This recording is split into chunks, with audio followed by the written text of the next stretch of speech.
Дякую. Як ведучий, у вас мають бути всі права адміністрації. Ладно, давайте, що, кажіть, що. У нас по плану перервана обід. Так.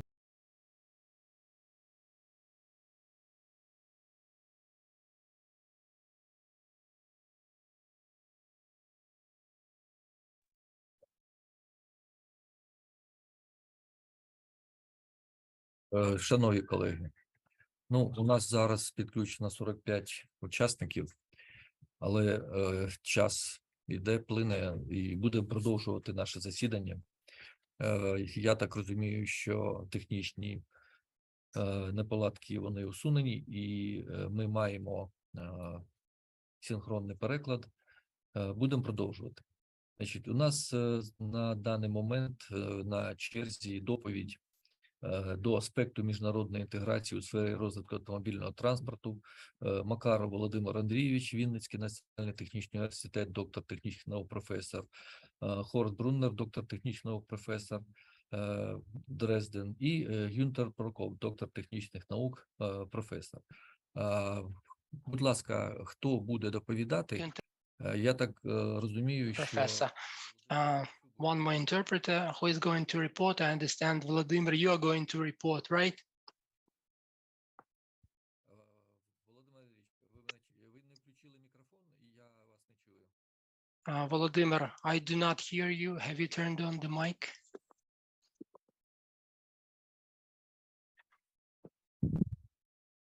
Oh, Мене чутно? Скажіть мені, кивніть там хтось. чутно, чутно. Чутно вас, чутно.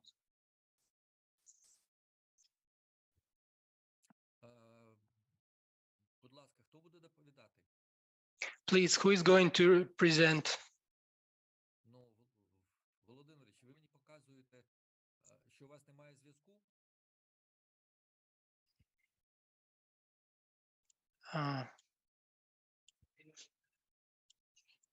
А я не можу на англійський.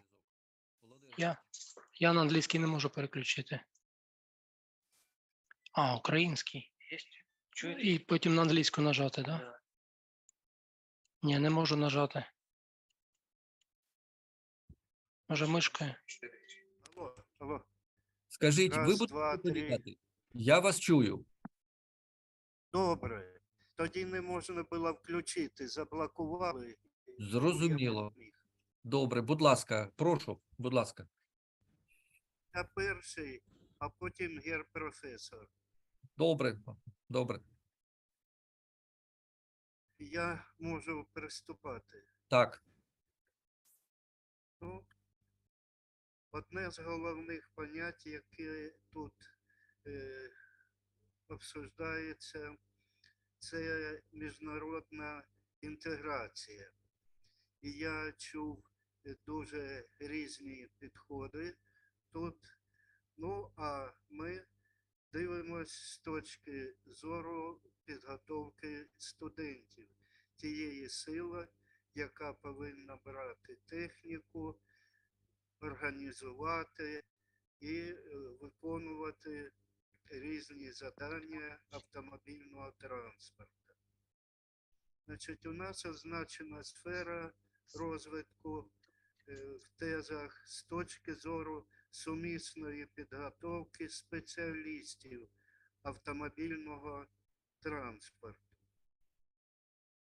Кадри транспортної галузі Transport industry cadre, in my opinion, is the main force in organizing the automotive industry and its functioning. Our students, as of now, are smart and motivated to train automotive nuances. We do not have the situation when we lack students enroll into our automotive institutions. Like never before, our students are empowered and patient to attend classes, because internet is also functioning not quite perfect. They do understand that, find a way out when needed. Patience, according to Balzac, is one of the main qualities of nature that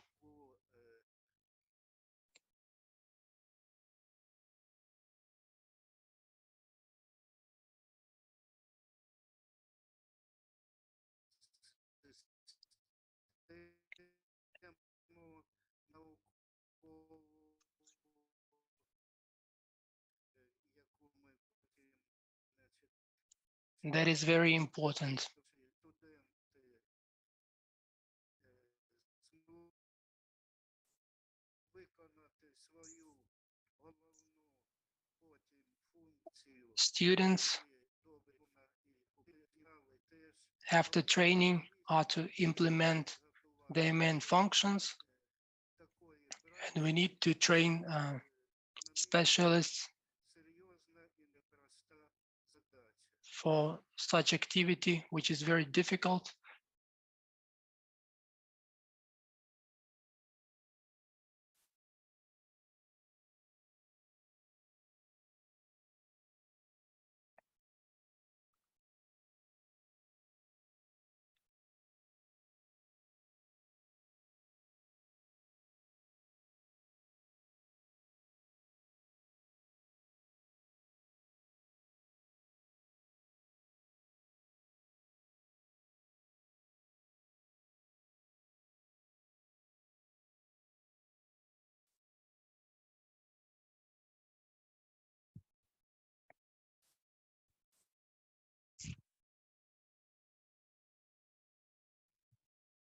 Я так розумію, що As I understand, у доповідача the presenter погіршився First якість had зв'язку, а зараз вона trouble with net quality, and now it's completely gone. Is it so? Exactly. The presenter is disconnected. We are trying to find out. Давайте 20 секунд, якщо ні, Окей. пропонуємо, Let's готові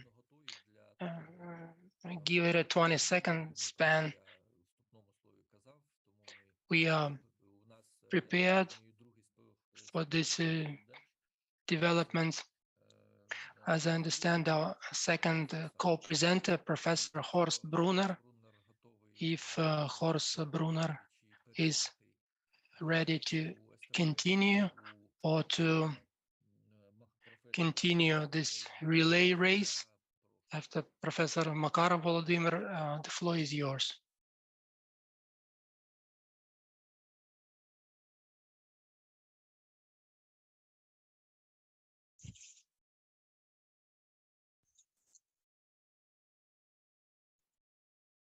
Мне выключить звук? Скажіть, я прошу, мої слова до Хорста Бруннера дійшли, то, що я сказав, він зрозумів? Пан Хорст, ви зрозуміли?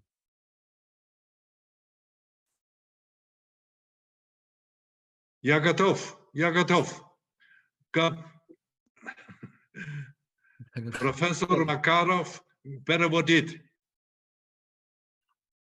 Я говорю по-немецки. И Макаров переводит. На жаль, я зрозумів, на жаль, перекладу з німецькою синхронного у нас немає. Тоді ми зробимо наступним чином. Як ми і в регламенті зазначали, тоді ми до відновлення комунікації з Макаром, професором, ми перенесемо, підключимо зараз наступну доповідь. So let us now connect the next presentation. The next, let me to ask Andriy Volodymyrovich Popov present. I am here. Ви не поняли? Это можно, Макаров переводит, можно или нет? Макаров зараз не на зв'язку, он не на связи. Нет связи с Макаровым. Вот, появилась. Володимир Ильич. Makarov is here. Будь ласка, Volodymyr, продовжуйте, да. please continue. Ну і тоді ми подивилися на ті вузи в Європі, Then we є провідними для looked at авіаційного транспорту. higher educational institutions, the leading institutions in Europe for automotive transport, technical university in Dresden, second ancient technical university,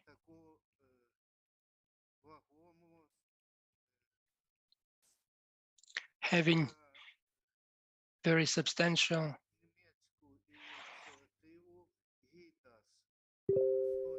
German initiative GIDAS to make accident rate smaller on German roads.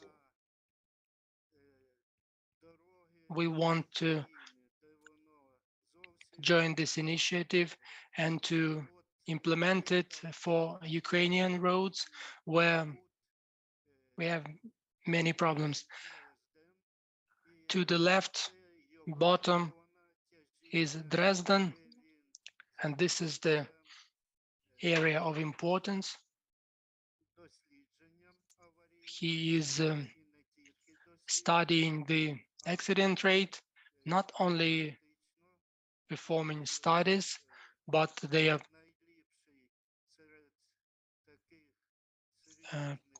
practically implementing one of the first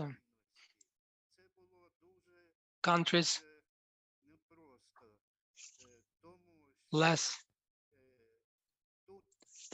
accident rate arrangements. It was not easy at all. Transport Polizei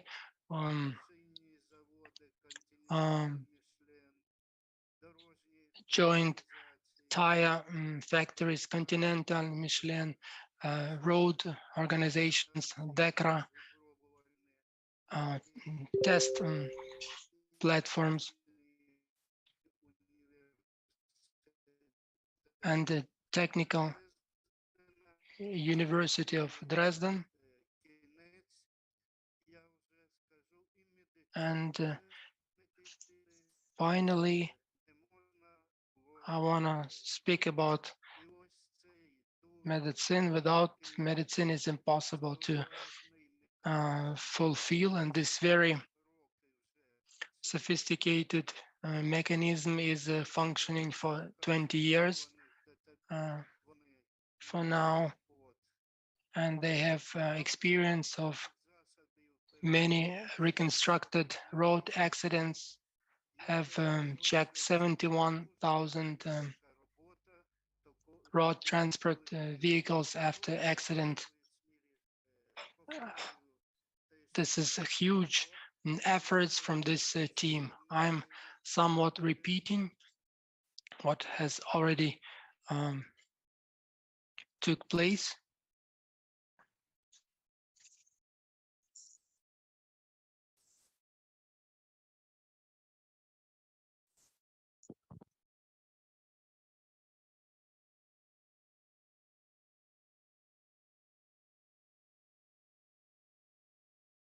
Я так розумію, що знов зник зв'язок. I understand that no connection again.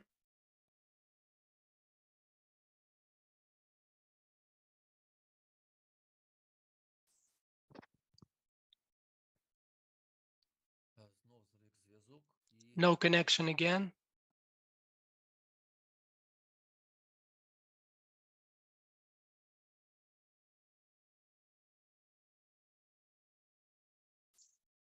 технічна служба. Давайте пробуємо на протязі Technical service. 20-30 секунд відновити. Якщо ні, то тоді Let us try що відновлено, да, знов. to restore within 20-30 seconds. I see it is restored again. Да, прошу, продовжуйте. Please continue. Володимир Андрійович, продовжуйте, будь ласка. Було питання, який саме елемент важливий у цій роботі ГІДАС німецькій ініціативі по зниженню аварійності, то професор добре показав, що усе тут інтегрально повинно працювати. І медицина, і транспорт поліцай, і заводи різні, І він зміг зробити так, що заводи production plants, and he managed to organize it in such a way that the factories, the industries would, automotive industry and others would finance this project. So I would like to call us. Me and professor are ready to join to certain project of this kind in Ukraine. And if you have any questions to him on this purpose, you are welcome. And also to train specialists who would work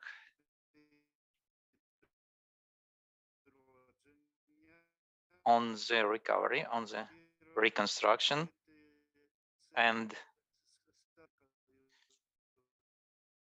to do it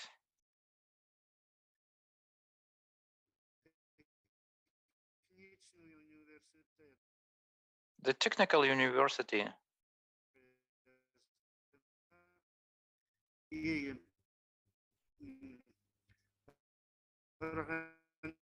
організація по аварійно працює 22 роки, там деяку міську of many years, and there is a range of options.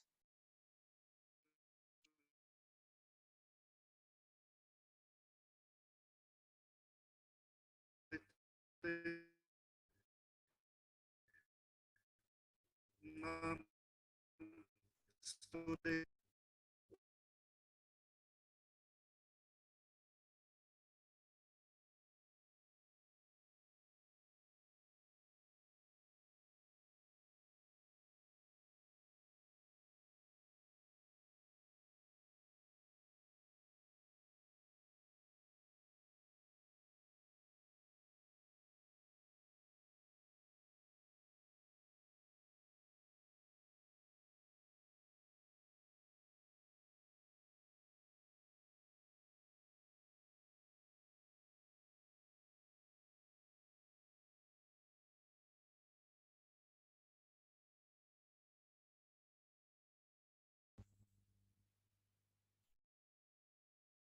Herr Professor Brunner, können Sie Ihre Teil erzählen?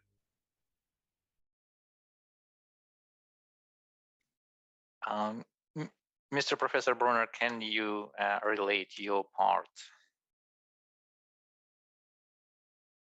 Можемо ми професора Брунера підключити? Can we? Makarov, ich beginne, ja? Підключили, так. Я Прошу. beginne. Yes, we have Professor Brunner in connection. Sehr geehrte Teilnehmer der Konferenz, liebe Kollegen und Studenten und lieber Herr Makarov. Estimated conference participants, dear colleagues, dear students, and Mr. Makarov. Herzliche Grüße aus Dresden nach Kiew und nach Vinica. I receive my hearty welcomes from Dresden to Kiev and Vinica.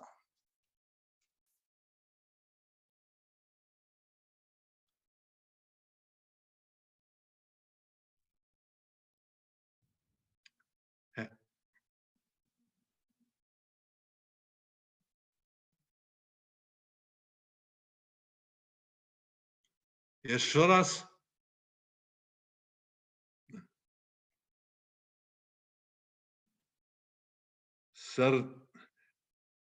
Herzliche Grüße aus Dresden nach Kiew und Vinica.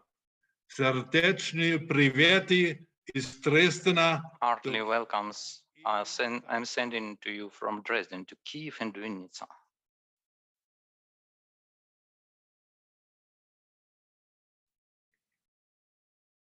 Ich wünsche Ihrer Konferenz einen guten und I erfolgreichen wish your conference good and fruitful success. Makarov переводит.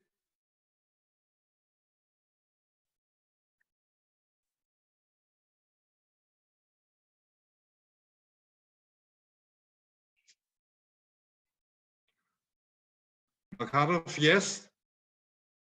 Is Mr. Makarov translating? Ja, jetzt höre ich. Ja. Yes, Ich now wünsche I hear you. I wish your conference good and successful course.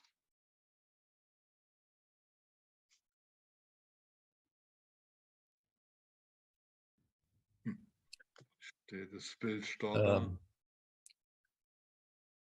Я вимушений, я думаю, що у нас дуже погано з I двох am сторон. constrained. We have a very poor bilateral connection with Volodymyr Andreevich.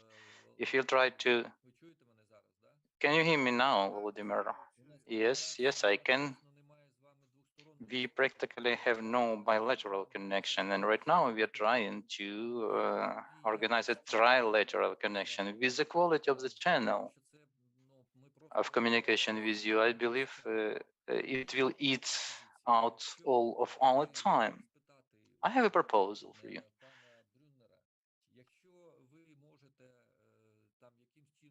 Can you use some, we want to, maybe your connection would improve in after lunch today or tomorrow, then we could move this trilateral connection with your presentation to other time or day, waiting for the connection to be improved. Aren't you against?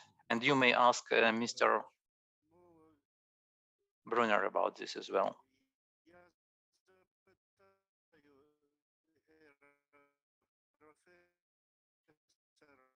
Okay, I'll ask Herr Brunner about this.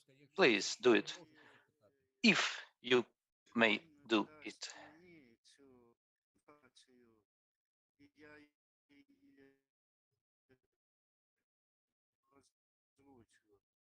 He might delegate to me sound in this presentation eventually. Ja. Well, Mr. Professor,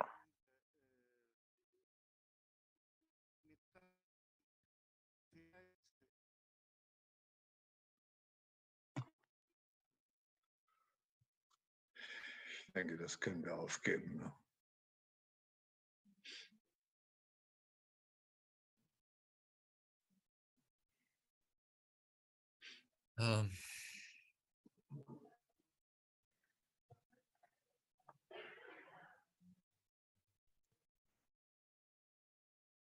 Окей? Ja. Gut. Sorry. Я... Сейчас они нехорошо. a poor connection. We shall move it to another time. I wish you peace, peace, and once more peace for you.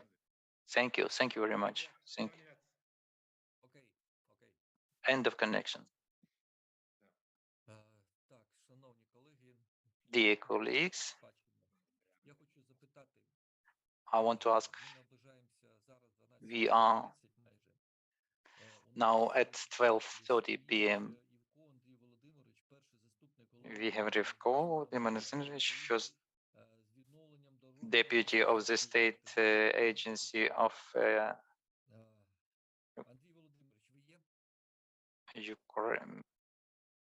Ukraine with the presentation approaches to recovery of infrastructure of Ukraine. Not present. Okay, then I want to ask, do we have here conference participants who have to deliver their presentation right now as fast as possible due to some organizational problems?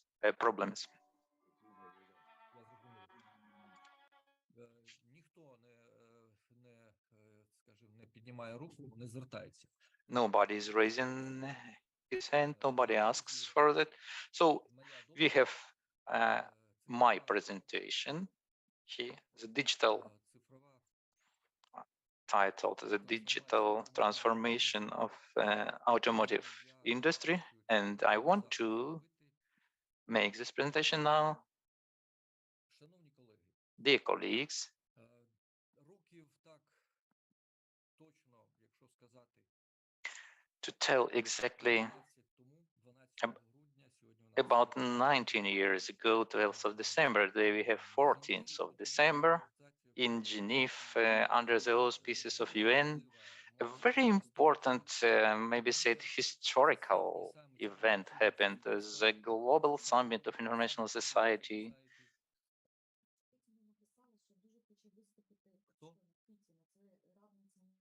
Хорошо, добре. Добре. Шановні Okay, колеги, dear colleagues, we have a proposal. I now postpone my presentation, and we have доповідь, яку потрібно зробити терміново, бо іншого часу не буде. we have a presentation to be delivered now. Kytina Maryna,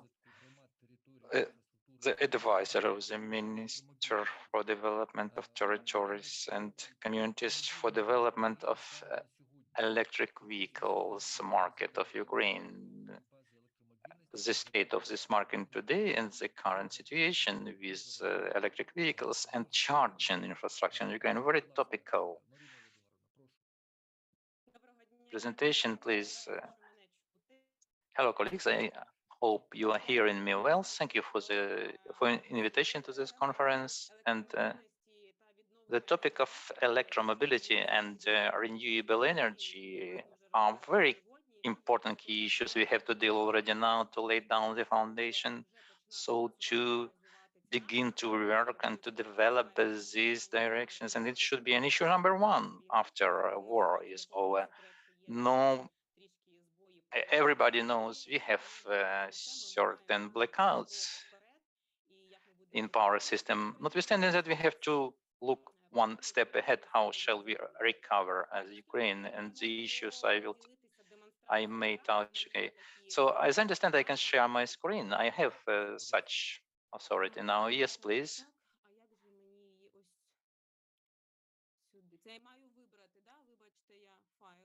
I have to choose. You might have my presentation. Can you show it eventually? I'll try to. May you suggest me how I do it exactly? It is open. You have to press screen demonstration. Shows. Yeah, you have it now. Okay. Yes, we have. Thank you.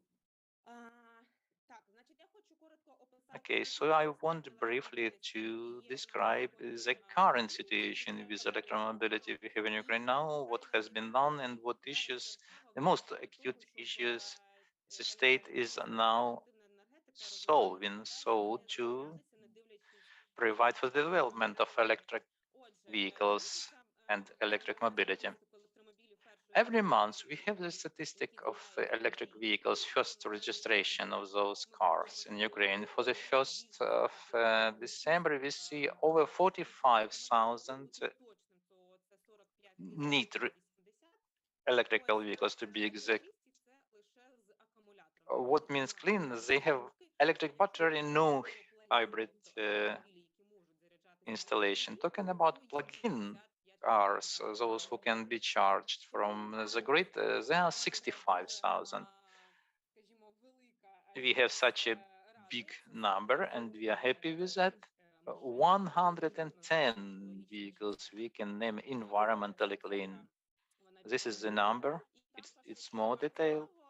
Also, if you are interested, I publish in my social networks these statistics where you can see with the red color, it is shown the monthly increment, monthly growth starting from the previous month. These are the data for November. We had 177 vehicles, and we can follow it all over the regions, and we see that this trend of registration of electric vehicles doesn't drop, because there are many people who are hating it and they don't understand the significance of electric vehicles and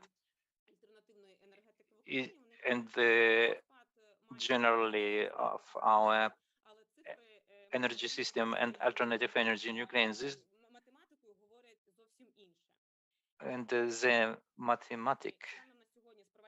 The statistics speaks to quite another. As of today, there have been 12 months from that, and we have got 12,749 new electric vehicles. Compared to the last year, this indicator increased by 55.5%. And the share of new cars, and it's very important, increased by 16.4.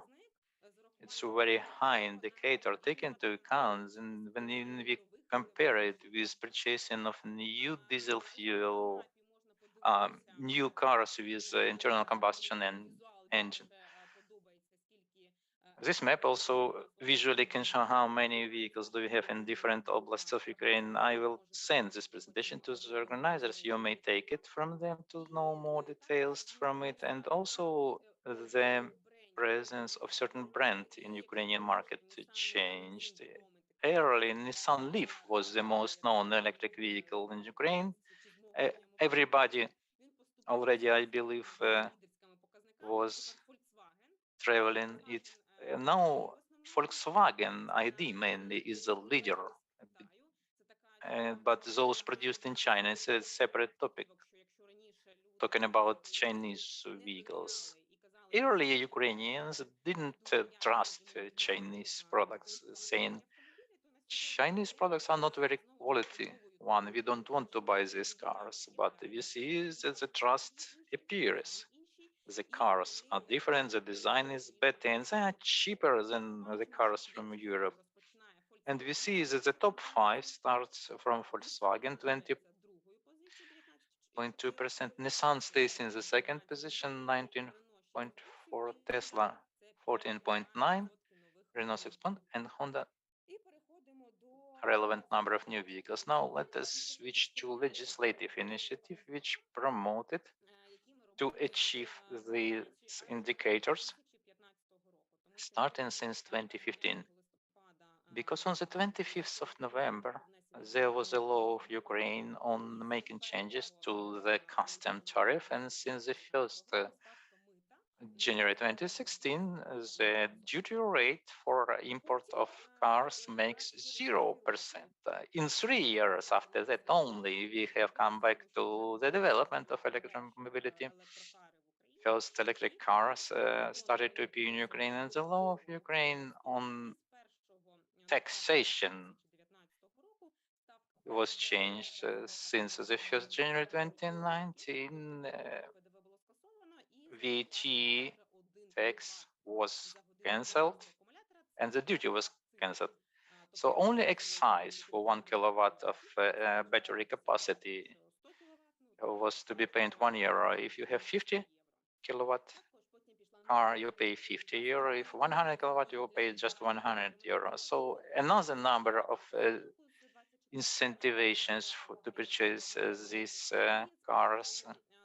For example, the free of charge insurance or some discount for insurance. Also, the so-called green numbers, green plate numbers law was introduced, which allows to fine the internal combustion vehicles who are obstructing electric vehicles to charge. This law is not yet working because in the legislative field we do not yet have such a notion as electric vehicles and electric charging station.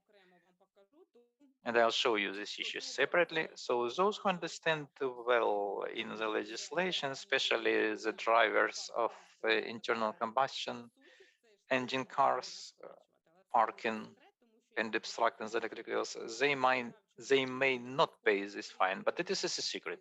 I hope very soon legislatively we will adopt this law which gives clear definitions and terms in the automotive area of Ukraine. This is a recent law of Ukraine on making changes to tax code, which continued the zero rate VAT rate for import of electric vehicles up to 2026. Also, issues we are touched here about production of electric vehicles in Ukraine. So The rate of tax for the manufacturers of electric vehicles, charging stations, and batteries up to 2025 also makes 0%, and the rate VAT for equipment and the components makes zero, but just to 2023. Next law was to make changes to the custom code of Ukraine, saying that duty rate for equipment and components for domestic automotive companies who have create or update production facilities for electric vehicles production is 0%. So we have all those benefits to develop electric vehicles market. Just we lack investors. We have to find them. And this law is valid up to 2031. And here it is written where to this money will go, may be used, which we shall not pay to the state anymore. We can use them to develop our material base, to increase production volume, or to conduct scientific and research and design works in this topic, or introduce new novel technologies in production and to patent them.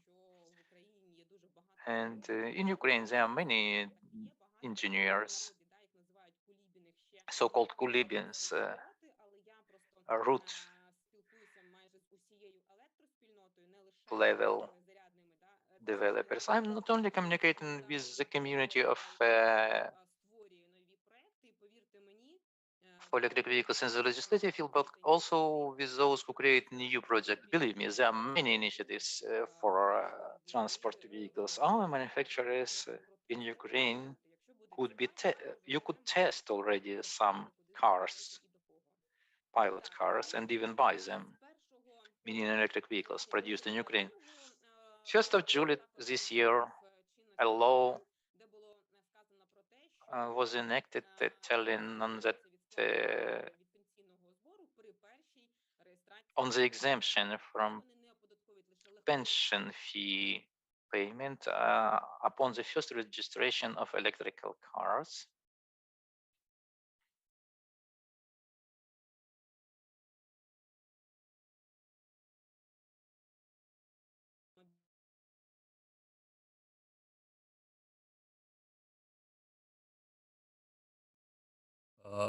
Марина Володимировна, ми вас не чуємо.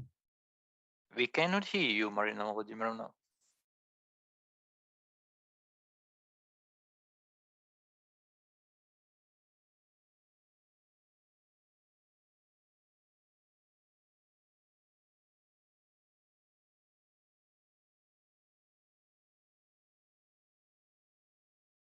Так, ми бачимо, що не тільки Вінниця, а навіть Київ підвисає.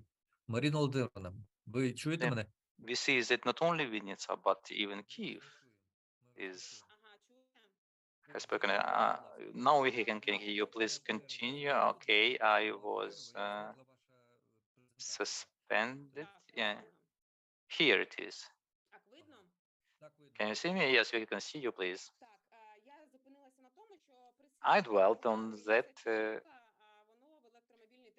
There is such a saying, would be the what was the first hen or eggs? In our topic, it is what was the first electric vehicles or charging station. Accordingly, if you have more vehicles, you have to have more charging stations. In Europe, such a moment of time is believed to be a good indicator.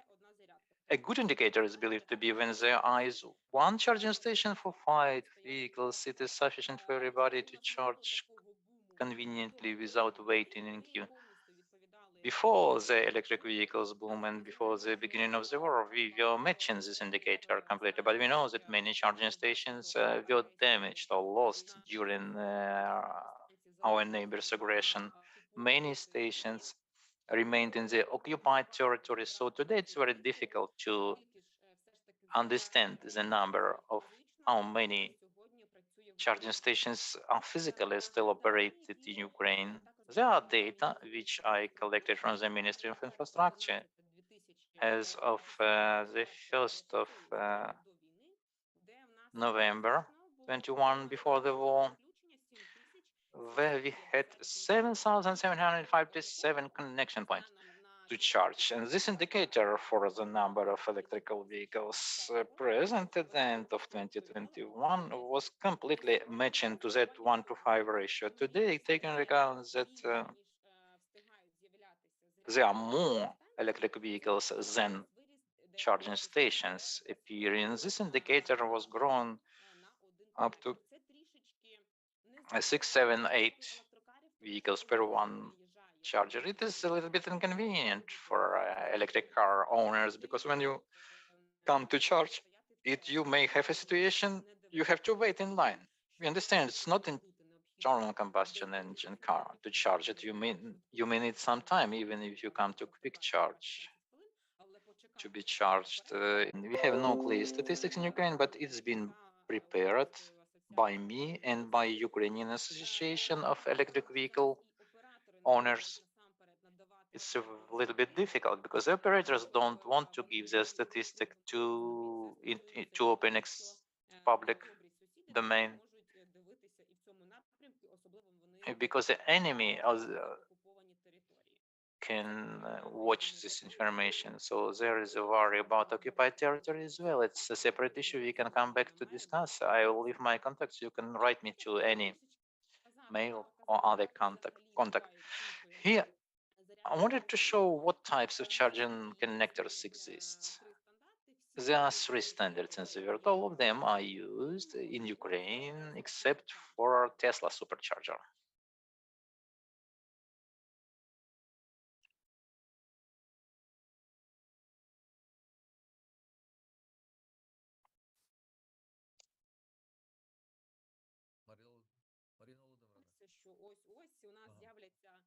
We shall have eventually Tesla superchargers.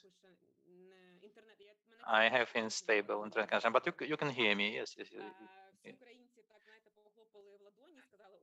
All the Ukrainians uploaded to the information, hoping we'll have our Tesla chargers, but then COVID came, then war came. I managed to communicate with Netherlands Tesla offices. They said when they put those dots in the map, it was just a plan of prospective development of the charges in Ukraine. They would come back to this issue in 2023, and they wanted to come back to this issue because my acquaintances who stay there and have their own business connected with Tesla chargers, they have been suspect new Tesla superchargers intended to be installed of Ukraine. They wanted to follow their plan, but we understand why it didn't happen due to the war, and the war, say so, destroyed these plans.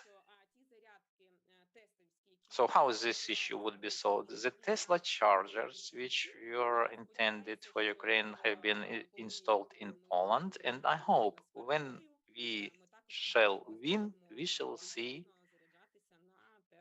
that we could physically also charge on Tesla from Tesla superchargers. How the charging infrastructure influences the development of electric mobility in Ukraine? I told about it a little bit for you, and there are 3 main factors today which constrain the active development.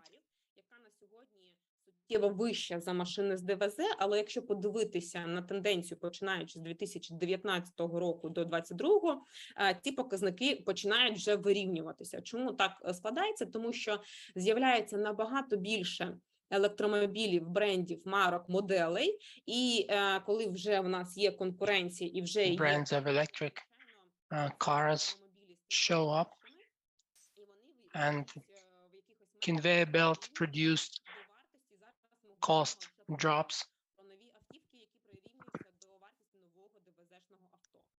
and the cost is around new internal combustion engine vehicle with time.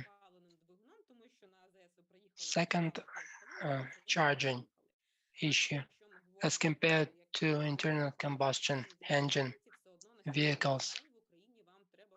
Fast-paced charging station you need anyway around 30 minutes to charge your vehicle. Not as much as it used to be in 2017, 2018, but still we need at least 30 minutes. And I want to say, being electric car user for around 5 years, I use only electric vehicles. Those 30 minutes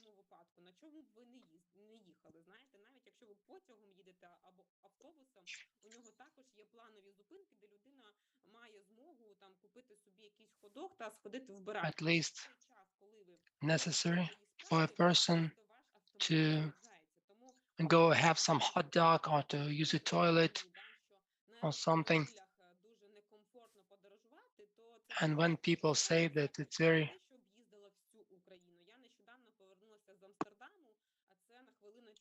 uncomfortable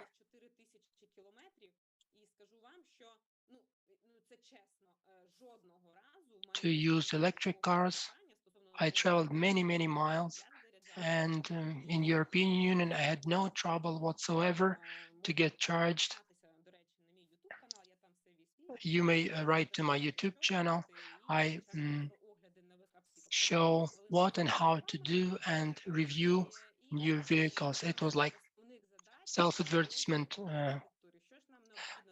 minute. Next, infrastructure development. What we need to do in our country to see improvement in this industry development, to make a full-scale market operate well. We need to work together.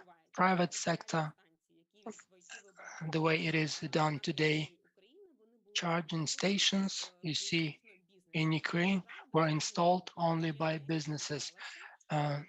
Our government haven't joined yet in process of establishing charging stations or to introduce some financial benefits.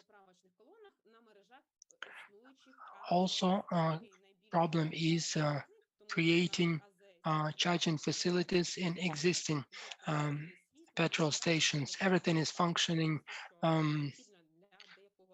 according to regular procedure, coffee, some place to rest, to have some gas or diesel charged. We need this norm of charging stations to be implemented there also. And our government needs to earn together with the private companies, which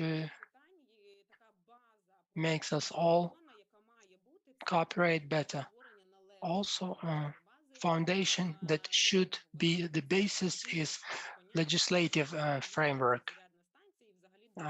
First, defining what electric charging station is properly and all the notions related to this topical area. ICE, hybrid, electric hybrid engines, and so on.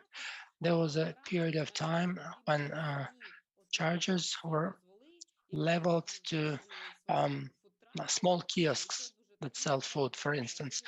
So they had to establish some food facilities. You know what electric charger is, and it sounds ridiculous. What food truck are we talking about? And these legislative impediments say that most chargers should not be owners, they are sub-subscribers, so to say. They go to some shopping mall, sign some verbal agreement, more agree verbally than something on paper, which complicates charger infrastructure development. This agreement is signed for 3 years, and it's very little for charger station to pay back and for operator to return their investment. So installing costs some huge money. The cost may reach up to 1 million hryvnia to establish one charger station. If we're talking about the network, we understand how much money we need and how many years we need to spend to charge each kilowatt for this charging station to return on investment in the current difficult situations for the charger stations in conditions of blackouts in our country. And those issues I was mentioning, very painful. Ministry of Energy, Economy, former Ministry of Infrastructure, prepared a draft laws on using some vehicles equipped with electric engines, which are aimed at assisting charging station development and electric vehicles development. We may look here at what we had and what we have. The first primary objective is to establish legal status, what is charging stations, and all the related notions of electric mobility, what electric car is in general and how to charge it, but not in language of our conference, but in language of legal statuses. Also, installing charging stations for vehicles will not require land allocation.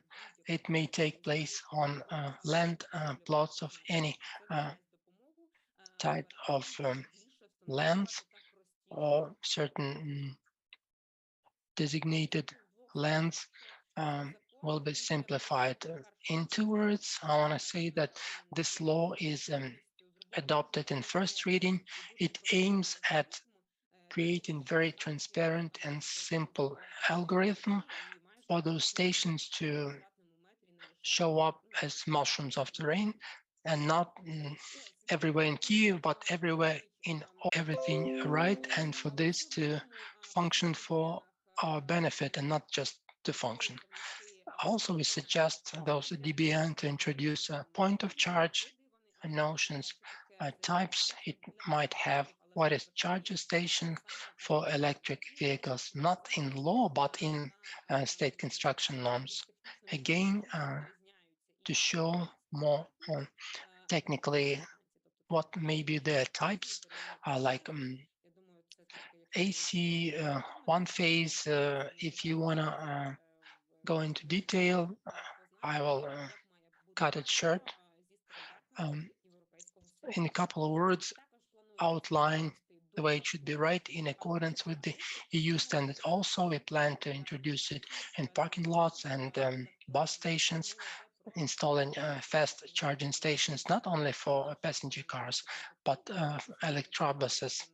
In our national transport strategy to 2031, we need to have 75% of road transport electric. Roads, every 60 kilometers of roads should be equipped with electric charging stations, and depending on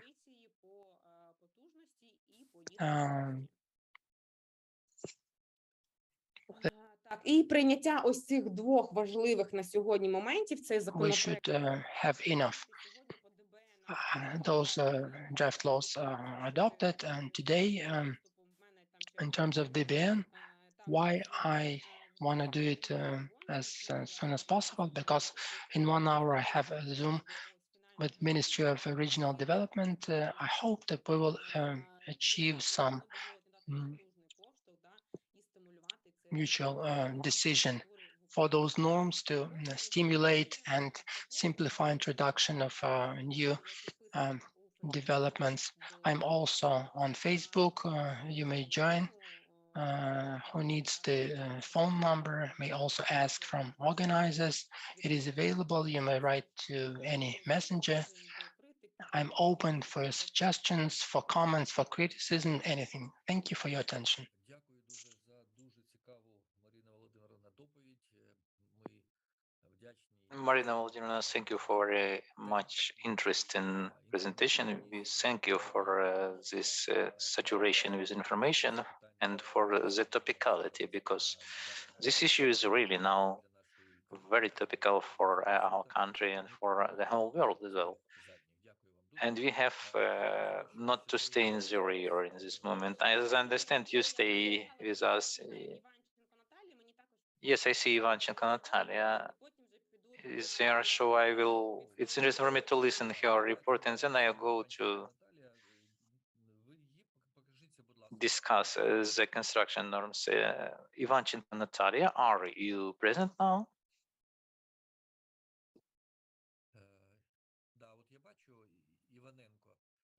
Ivanenko Natalia, I see, but she doesn't want to connect. And eventually, she has gone out. Are you ready to present?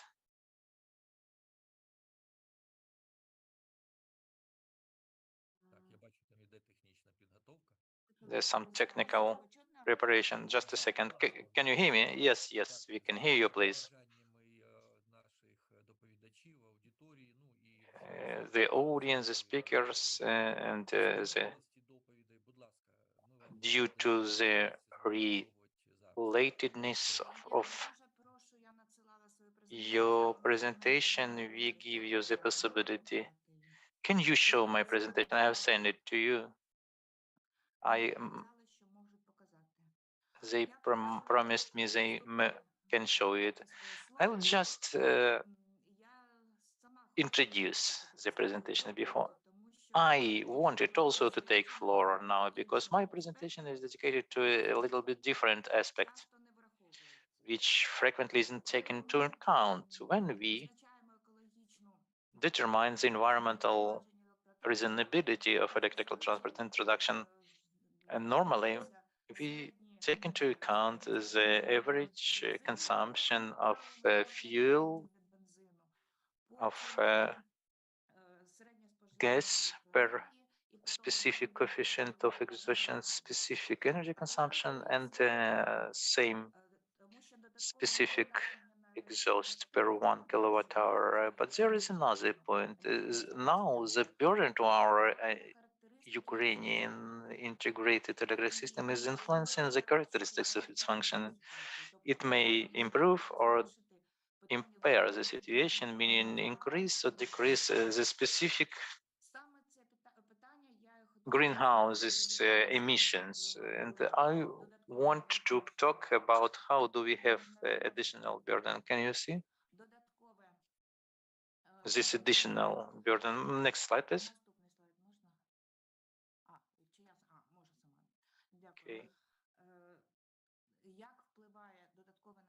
How additional load due to charging of the electrical transport influences the functioning of united energy system of Ukraine. We conducted a lot of studies, but I'm limited in time, so I will give just an example on how significant this influence can be. The purpose of the study in this case consisted in to see how the mode of charging of electrical transport influences the function of united power system of Ukraine, volumes of the burned fuel, and greenhouse emissions and pollutant emissions. There have been three modes considered of a daily distribution of electrical transport charging. There was some standard mode, which is observed right now, when the main peak of charging happens at night, and an intermediary one. Next slide, please, showing the graphs. Even. Next one. When the load through the night is one the same, and the night mode when main load it happens in night. So the impact on the system remains the same, just the daily distribution changes, and such changes result in a very significant change in energy system function. As known, our energy system of Ukraine has generation sources working in the basic mode, and nuclear power plants and hydro power plants. And the maneuvering modes or regimes mainly are covered at the expense of work of thermal power plants by burning the organic fuels. Also, I wanted to tell that at the current level of electric transport development, the influence on the energy system is not significant. So that's why I consider the modes when the amount of electrical transport will increase fivefold. Anyway, it doesn't achieve the average European level. We are now just moving towards that. It can be seen when we use the night mode. Then the production of fuel in basic mode increases, meaning due to nuclear power plants. So it doesn't results in consumption of organic fuel and relevant greenhouse emissions, greenhouse and pollutants emissions.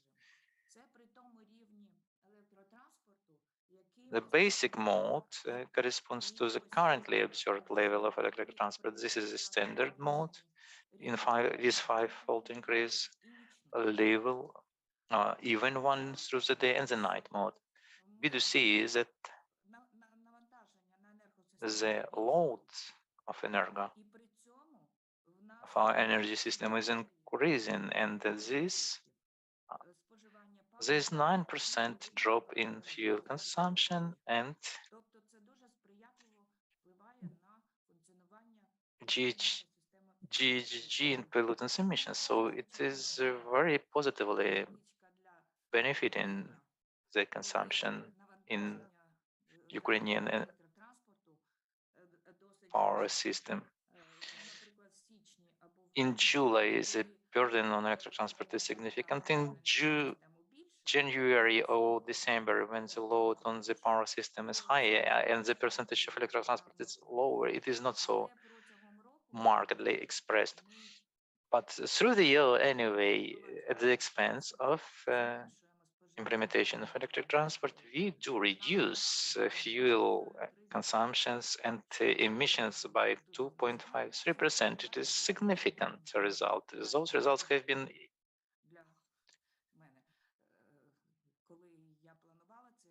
unexpected, even for me. When I planned this experiment, I didn't expect for such results, for such outcomes. The software complex developed in our institute was used for the calculations. It takes into account exactly Ukrainian power system, including all generation units with all the relevant characteristics, non-linear model of dispatching with relevant registration. It delivers good match with reality and good approaches to planning the development of power system.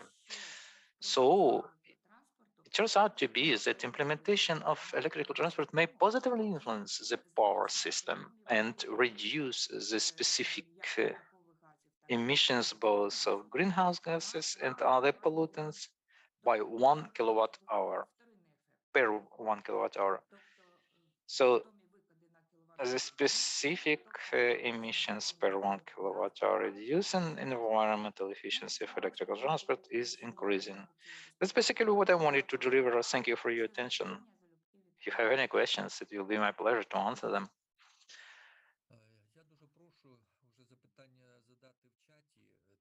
Please put your questions in chat as we agreed, because we are a little bit restrained by time deficit.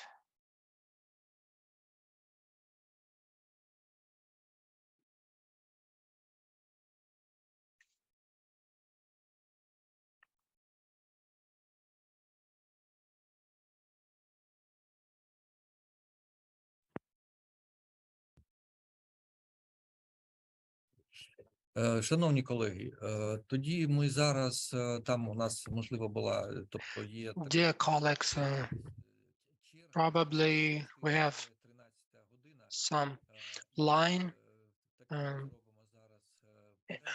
but alongside, it's about 1 o'clock. Let us make a break till 2.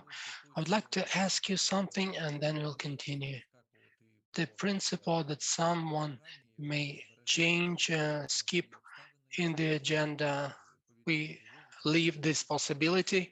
Everyone have their own circumstance, some concerns. Now we have the break.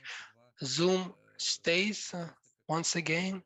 I want to say we have 92 conference participants. Please do not get disconnected. We'll just have the filler on screen at 2 p.m. We continue. I hope that participants grow, not become less.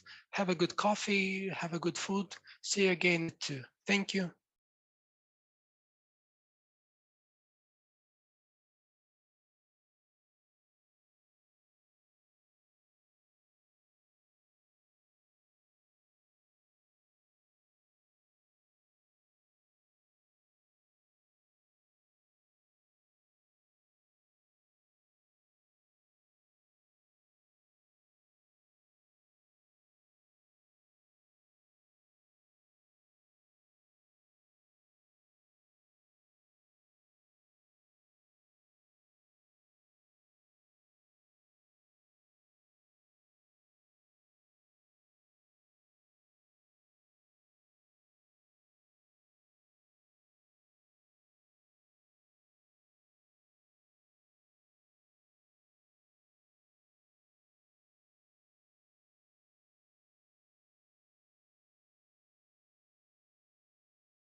Так, шановні учасники конференції, 14:00, будемо продовжувати нашу роботу.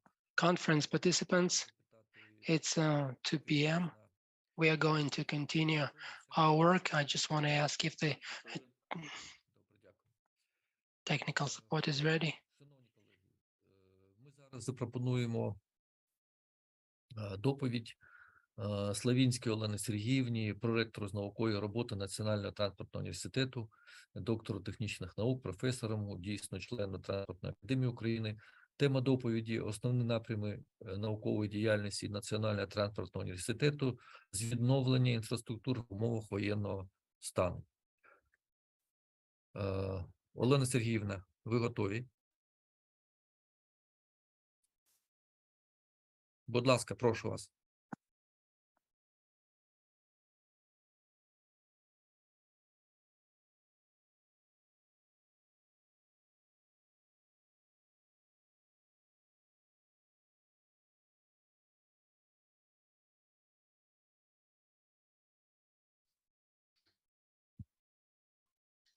Доброго дня, шановні колеги. Good afternoon, dear colleagues. Я презентацію Just a minute, дам на екрані. Будь ласка. please. Presentation on screen.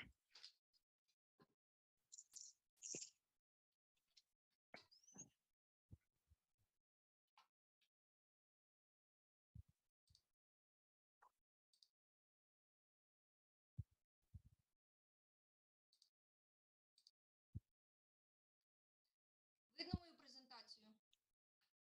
Do you see my presentation? Так, видно, будь ласка. Yes, visible. Please. Доброго дня, шановні колеги. Good afternoon, dear colleagues. Сьогодні працюємо в досить таких стислих Unfortunately, we work in very constrained conditions today, but it's okay. We keep hanging on. I would like to welcome all the conference participants from the Rectorate of National Transport University, and I want to wish all participants fruitful cooperation, because this is our communication and experience exchange very important, especially now. In martial law conditions, university continues scientific and educational activities and implements on high scientific level science research activities. Despite the difficult conditions today, funding amount in terms of research activities is over 6,700,000. And important is that we fulfill state budget area funded by Ministry of Science and Education, 7 state budget topics for over 7 million. Also, we support young scientists. We have a topical area, our scientists, young scientists, until the age of 35, implemented by Ministry of Science and Education. Despite difficult times, we do research activities on a contractual basis, 22 research science activities now for over 1,300,000. Also, we continue fruitful cooperation on international projects. We also work with international community on contractual basis. Despite difficult conditions, university continues functioning. Very important is that we continue working in terms of state budget areas. I would like to note that there are important developments related to the vehicle construction industry. Those topics led by famous scientist Mykhaylo, scientific director on improving ecology and saving parameters of fuel engines using secondary resources. Also,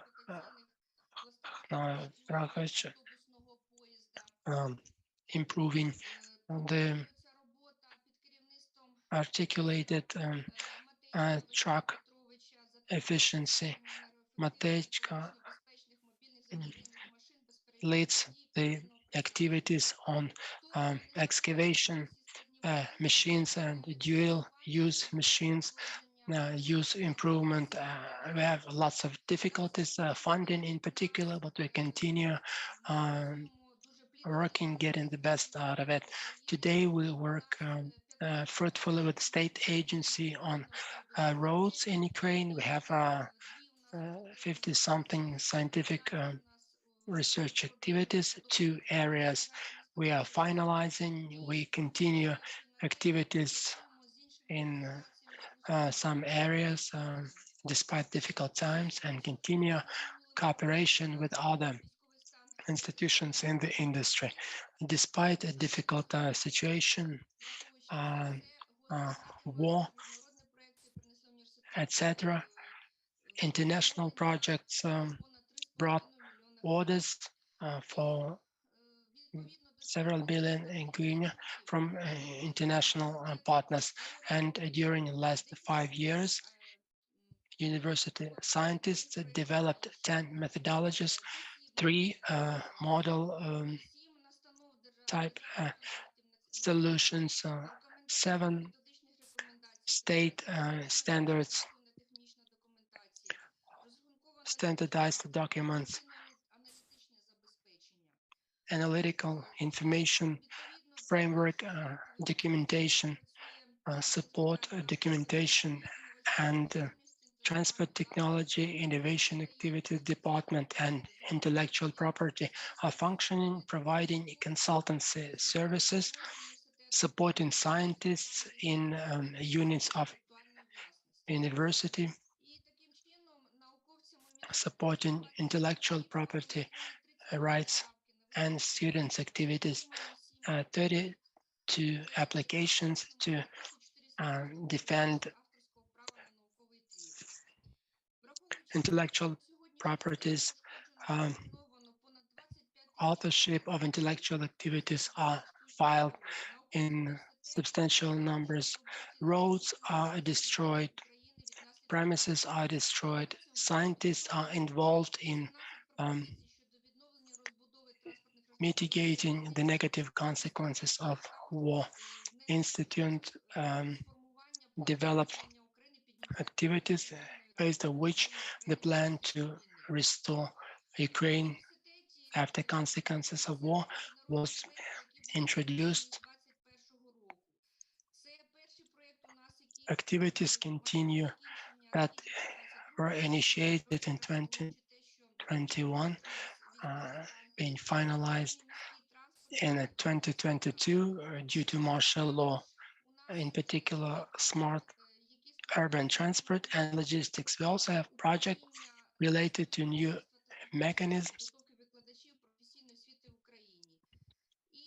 on training and teaching of vocational education, and the equipment was procured in these areas to develop technical skills, foreign language skills, to develop public speaking skills. Also important is that trainings take place, meetings of the committee to improve education and training are held in the National Transport University. Implementing international joint project is very important to internationalize National Transport University. In this regard, in 2022, students and instructors participated in foreign activities, in particular Erasmus+, academic mobility. In spring and during summer, students and instructors from the management, logistics, and tourism participated.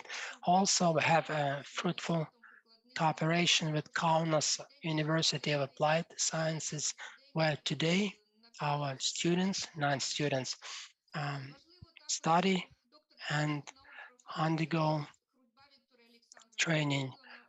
Professor Varva Yulia had training in University of Sustainable Development in city of Eberswalde, Germany, at the Faculty of Forest preservation and environment. Project is funded by Sustainable Development Project in Eberswald. Also, 5 other instructors were trained in this university. At summer, Professor Lazar Yuri was invited to Leningrad University, Otto von Guericke, to discuss joint fulfillment of scientific activities. Today, important is that our activities are supported by publishing, and publishing activities are continuing today on the same level. We have re-registered our sets of documents, also including professor-instructor pool, and implementing all the necessary requirements, in particular in terms of conference for instructor pool. Despite difficult conditions, 3 international conferences have been performed within university, and university will continue working there. Please join us in our activities in these conferences in terms of training scientific personnel of highest qualification. University implements very important activities. Though there are substantial changes as compared to the 2018-2020, 186 aspirants study at the university. 42% of people who study are contractual students in line with the profiles and needs. Construction and civil engineering. Construction workers team is around 40% aspirants on the second year of studies. 185 specialty transport technologies are studying. Also important is that in 2022, very important activities have been performed to register scientific councils. So 4 doctorship specialized councils are functioning, which are active.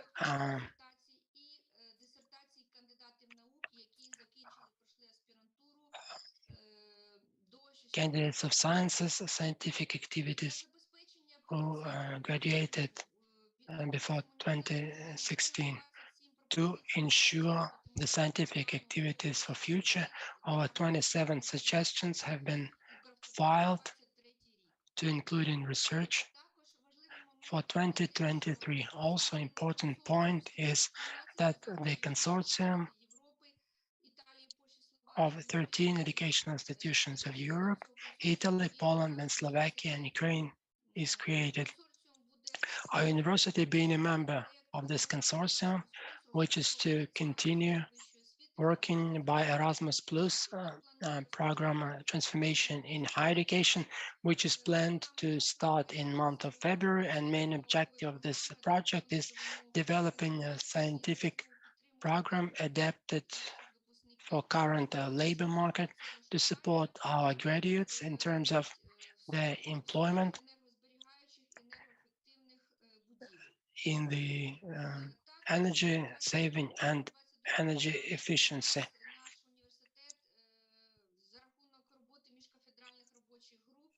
premises. Our faculty filed applications to 2 international projects. We are waiting for the results in terms of developing inclusive digital mobility in Ukraine, also project to develop cities in terms of transport for bachelors by Erasmus program. So despite the difficult times, university is functioning and preparing our future bachelors, masters, training highest qualification specialists, aspirants. So we're going to hold on and to continue working. I would like to welcome once again all conference participants, to wish everyone fruitful cooperation, success, and most important, peaceful sky above ourselves. Thank you. Thank you for your presentation and for your welcome. And I would like to say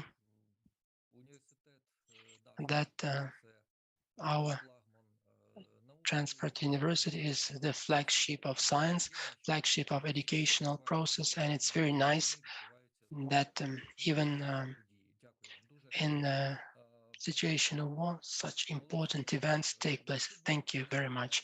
Olena, Sergeyevna, if there are questions. Yes, I see.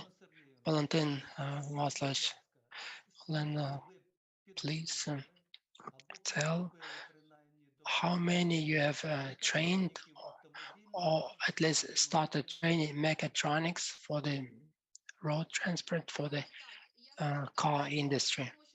I will put it this way. I think this is a question for auto mechanic faculty, more the vice rector on educational activity. I'm the vice rector on scientific activities, more responsible for the scientific approaches. I understand, but there is an order from 2019 from Minister of Infrastructure, which is to be adjusted by Ministry of Science in terms of their curriculums, and universities may train mechatronicas. Without mechatronicas, there is nothing to do in vehicle repair industry. In terms of auto mechanic faculties, I may say that bachelors and masters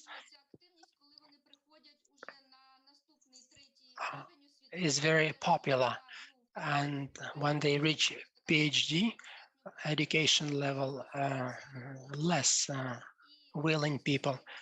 In terms of bachelors and masters, the draw is pretty big.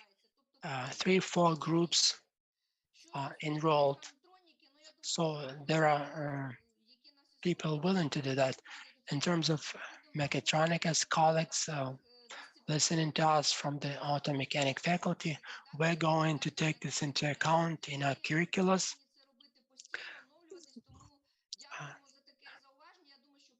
Today and in future. Thank you for this note.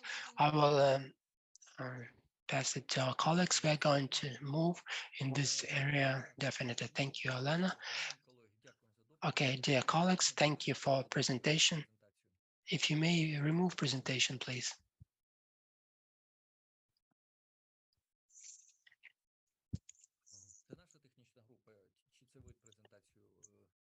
Our technical group, or was it you?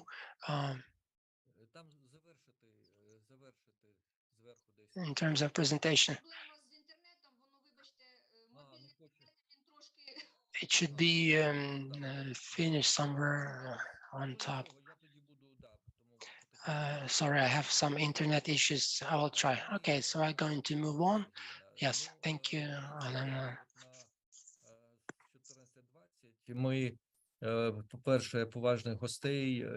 Basically, it is 2:20 p.m. now, and all the honored guests and the speakers who are outside our institute buildings, we have listened to them,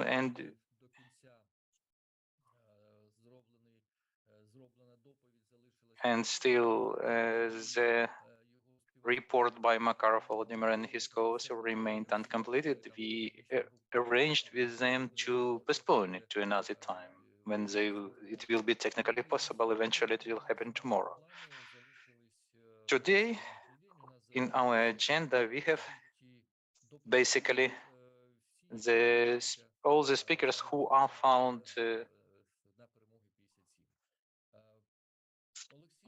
really here. Oleksiy Andreevich decided to combine two presentations, and he will make this presentation towards the end. And now, if you are not against, I will allow myself taking this administrative right of mine to present you my presentation, and I'll do it now.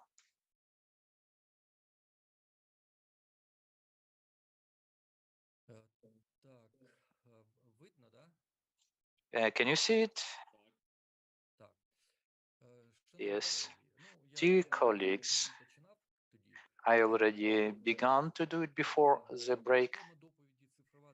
The topic is digital transformation in automotive industry.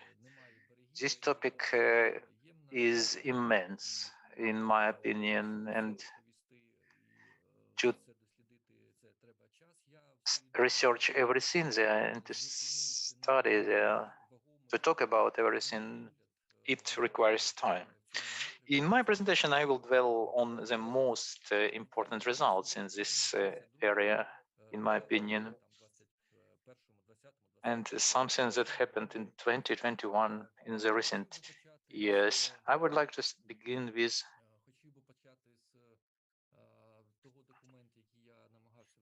a document I already tried to show in the remote 2003 under the auspices of United Nations organizations and guided by ITU, International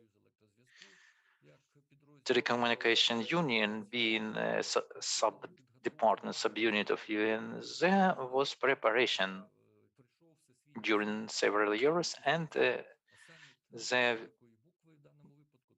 World Summit of Information Society happened. First persons of the country participated.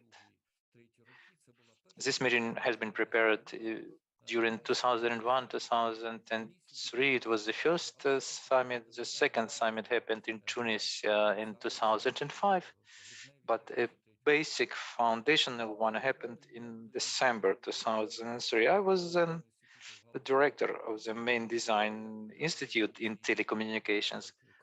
So I have passed through all those steps from 2001 to 2005. I remember well the events of that time, rather dramatic, because experts were talking, ITU invited leading experts of the leading companies of the world, and they said, be prepared, a very powerful and acute something is approaching. But who will not be in time to jump into the last car of a train will remain in the outskirts of history. 20 years after, we know already what really happened. Not only many companies, but countries and haven't been in time to readjust their work through the directions which have been indicated during the summit, and they are now having their poor existence in the side lines of history. But still talking about automotive transport, there have been two documents signed. Ukraine also signed the Declaration on Principles and Action Plan. You may find in Google one point of the document. It says, we understand that information and information technologies have a huge impact, etc. You might read already this text, meanwhile I'm telling it. You may ask, what is behind this powerful movement? What is the force which through tens of years it was going about the declaration of millennium tasks? It was about 2000. What was set up? Basically, in the basement of all this movement and its internal core is Moore law. This is that was one of Intel founders. He's 93 years old now. He lives in the United States, and everybody has a PC on a table with a label, Intel Core i5, i7, etc., of some generation, etc. This was Moore who dealt with it. 40 years ago, he made some empiric discovery. He wasn't a scientist purely. He made an empiric conclusion that every year the number of elements like semiconductors element is increasing within one crystal area without increasing in cost. It increases in 2 times. It is a very well known dependence. Nothing changed in 40 years. This law remain in action. And you see that in 2022, Intel PET General Director Helsinger said that everything goes along in line with the plan. There is already 100 billion semiconductors in one circuit, and we are approaching a trillion of transistors. They say there is some threshold, some limit, some processes could start, but meanwhile, this law is continuing to be executed. Talking about our vehicles, our cars, it tells that before 2033, in 10 years, they will become smarter approximately in 10 times. The nature needed tenfold increase of mammal's brain size, needed few million years to do it. And here it is, the development is much more faster. All those forecasts were confirmed in the beginning of this century or millennium, and everybody understood that it will continue to happen. And it really happened. This is a visualization of this law. Kurzweiler expanded it. Moore is working something somewhere here, and Kurzweiler expanded the action of this law to electromechanical devices, lamps, etc. This is how the performance of processors increases with years. You might have seen there in the solution, in the action plan and declaration of principles of the information society, it said clear information communication technology, meaning just mere law is not enough, and 100 billion elements is not enough. Some application in the life of society should exist there. And the same process is followed by the generation of wireless telecommunication system. This slide shows progress from 1G to 6G. 5G is interesting for us. We are now really found somewhere in 3 or 4G. Talking about the needs of a car, of a connected vehicles, the vehicle of the future and of the automotive industry as a whole. Very important for transport means is the leg.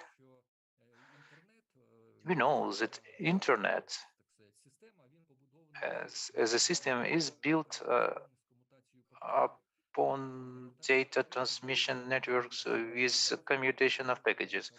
Commutation of packages compared to commutation of channels is a drawback due to that they create retardation in sending those packages. Meanwhile, they are put together, etc. And we feel it when using Viber, WhatsApp, etc. that there is a lag, a retardation between the speaker and the listener, etc. In this case, this technological problem consisted in that not only the speed should be there, the speed is not sufficient. The retardation and in signal transmission should be reduced. 1 second for a connected car, which is parked, for example, using AI, is a very big time, not only for parking, but also for all the other processes. So I wanted to say that 4G was created also for this purpose. From the point of view of other needs, 3G was sufficient, and 4G and especially 5G now allows to develop the speed up to 10 and even 1 gigabits. And the retardation, the lag is 10 milliseconds. And for special applications, just 1 millisecond. So basically, those time lags enable the speed of a vehicle up to 350 kilometers per hour. And for special applications, a car can move 500 kilometers an hour and have just 1 millisecond of time delay and to transmit information with such a speed. These are cloud technologies already and all the rest of the kind. So these two processes, law of Moore and telecommunications and all the other, I will not now tell you too many details. All this is still ahead of us to develop. I want just to underline certain facts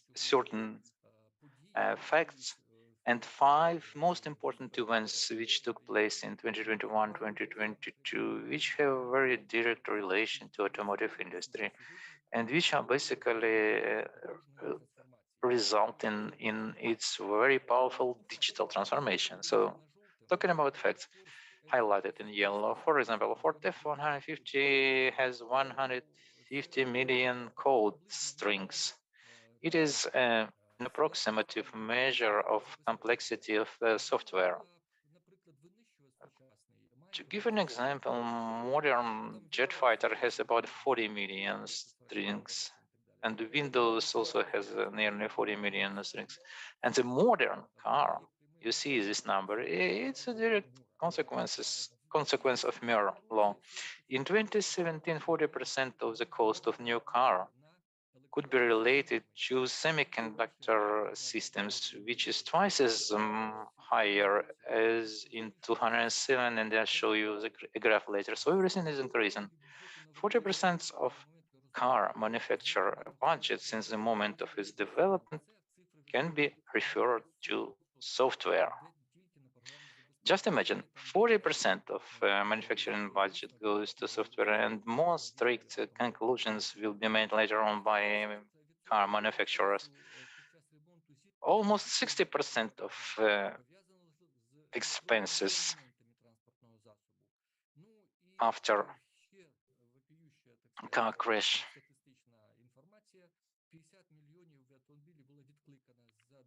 is for electronic.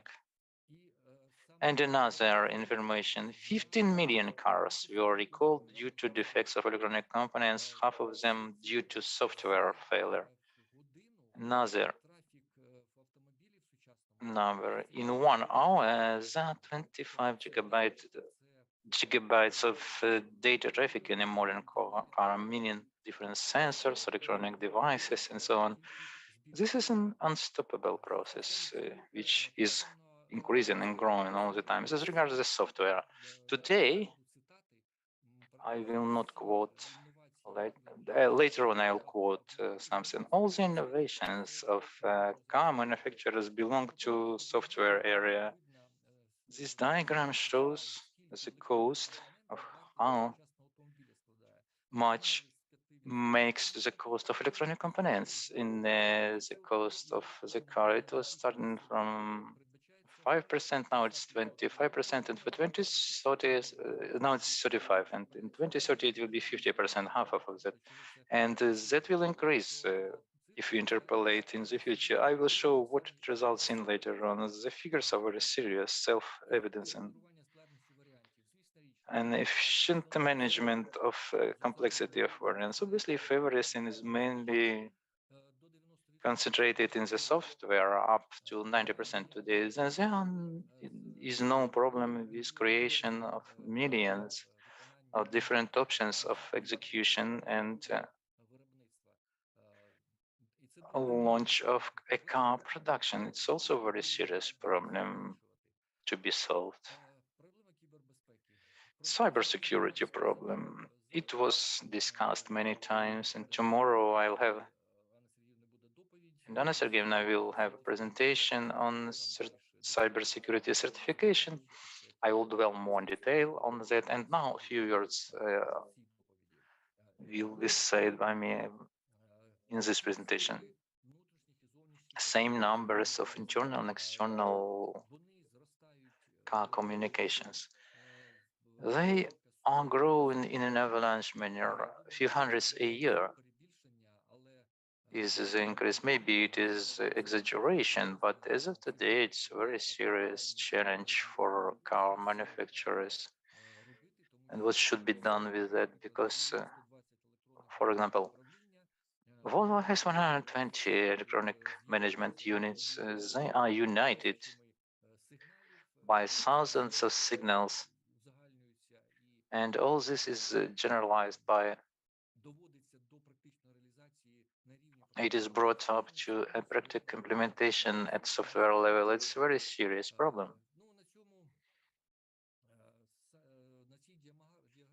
This graph shows the percentage of recall of cars due to electronic components failures.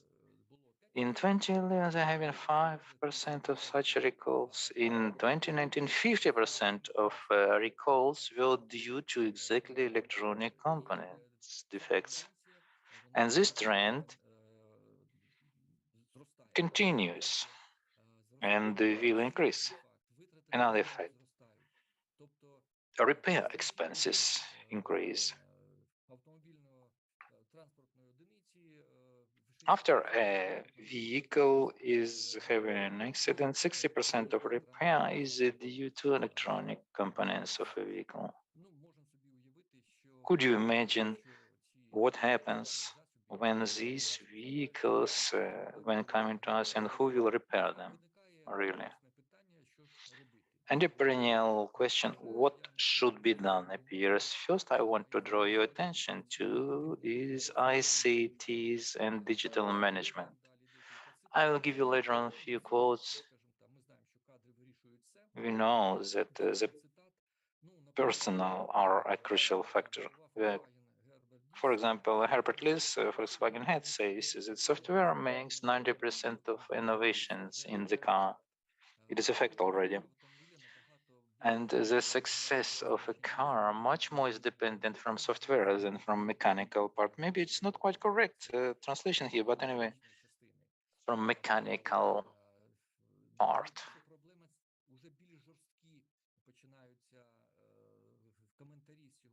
More rigid comments are started in this. The greatest problem is insufficient experience of work with software when there is a need to switch to another software. And Manfred Broil also says that the offices of automotive industry heads are filled with yesterday's people, but they are responsible as they were yesterday. It is very rigid statement. To save time, I will pass this. Peter Martens, ex-head of R&D in Audi and board member, says, the German car industry gives its best and newest products, which will determine whether they will survive as a company under the existing structure, with the responsibility of managers who have lowest experience and knowledge about the most critical part, which software is. And then he says there is a method is needed to screen out the heads, sort out the heads who are not fit in their position. Assess tomorrow the work of all Volkswagen, Audi, Porsche managers, BMW, Daimler, and offer them to describe a small play or a light virus which works. If they cannot do it, fire them immediately. They are not fit for this job. It is a quote of a person who knows what he says, and they are finding the response. Personnel should be changed for those who understand about information communication technology, second part, what should be done. The digital undercarriage, or digital chassis. There is consumer electronics show taking place in Las Vegas, United States every year. It happened 5th to 7th January this year, before the beginning of war in Ukraine. The next will happen 5th to 8th January next year. I recommend you to visit it. And a very interesting event took place in this show. Qualcomm, little known company, introduced new partners in this sphere and introduced digital Snapdragon digital chassis. I believe 70% of you have devices in your hands, the core of which is Snapdragon as a central processor used in all Samsung devices practically, and in other ones, in Chinese gadgets, so on. It is a very well-known company. It's my opinion. I know this company. I observe them since 2001, since I became director of telecom. All LTE, all Wi-Fi, WiMAX, etc. Basically, it is a huge. I will show you their financial state later, and we understand what company is it. Together with all this company, they did joint work and they introduced digital chassis. It is a set of platform with cloud connection, which the car manufacturers can use to design their cars. But the situation starts to look in the following way. Due to that 50% of innovations are software, and ICT engine makes half of the cost almost already. Situation may happen as follows. Qualcomm will introduce its digital chassis, and you have just to put on it a metal bodywork, wheels, engine, brakes, etc. And the basis will be digital chassis. It is not an exaggeration, and I'll show you the figures on the financial condition of the company. Eventually, it will happen, so we shall have more popcorn to see how it will happen. There will be a platform for expanded driver assistance systems. The digital cabin is also the digital cockpit belongs to the digital chassis. Samsung offered this, but for it to be a completed software and hardware development of modern and future car, it is for the first time they showed it. And Qualcomm, I will already I said everything. Very interesting digital chassis architecture. In publication, I will detail it more. I would like to draw attention to interesting graphs. As of end 2021 or beginning 2022, capitalization of all main automotive manufacturing companies. We see Toyota #1, Volkswagen, other, so to say, companies in terms of their capitalization drop. First place is Tesla. It was a leap.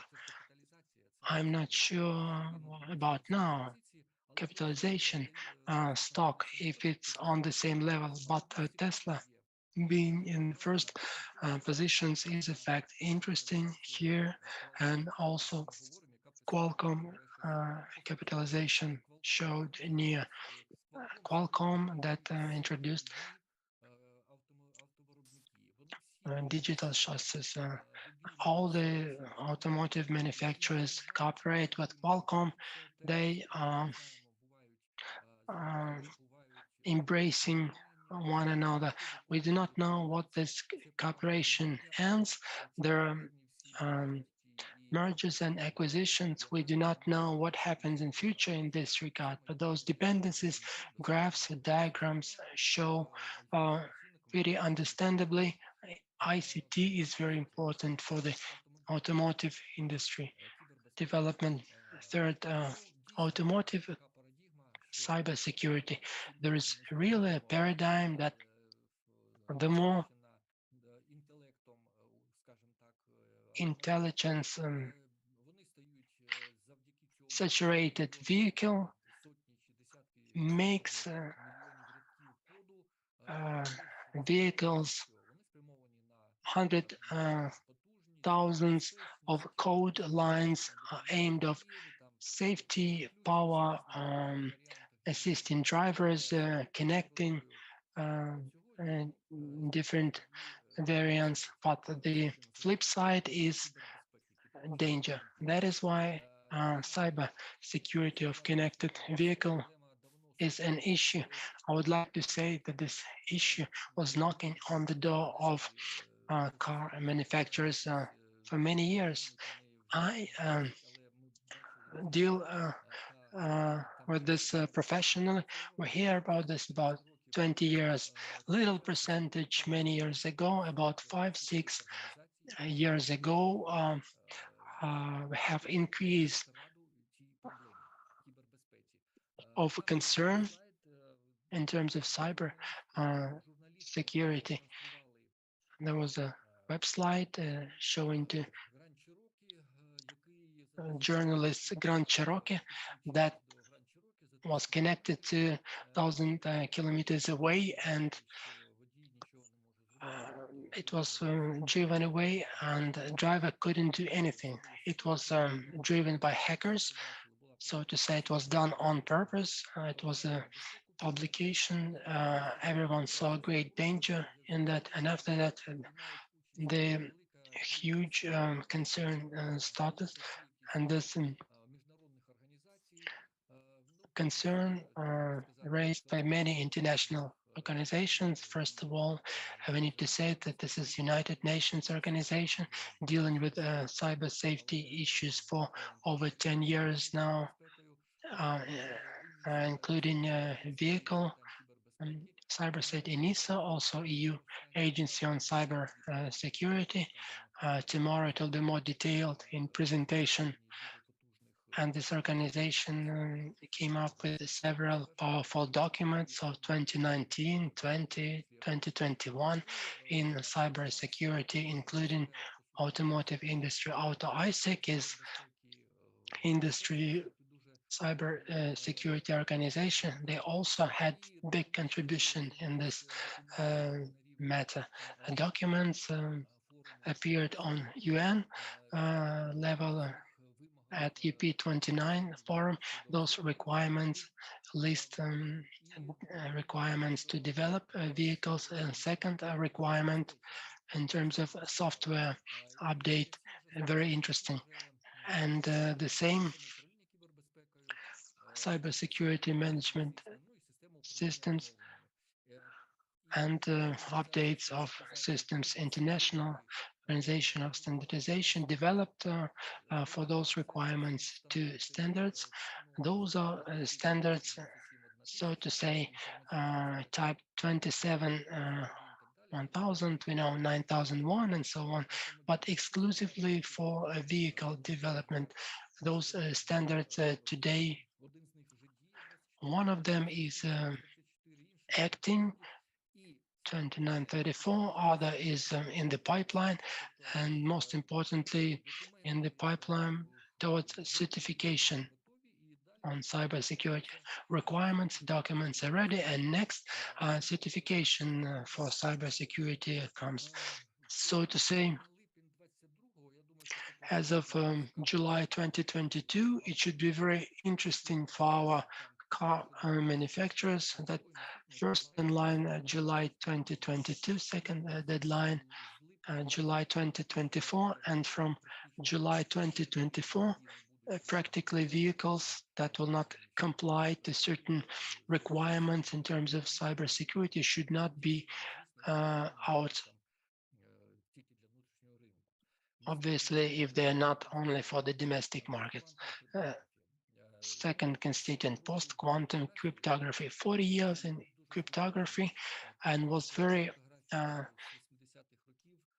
amazed by quantum cryptography from 80s. No one saw quantum computer before, but I will show you. Very interesting here that in introduction to this ENISA, European Cybersecurity Agency, in introduction, they show that for vehicles, this target is very important for vehicles. What do we emphasize here? Cryptography, very high.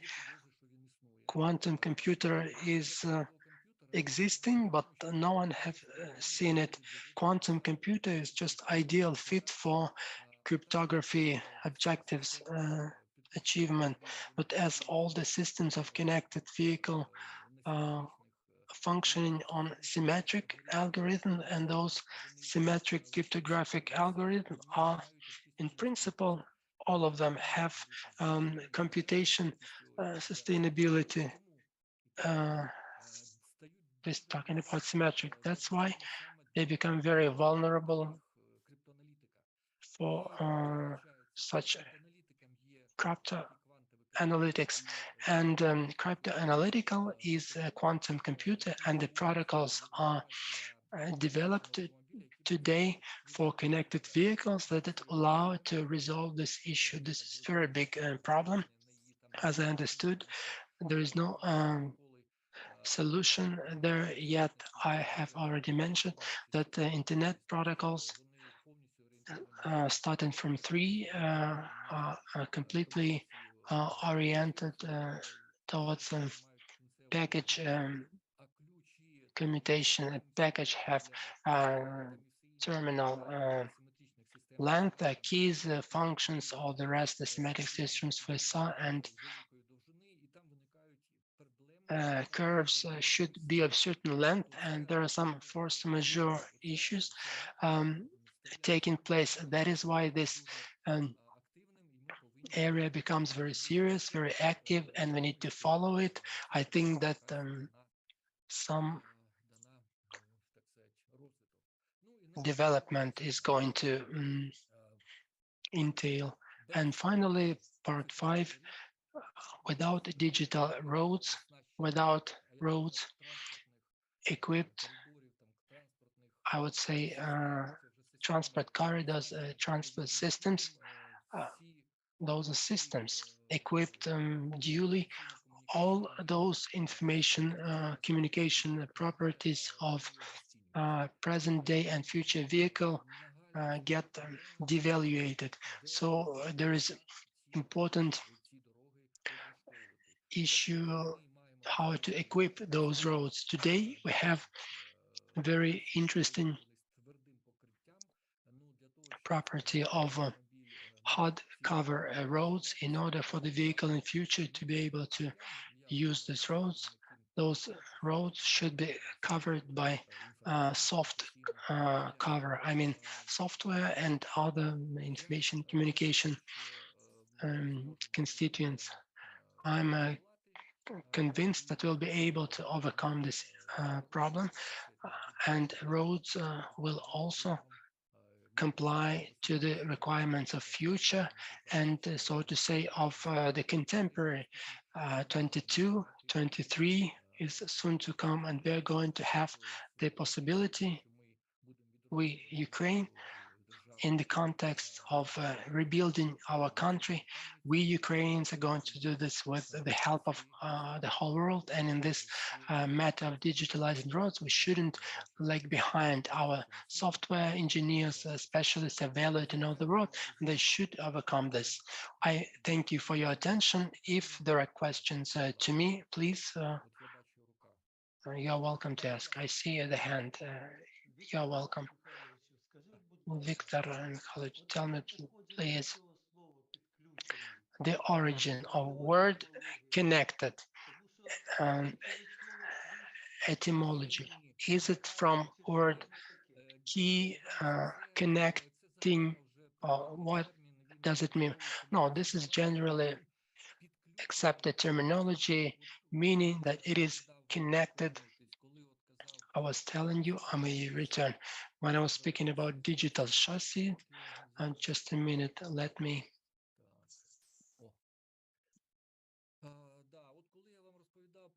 When I was telling you about digital chassis, probably I needed to tell that platform for cell communication connection, LTE, 5G, Wi-Fi, Bluetooth, GPS, I might also WiMAX and so on. It means that the vehicle is radio connected. Like radio connection to the environment, different options of connection. It's not only one activity, but many activities, many. And that's why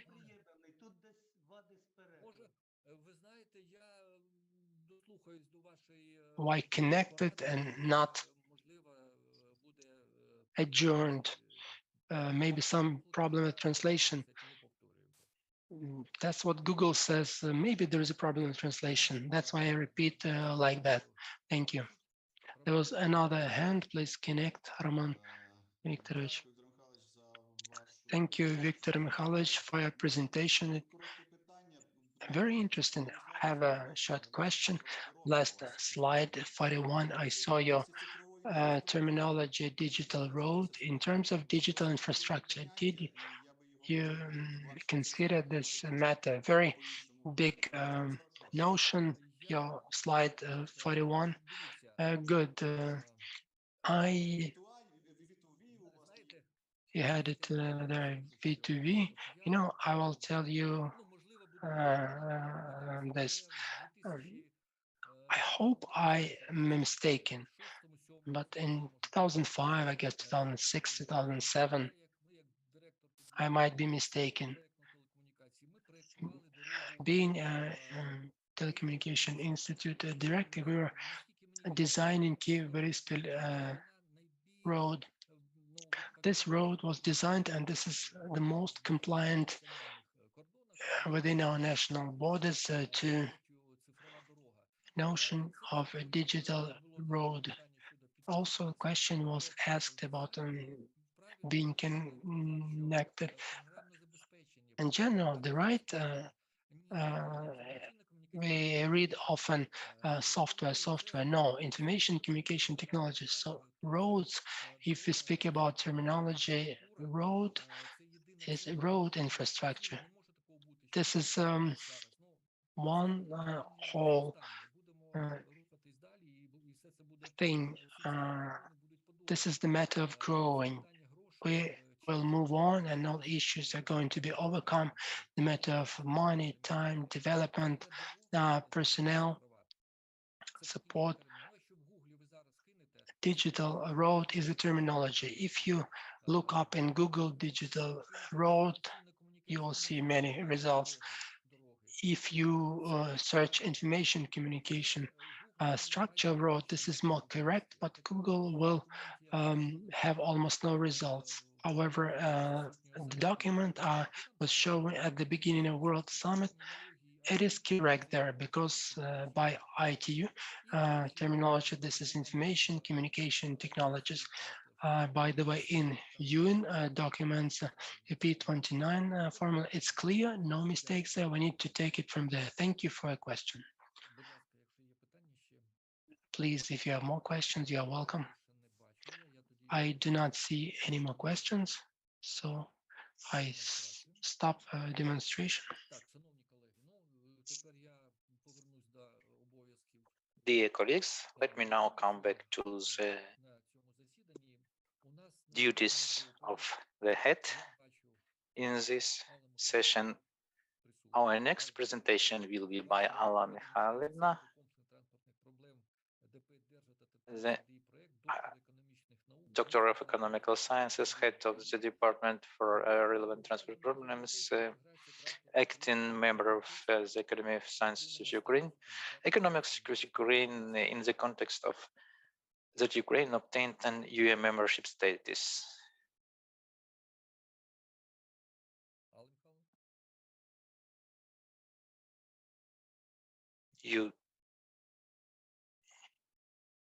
EU member status.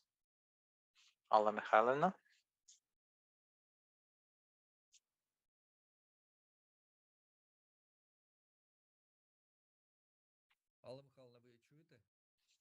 Can you hear us, Alla Mikhaylovna?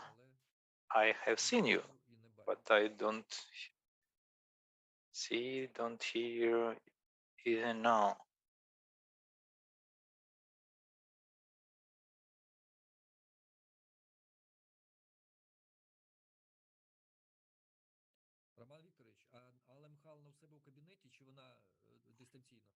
Roman Viktorovich, is Alla Mikhaylovna in her office, or she's from somewhere remotely?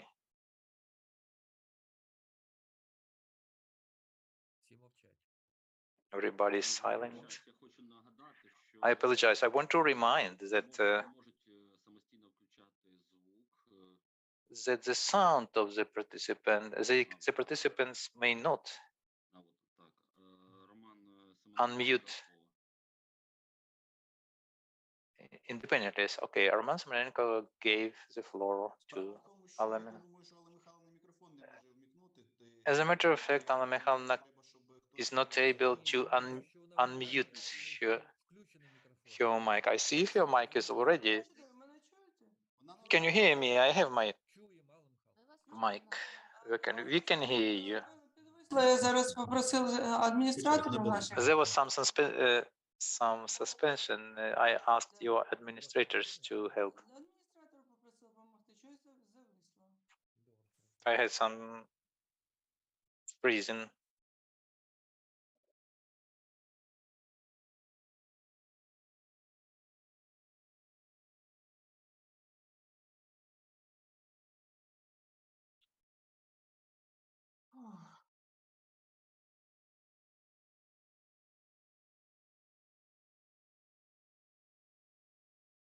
Алла Михайлівна, ви можете доповідати, все видно. You may start speaking, Alla Mikhaylovna. We can see your presentation, and we can hear you. Okay, you can start. It is a very small, not full screen one. I apologize. Yeah, we'll be looking into it very attentively. I have lost. You in the bottom row, you can choose the relevant mode of screen show to have it on full screen mode.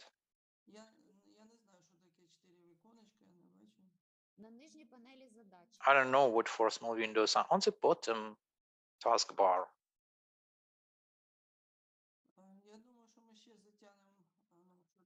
But it takes time.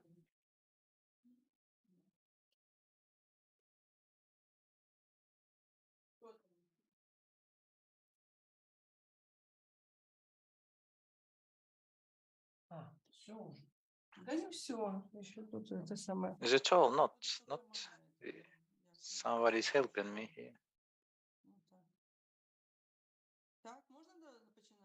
Okay, can I start?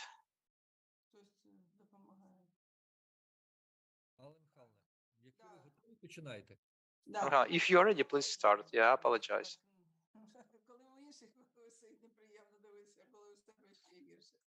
It's not pleasant to see when it happens not correctly with the others, and with myself it's even worse. Before me there were more interesting technical presentations. My presentation is more political and regulatory one.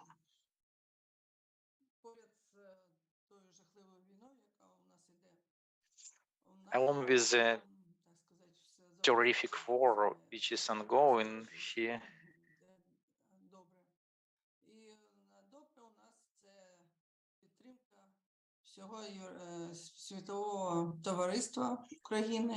Ukraine has the support of all global world society, first of all by European Union, UK,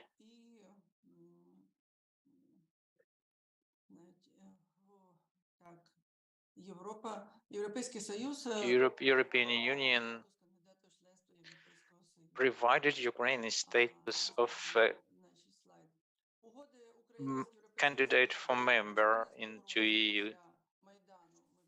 Association agreement of Ukraine in 2014. After Maidan, we signed AA with EU, including FTA. Takes about 70% of the entire agreement. In 2021, we signed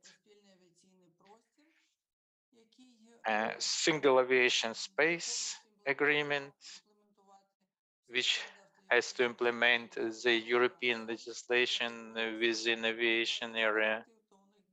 We have 12 directives and they have over 100 directives in their regulation. By the way, I want to tell you that the single sky agreement is a separate one, not to confuse with single aviation space. Even the specialists do confuse them because the text of single aviation space agreement was put into our legislation 1 week before the start of the war, 17th of February 22. More as the agreement on common aviation space, and single sky agreement is agreement on the management of air traffic. The such organization of Euro air control. It belongs to the overall single airspace agreement. 23rd June 2022, EU member countries wanted to provide Ukraine a status of candidate country to enter European Union. 29th of June, an agreement between EU and Ukraine on freight transportation, road freight transportation was signed. And this agreement rescued the economics of Ukraine. As you know, maritime and air transport are not working practically now. So the maritime is now working, God thanks. And these freight flows, these cargo flows were taken over by road transport. And there are other problems with fuel supplies, etc. Let's skip this. The requirements to get joined to EU, there are practically no requirements for economic, but there are 7 recommendations of political nature. As a whole, European delegation, European Union says that implementation of European acquis has 3 stages: implementation and enforcement, meaning implementation into legislation and real enforcement, so that the agreement would start to work in real life. And there are 7 recommendations of political nature when getting the status of candidate for membership. That is the constitution, court reform, judicial reform, anti-corruption, anti-money laundering, anti-oligarchic law, audiovisual legislation, and legislation on national minorities. The transport section includes the following topics: development of a sustainable national transport policy, development of sectoral strategies, development of multimodal transport network connected to TNT, planning financial infrastructure, promoting use of intellectual transport system and information technologies, joining international transport organizations, scientific technical cooperation, simplified crossing of the border. It should be said that in the section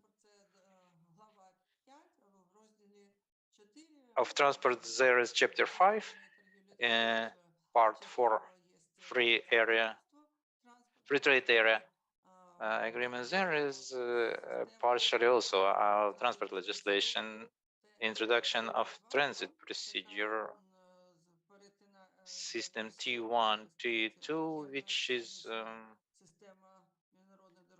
more voluminous than the system of international transportations we reckon with, but it is more connected with the Ministry of Trade and Economics. So the Ministry of Economics includes as a part of trade.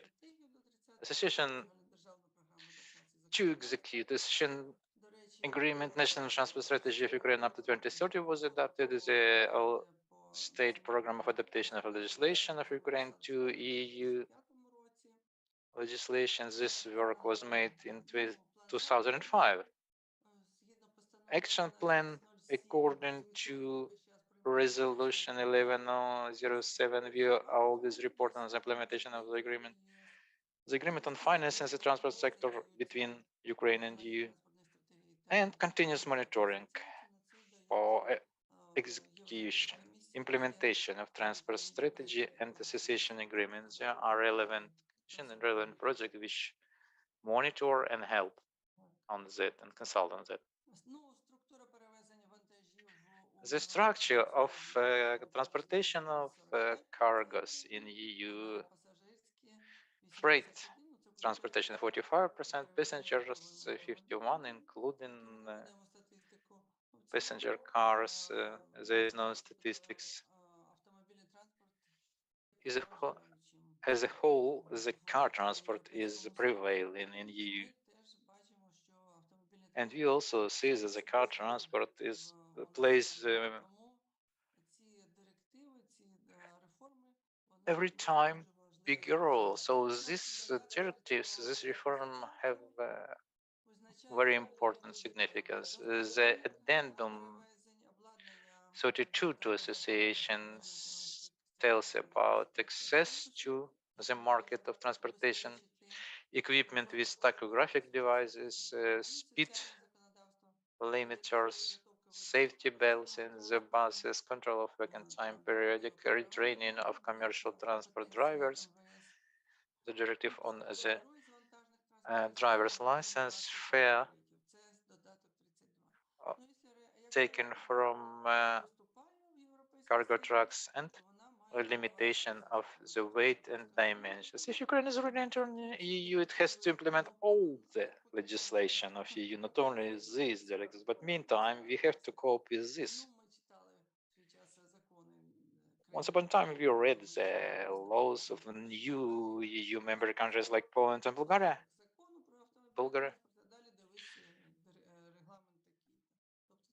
And it was saying the law on road transport, and then there was a link, a reference to the relevant chapter of the European directive.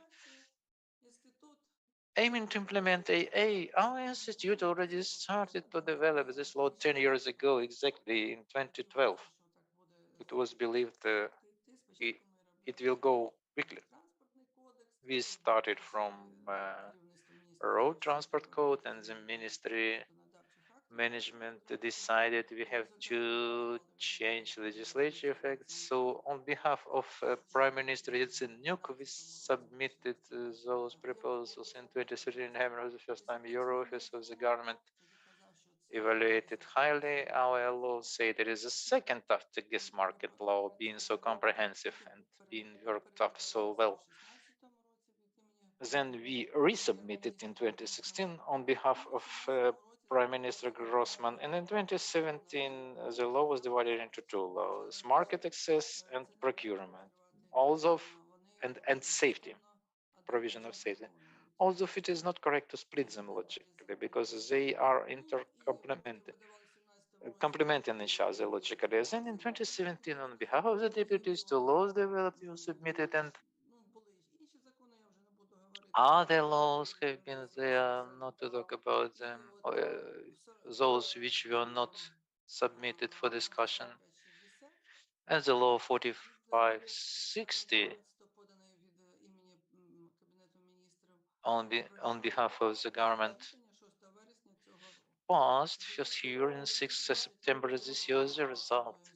We are working up those laws for 10 years, and this is the first time when this law came to the room. That is the long time. So the 4560 law draft implements the relevant regulation 561/2006 to establish general rules for conditions to be observed to be operator of road transportation. It implements also this regulation, which goes connected to other two regulations 72-73 on the joint rules for access to international cargo transport, passenger and bus transport.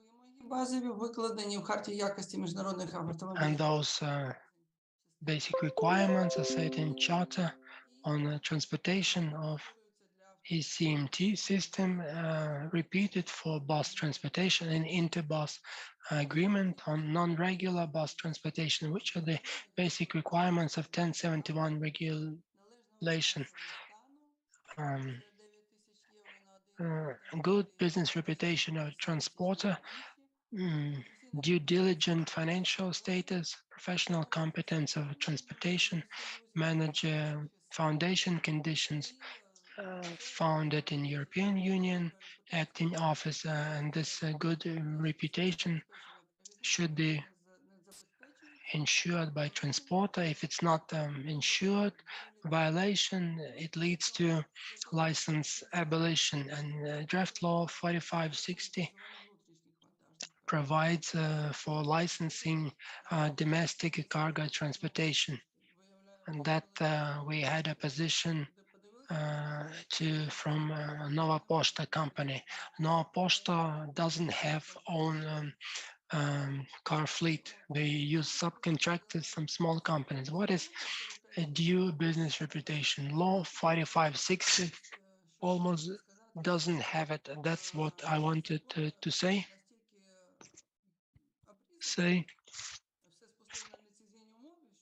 Law is so much curtailed. Everything is brought down to license conditions. Law will relate, so to say, to the backward areas.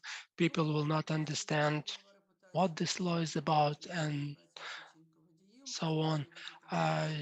Due financial reputation means not infringing the weight and dimensions of cargo vehicles.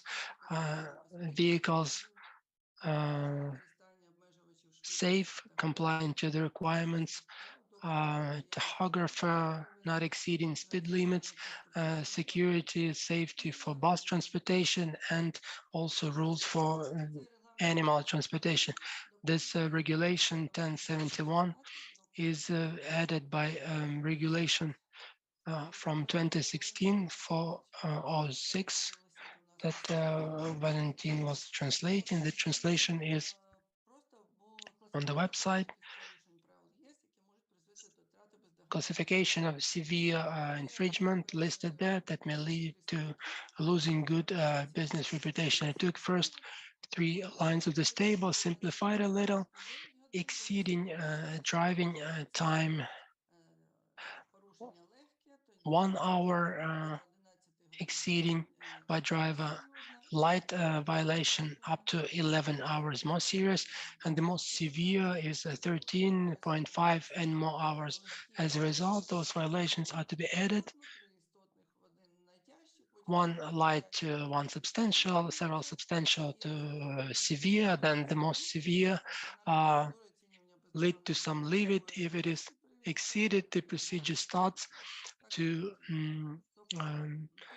abolish the good business reputation and to withdraw a license. Those violations I mentioned included in safeguarding law might lead to license withdrawal, but this is not described well enough in this draft law. And the second matter is our administrative code, that those violations, this system violations are to be introduced, is not in line with our administrative code, and we basically need to rewrite our administrative code. And the third thing is the way this is going to work. How it is going to work. Ukrbezpeka is not strong enough to control.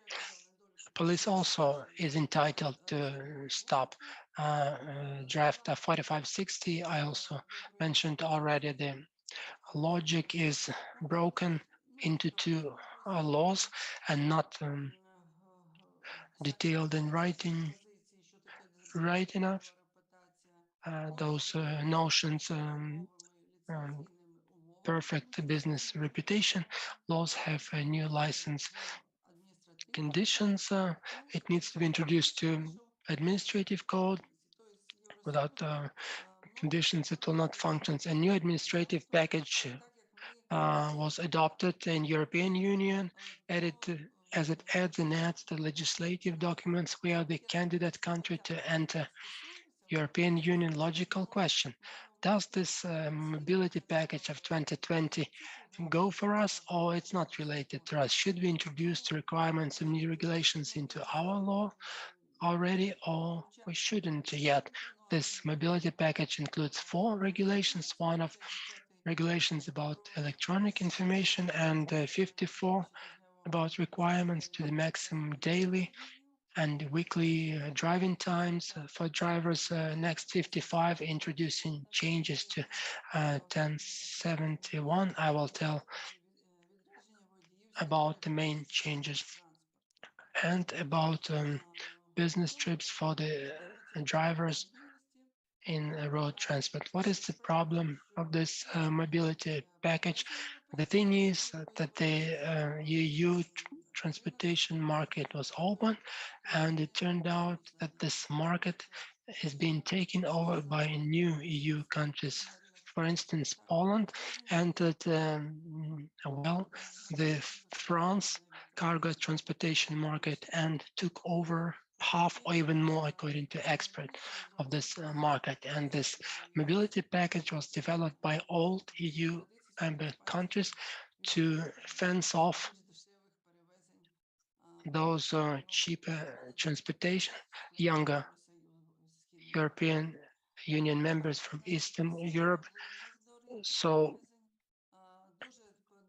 enhancing requirements to transportation market, requirements are enough detailed in terms of office requirements, like PO box offices, requirements to drivers, limitation of cabotage, access to market starting from vehicles 2.5 tons and over instead of 3.5 tons and over, so the requirements are expanded, and periodic qualification of transportation management periods are less. 10 years previous regulation, 3 years in current regulation. If we asked this question to Mykhaylo, are we going to put 3 years or 10 years? He said, I'm for 3 years. Maybe all other requirements of the mobility package of 2012 are also to take into account.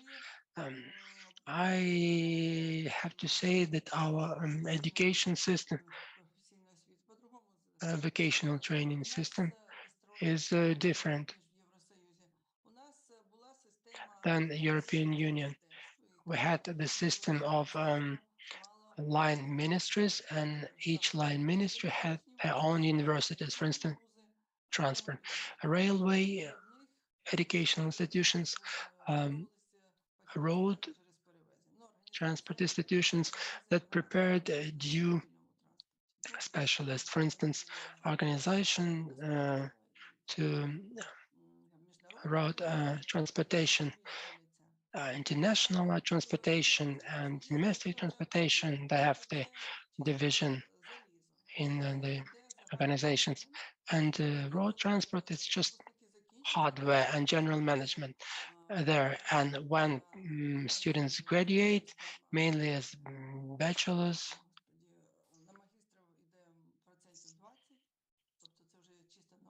masters account for around 20%. To scientific approach, they arrive and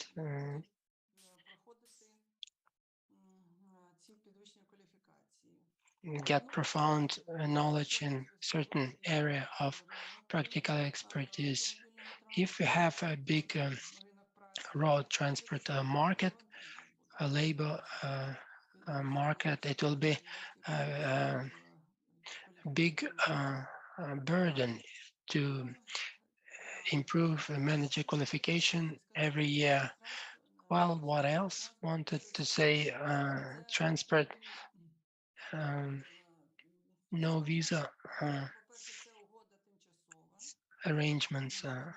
Transport no visa agreement is a temporary agreement for the time of war, but it was a salvation for us because when we ran out of fuel in spring, introducing energy from European Union, Romania helped us a lot.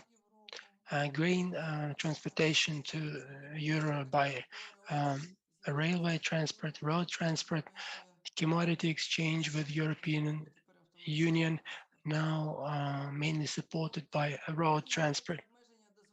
The limitations in terms of permissions for international cargo transportation abolished. They have pros and cons. Everyone started working for international road transport, and the line of trucks at the border checkpoints is up to 50 kilometers. So there are voices speaking of need to return permissions, but electronic line is being introduced, I guess, day before yesterday. I heard in the interview with Mustafa Nayem, but he's busy today.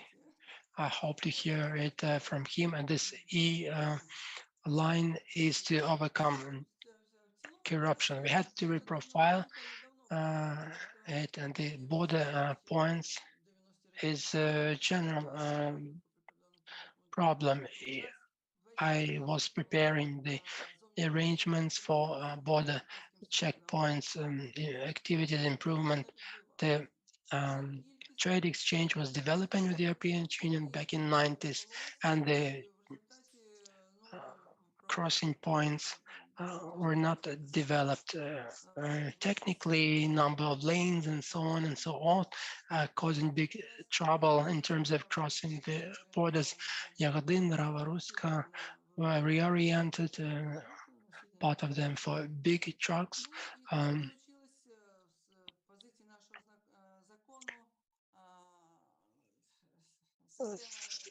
Semi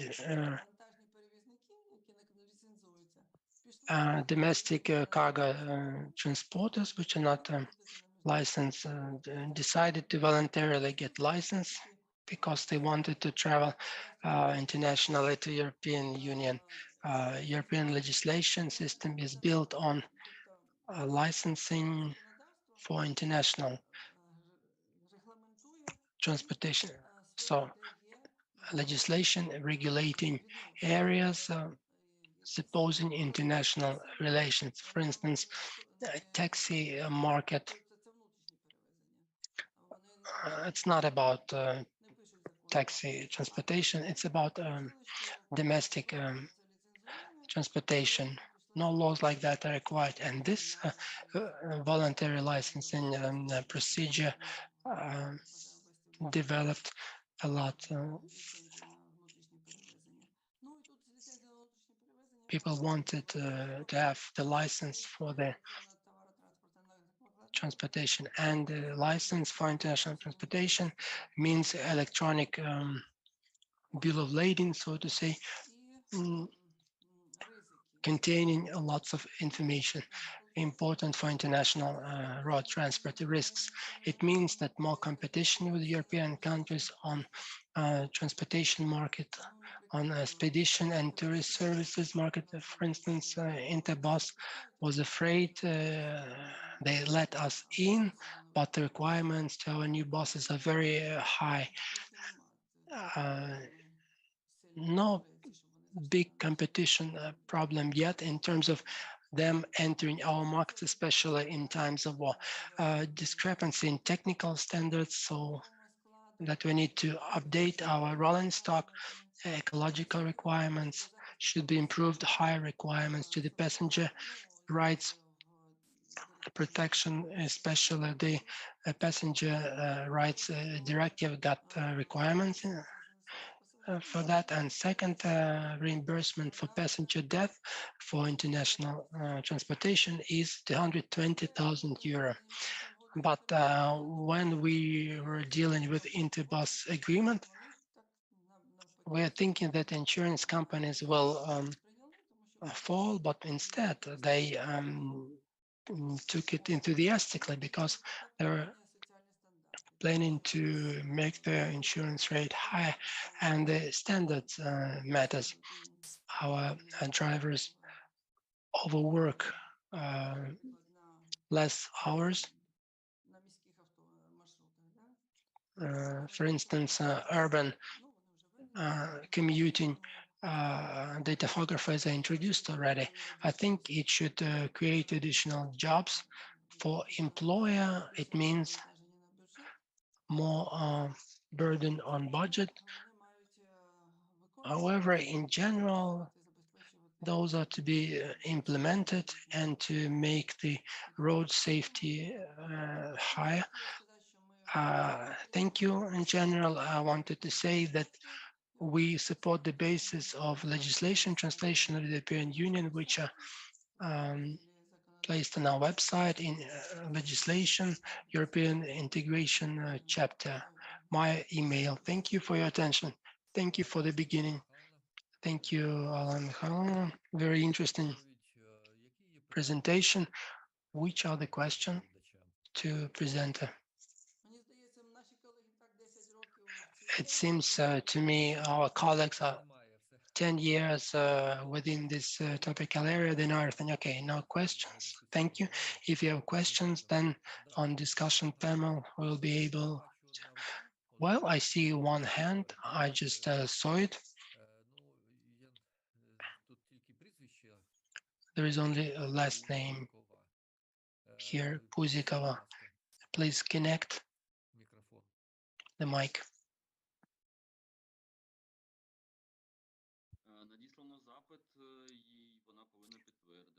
The request is sent to her. She is to confirm. Is not connecting now, maybe connected before.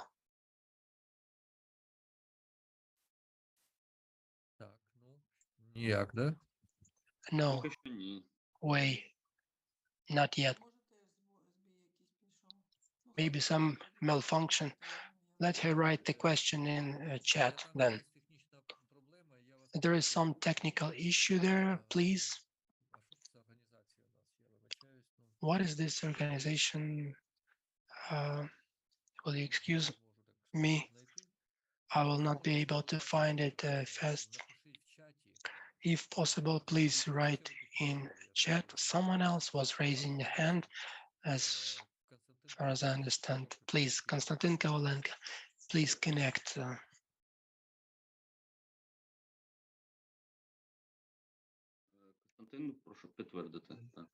Konstantin, please confirm. Hello, dear colleagues. We are very much thankful to Alla Mikhailov for a good presentation, very concise, very interesting. I represent Association of International Road Transporters of Ukraine. We are really very thankful to our European colleagues in terms of concluding agreement that allowed us to do international cargo transportation without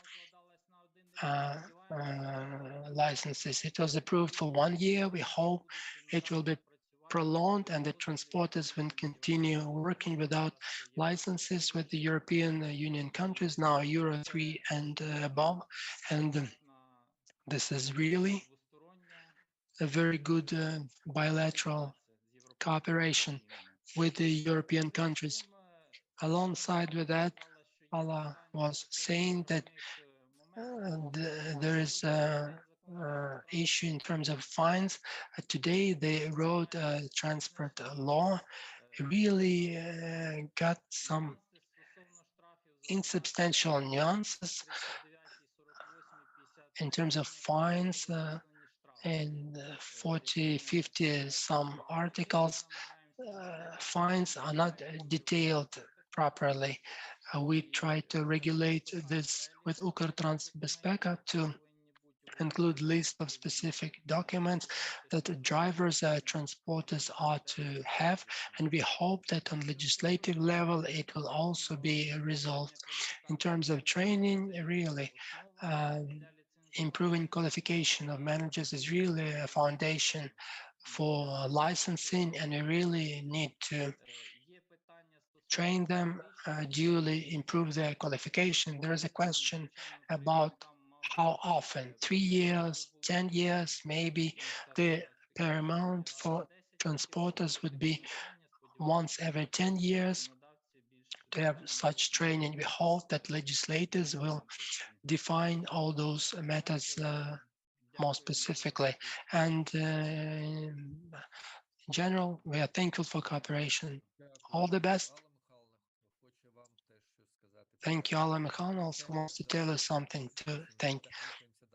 Please connect one connection and move on, please. Thank you. In general, the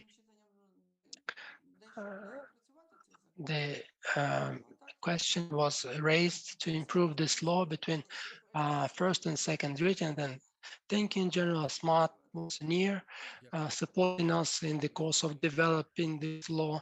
Thank you, dear colleagues. Let us move on. Let us move according to the plan. Next presentation, Zharov Konstantin, the director of State Auto Transport Scientific Research Institute, Irtrevich, senior scientific specialist of compliance department of parts and equipment, candidate of technical sciences and acting member of Transport Academy of Ukraine. Presentation, requirements to vehicles in relation to the European regulation systems. Very interesting. Who is going to present? Please connect. Thank you, Viktor Mikhailovich. Good afternoon, dear colleagues. Me, Valentyn Zharov, is to start. I'm trying to start presentation.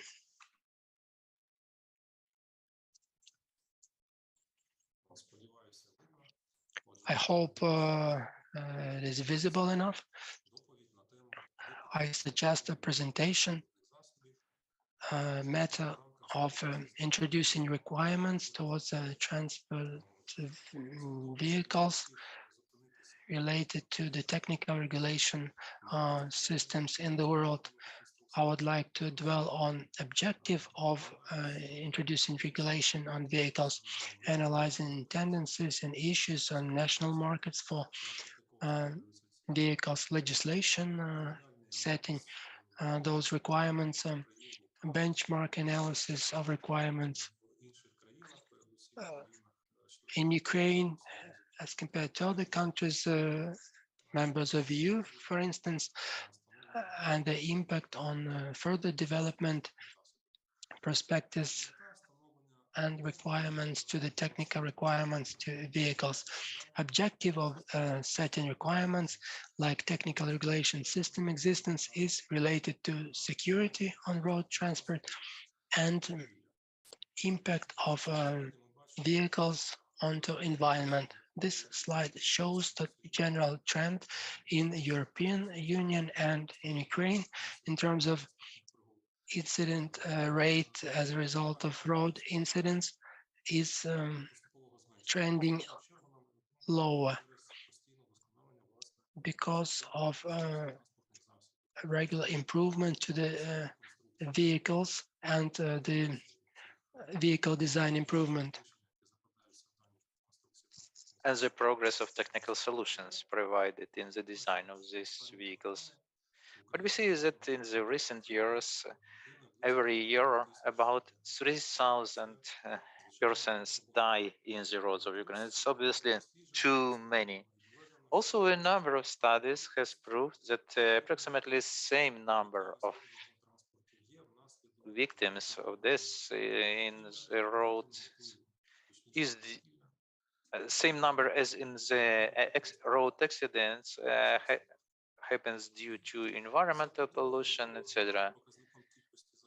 On the specific indicator per 1 million of population, the number of deaths of Ukraine is gradually achieving the average indicator in the EU, but up to now, this specific number is averagely by 50% higher than in EU countries and times higher compared to European countries with most developed economics.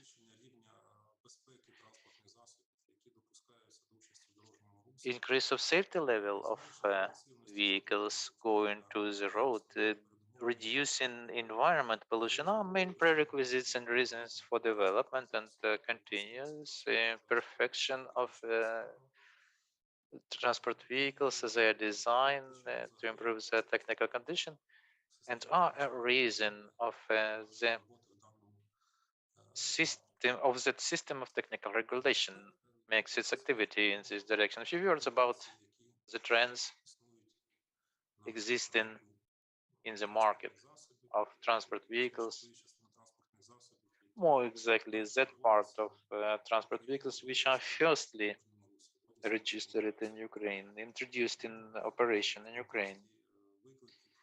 In the context of challenges of martial law time, of wartime, we are now found at. You see in the table in the slide, the overall trend of the market has such a property to grow in the number of vehicles which are firstly registered in Ukraine. But since 2013, compared to modern time,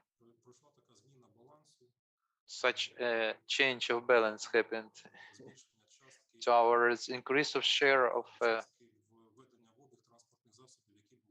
input into operation of used vehicles. We can see that in 2013, prevailing share of the market was due to new vehicles, then the number of used vehicles now increased, and every year to be firstly used in the road of Ukraine, those used cars, it increased five-folds compared to 2013. The new vehicles were registered first time in Ukraine. That number dropped twice.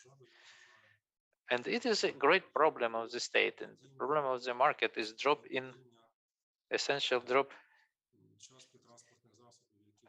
of the share of transport vehicles introduced into operation of Ukraine made by Ukrainian manufacturers. The lower part of the slide shows volumes of import of passenger cars, used passenger cars in Ukraine compared to the amount put into operation in different regions of the world during last 6 years, since 2015 to 2020. So we see that about 1,700,000 of such used cars were brought to Ukraine. На цій діаграмі можемо побачити, що вона є становить приблизно 1/3 від. And you can see that it makes approximately 1/3 from the overall amount of used passenger cars which were brought into all the countries of Africa. It is compared to the number of used cars brought to certain parts of the world like Latin America, Middle Asia, Asian Pacific region.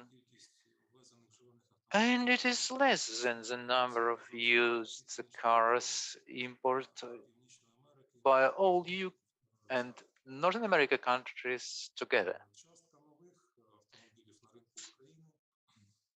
the part of new cars in the Ukrainian market in 2015 was prevailing. It made about 60%. In 2014, should be said that the leading positions in this segment of new cars were taken by Ukrainian manufacturers. In 2021, the share of new cars in the market dropped to 16%. In 2022, it is forecasted to be at the level of approximately 10%. The share of electric cars in the Ukrainian market makes about 1%. And it should be said here that most of those are used cars. Many of them are in operation for over 5 years. The share of national manufacturing here reduced substantially, as already mentioned. In 2013, it made about 11%,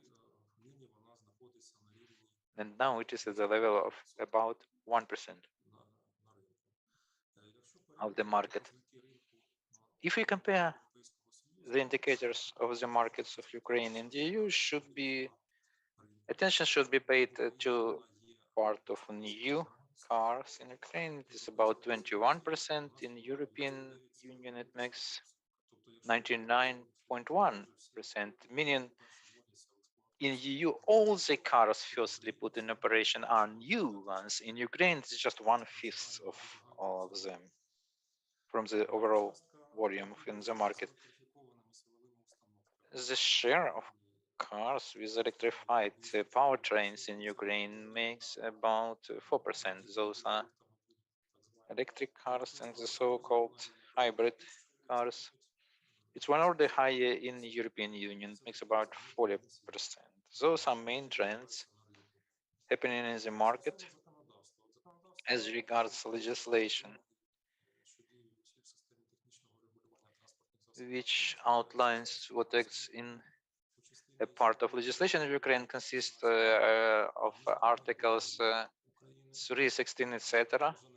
of Ukrainian constitution, international agreements of Ukraine, Geneva agreement of the relevant year administered by Global Forum, 29 added by international regulations and rules of United Nations Organization, which establish the basement and prevalent part of all the requirements acting in the system of Ukraine.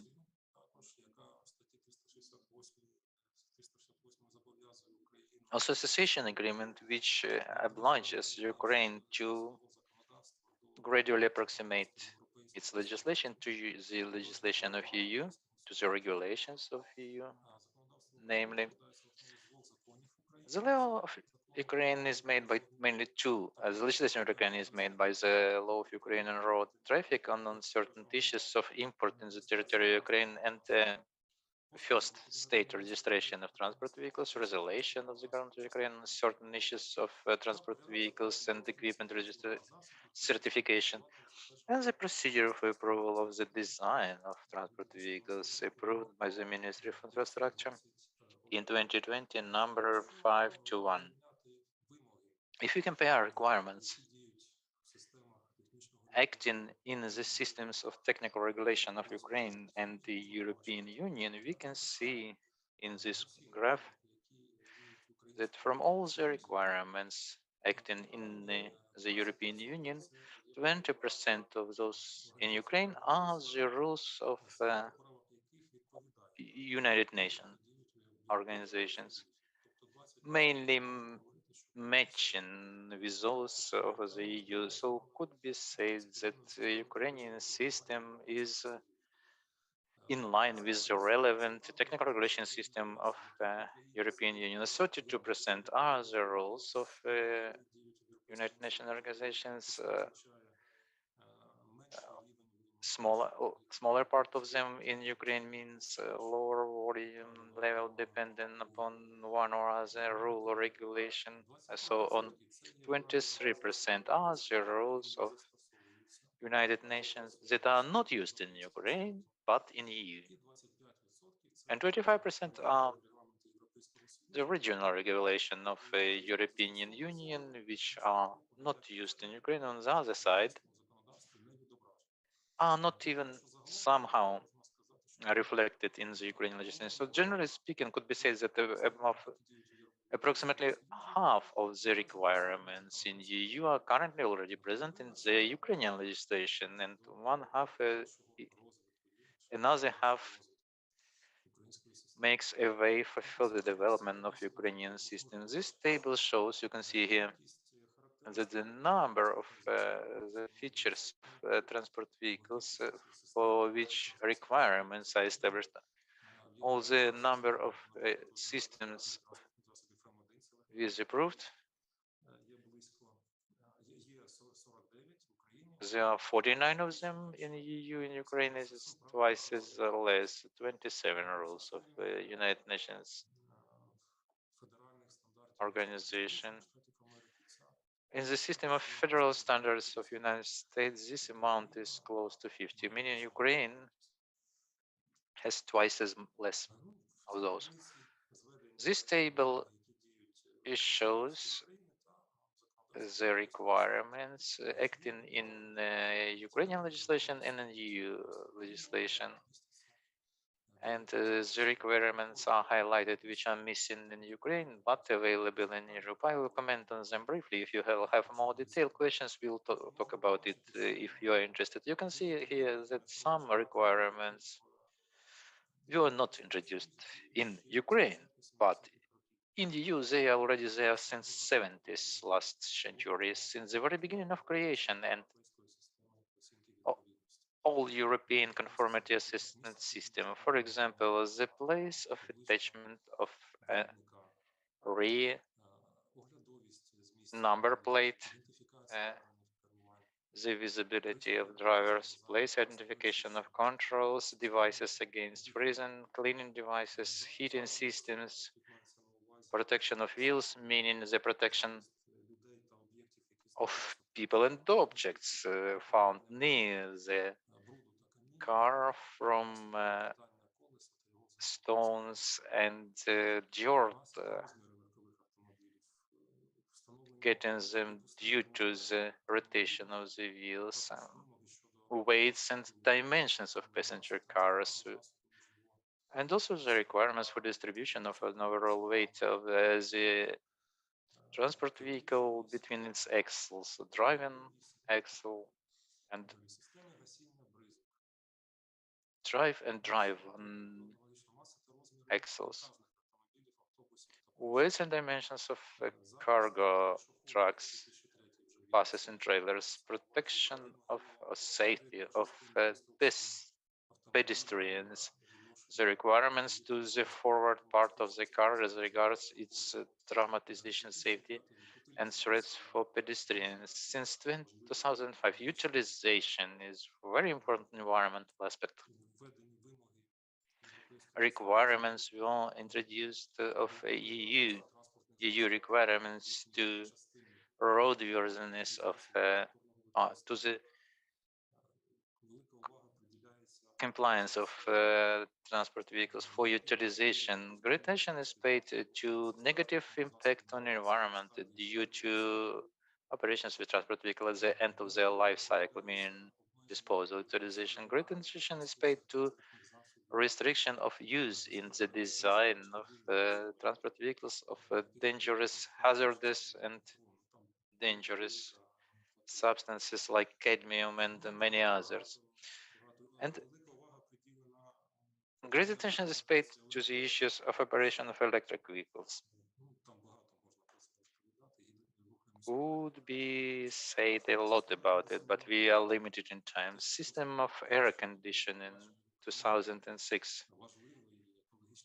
Another environmental aspect which wasn't yet introduced in Ukraine, directed to limit greenhouse gases emissions through air conditioning system. 2009, since 2004, requirements are acting in EU for emission of hazardous substances according to the relevant standard. In Ukraine, this norm is postponed to be introduced in 2025.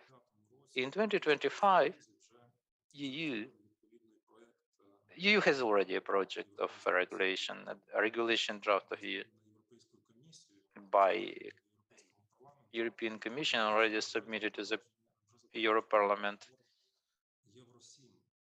to introduce Euro 7, not only covering cars with classic and hybrid powertrain, but also electric vehicles. And a great attention is paid to such aspects as requirements to the resource of recharged battery borrowed from an overall technical regulation 59. It says that rechargeable battery has to serve for not less than 7 years or for some mileage, depending upon what happens earlier. Battery capacity has to stay at a level not less than 70%, has to remain at 70%, not less, during this operation period. Next, the requirements to hard particles emission due to friction of mechanisms and friction of machine parts on the surface of the road. And research has been made which proved that these emissions are in orders higher than solid parts emitted by the vehicles provided by the relevant Euro 6 standard. Generally, there is a great bulk of new regulations being introduced. It is also a task for Ukraine later on. Ukraine has to implement it in its legislation in 2020. Indicators of a gearbox, accessibility of the vehicle for the driver and passenger, stability control systems. The introduction of those have been postponed to 2025. Manufacturing table and VIN. Emissions by cargo trucks.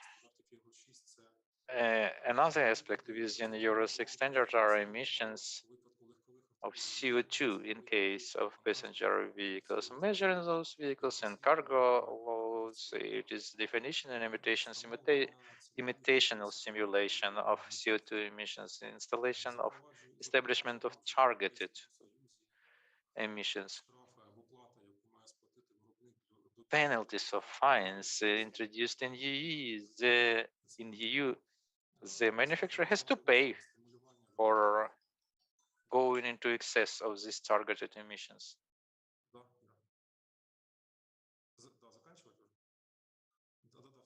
Have I to wrap up already? Yes, thank you, the colleagues. I'm sorry, I have to wrap up. Many other aspects. Improvement of braking system, the system of prevention for emissions to be exhausted. And just 1 minute about perspectives of further development. What is foreseen to be introduced in EU legislation, intellectual systems of helping the driver to select movement speed, auto-blocking devices, systems of alarming, systems of prevention of the fatigue by the driver, systems of prevention of confused driving, other systems, and the latest developed in 2021, 3 rules of United Nations organizations, 155 for cybersecurity and cybersecurity management system, 156 updating of software and management systems, is software 157 for automated system of maintaining the lane of the road, automated lane keeping system. It regards to Euro 7 standards, and also new draft regulation of European Union was developed for information system of automated driving. Thank you for your attention. I am sorry for exceeding the time. Thank you very much. Дякую, Константин Сергійович. Thank you, Konstantin Sergeyevich. I see a hand raised, please. Connect. Да, ви вже звуком. You are in, Laura. I wanted to ask how much Ukraine is ready to pass the Euro 7 testing and also testing of a car not maintaining road lane and also the emergency testing. The testing are being conducted for Euro 6. We have a test center which provides for a large part of all the volume of testing foreseen by the regulation. United Nations regulations, European regulations, Regulation 73 UN and 117 of EU. Regarding Euro 7, this regulation is not existing as an approved EU legislation act. It doesn't exist yet, and also there are no United Nations rules. This is a draft document of European Commission. Be submitted to European Parliament, but it's obvious that according to the regulation to substitute Euro 6, there will be a part of this will be we have to conduct. That part will be a little bit smaller. As regards your question for the possibility to test improved systems of helping the driver selection of the lane and automated system of driving.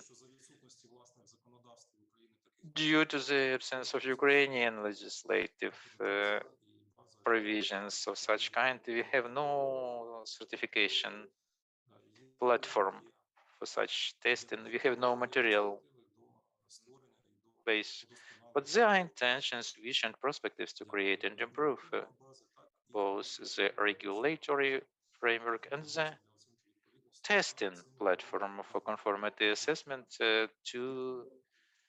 under those new regulations. Thank you.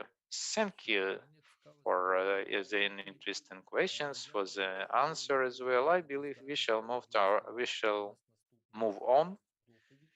Our next presentation is by the Center of Scientific Studies in the Security Area of the Transport, Garpenyuk Andrei Vasilyevich.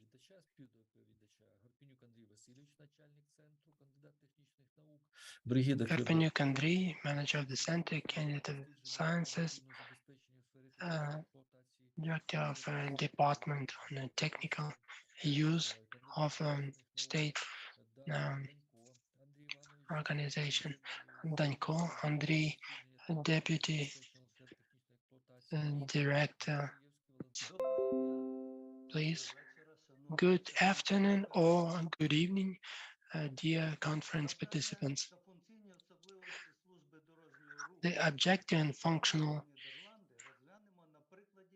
nuances in Kingdom of the Netherlands road infrastructure. We will consider based on draft law on road infrastructure as of 1st of May 2022. Possible to get familiarized with the law online and with working translation on Institute website. To get familiarized better with technical details, you may log on to the website. If you cannot copy or photocopy, working translation is enough to achieve on the website. To write inside in Cyrillic or Latin letters, find legislation chapter, then Euro integration folder, then legislation EU member state countries. You will find this translation there it is incomplete. The complete translation of the contents. You may find many valuable documents there, which are probably not translated. There are logical questions. Why road service? Why Kingdom of Netherlands?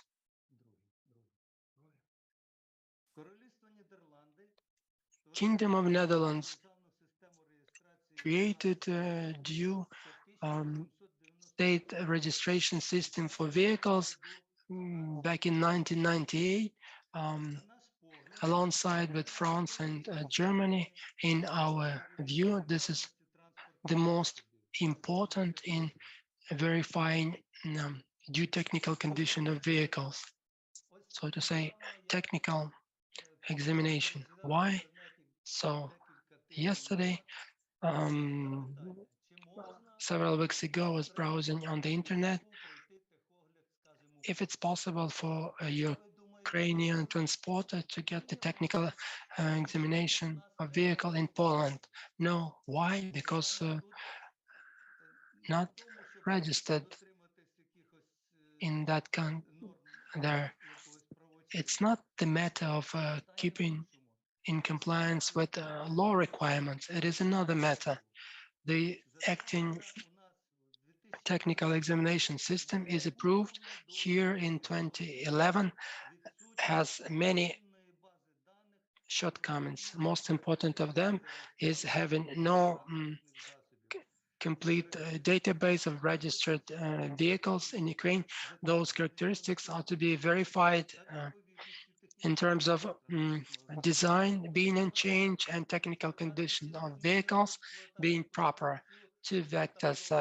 First, design changed, unchanged, that was approved so long by certificate. And second, if it is technically right, regulated by directive /33 is translated on our website completely with the letter changes. Matter of the registration, so to say, permission to function, are matters regulated by national legislation in EU, entrusted mainly to road services. In the Netherlands, there are 12 provinces.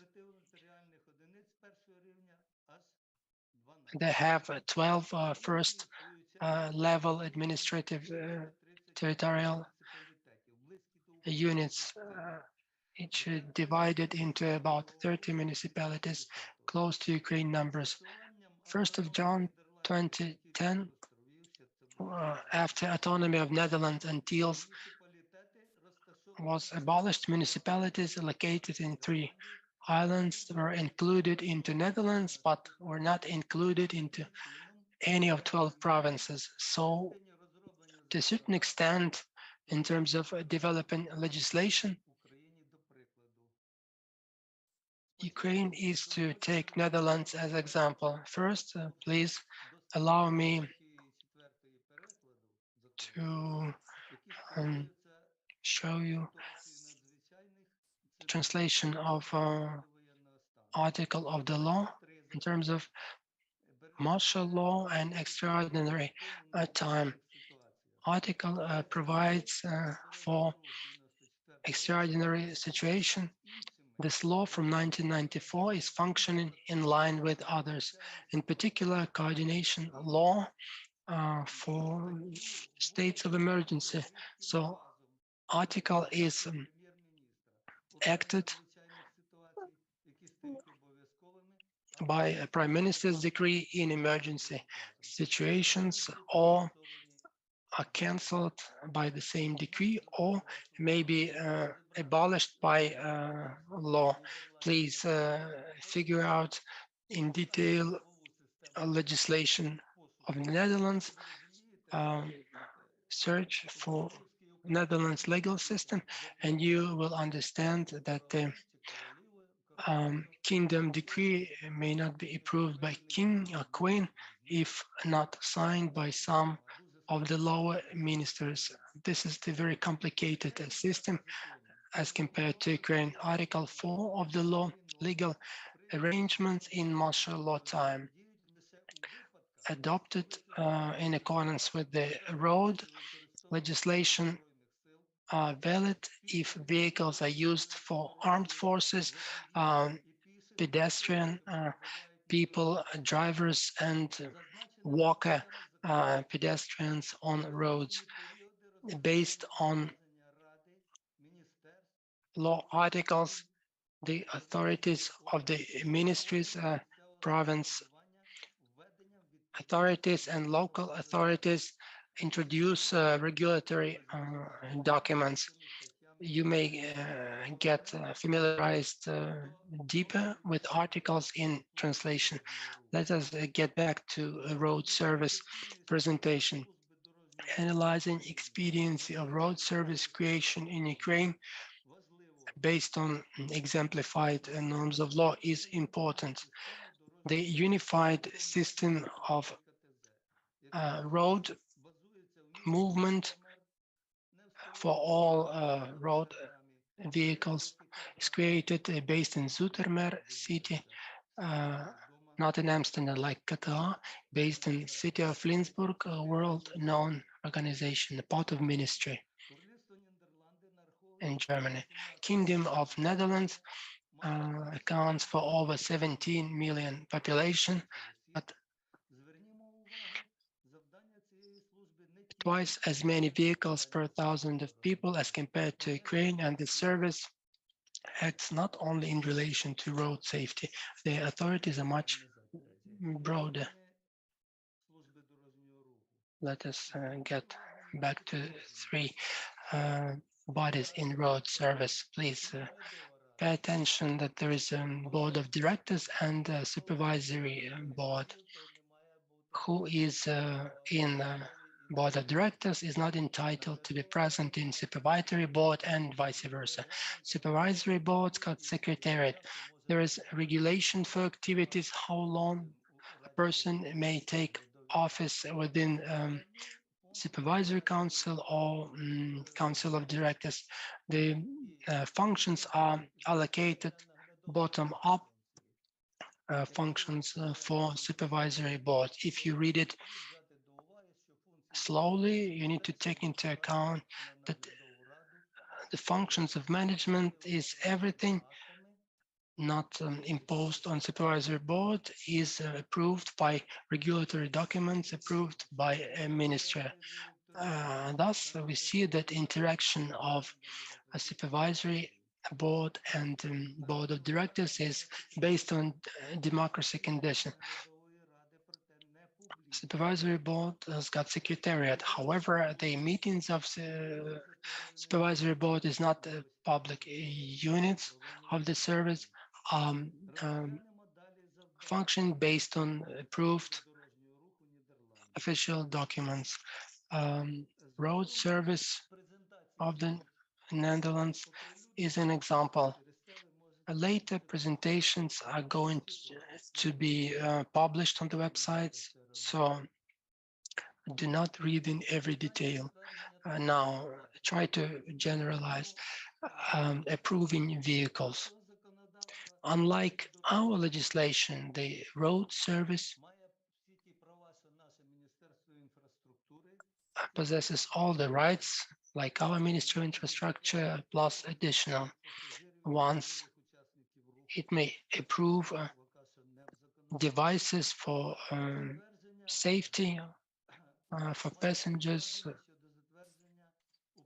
not in our legislation yet, is approving authorized bodies in terms of road vehicles in accordance with the national standards in Kingdom of Netherlands.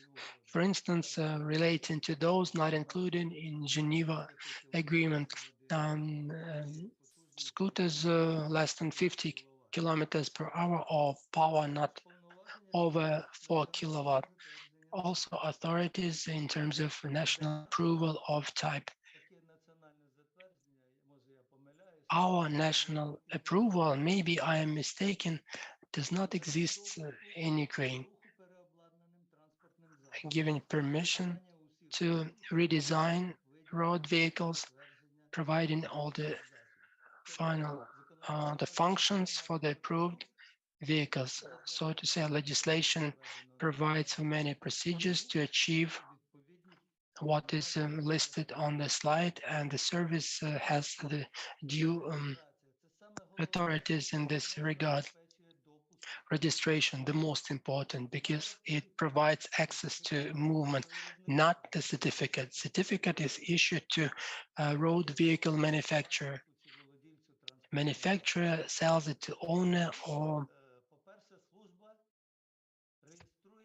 possessor of vehicle. First off, service registered all the categories of road vehicles, not first four like we have, plus agricultural and forestry road vehicles and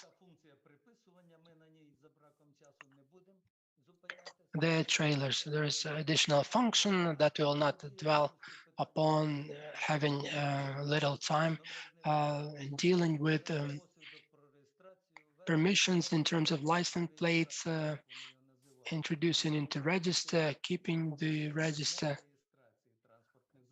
registers for registration. That's what they call it, because they made the registers not for registration. Interaction service with the due international organizations. So to say, services of other countries within EU and more. In particular, insurance, accounting, fair, administrative, and criminal investigations. In general, registration takes place in line with Directive 1999/37 with the related changes. This directive foresees having electronic databases, everything about road vehicle, everything written in certificate of compliance is introduced in beta databases. Europe is moving at a full pace to digitalizing in terms of re-registration and other. And this process is unstoppable. We need to do the same to create unified body, to introduce digital. We have the Ministry of Digital, how to say, of digitalizing all those procedures. Everything is ready for that, but there are many opponents, people who are used to all methods. The objective of the service is detecting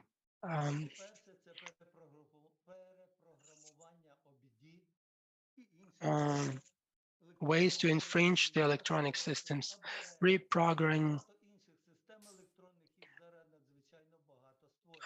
power units, ABS, and other technical systems, which are very numerous, especially in newer vehicles. After that, the service itself, without enforcing criminal function, but notifying competent bodies about intrusion to road vehicles. This is not organized at all here. Also, in terms of procedure, driver permission, court decisions. Example here on preparing information for judges, for precedent law implementation. Let us dwell on road vehicle verification. First, technical services appointment for approval, checking the proper technical services qualification in due periods of time, qualification improvement, periodic compliance is brought down to subjects that perform checks are authorized to do those activities. Temporarily stop, change, and withdraw permissions. Check the protocols issued if valid for road vehicles. For instance, wrong regulation of headlamp and vehicle. This service fulfills such functions that need to be adopted. It may also check road vehicle low left angle during registration because they describe vehicles. At the technical control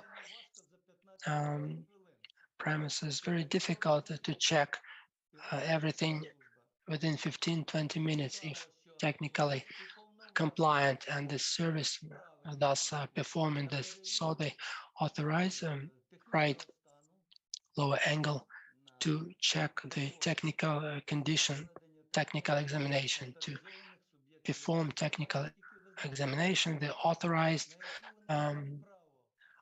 economic subjects, companies who are entitled to perform these activities. For instance, authorized dealers are not prohibited to provide authorized technical examinations. They are very broad requirements. Buses, cargo vehicles, not only passenger cars, and they do not have so much necessary equipment. That's why they may not technically implement this technically permitted activities.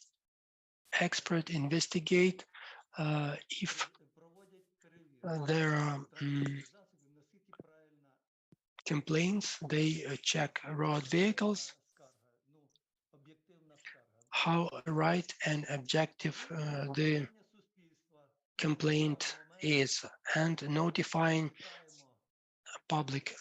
Also interesting to read. Second point, collecting data about new passenger cars and define information in order to control CO2 emission, to control fuel consumption per 100 kilometers.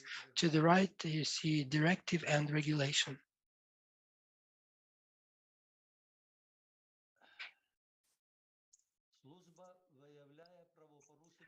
Service detects violations from officials if they are accused of such violations. Determining punishment ways. Now try to read the abbreviated analysis of main functions.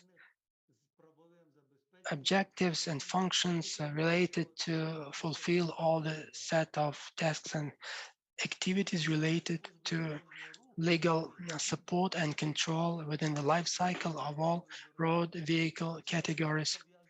It is important in terms of security and safety on roads, and those all items are interconnected. And the decisive significance, I repeat, is registration and register upkeep. Road service in Netherlands Kingdom fulfills the objectives and functions at the same time democratically and by hard management. Register is maintained not only at the expense of the country, but also at the expense of owners of road transport owners. They pay for the respective services. Thank you. Thank you for your attention. Thank you very much, Valentyn Vasilevich, for your presentation. What are the questions, dear colleagues? I do not see questions yet. If no questions now, maybe chat or discussion panel. The next presentation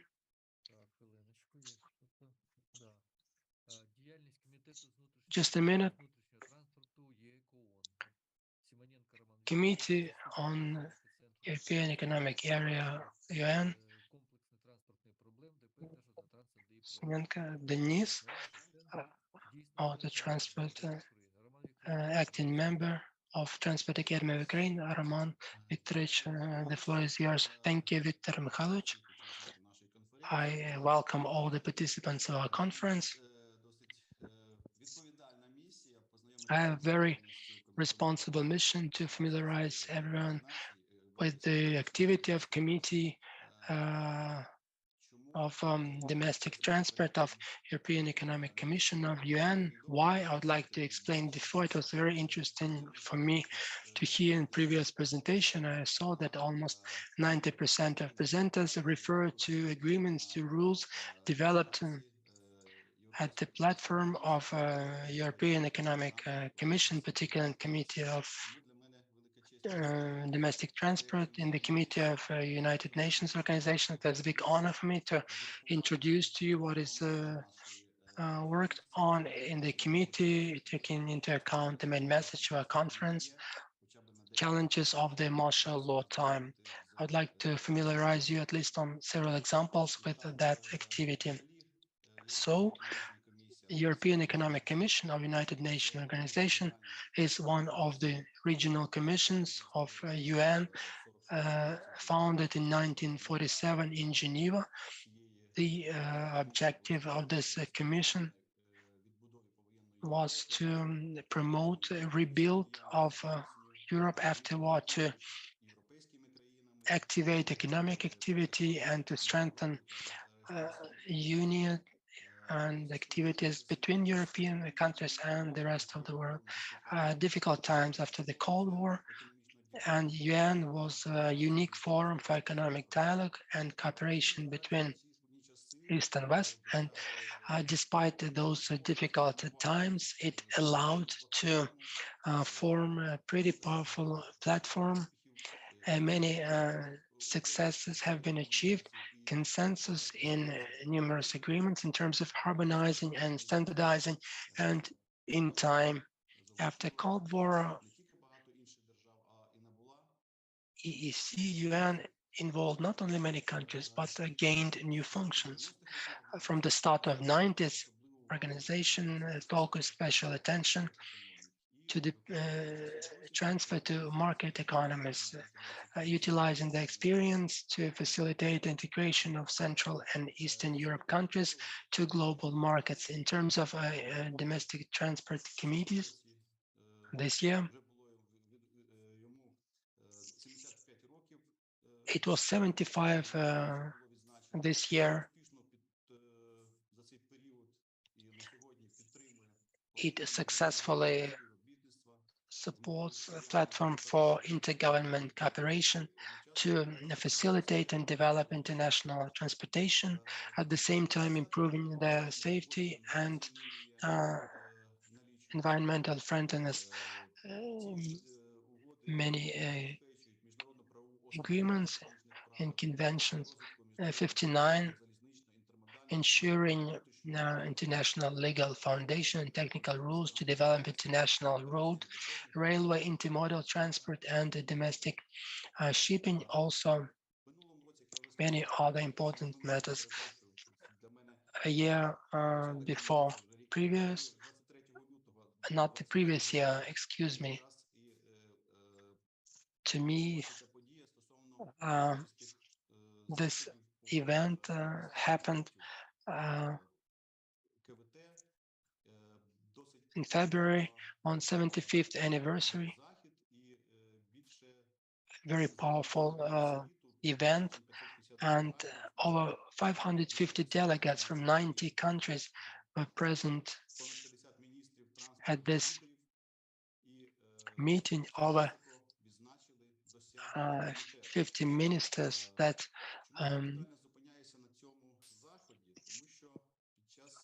marked great achievements of this committee. Why I dwell upon that during this meeting, update of some functions took place, structure was updated, introduced to a committee for domestic transport. I would like to note, you may see on screen the competences of the Committee on Domestic Transport, and one of the key messages is that the Committee on Domestic Transport is the center within the UN, providing for the comprehensive platform to develop all the aspects in terms of domestic transport, national, regional, based of a transport convention of the UN. So step by step, our committee went beyond regional activities. During those events, during those activities, structure was reconsidered. There is around a dozen working groups in the structure,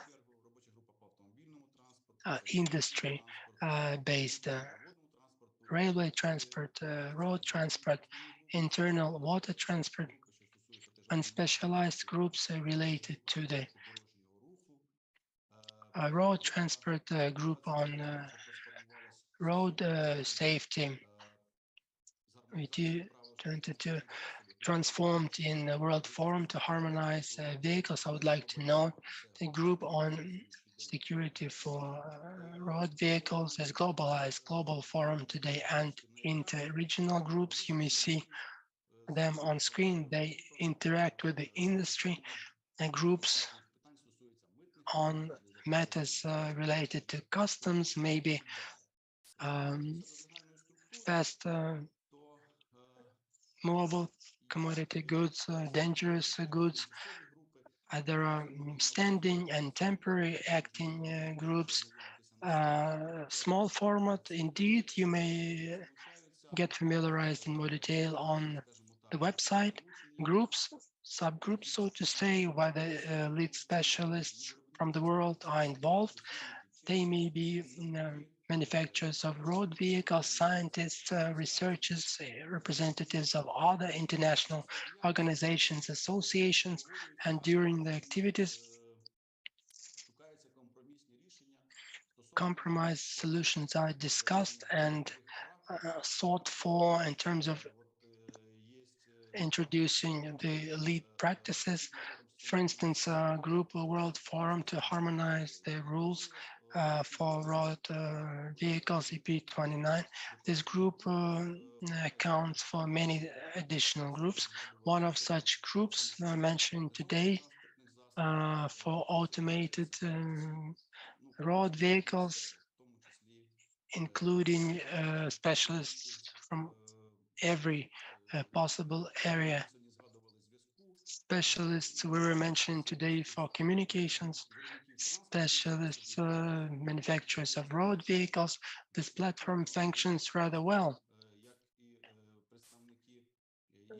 rather actively participating the European road manufacturers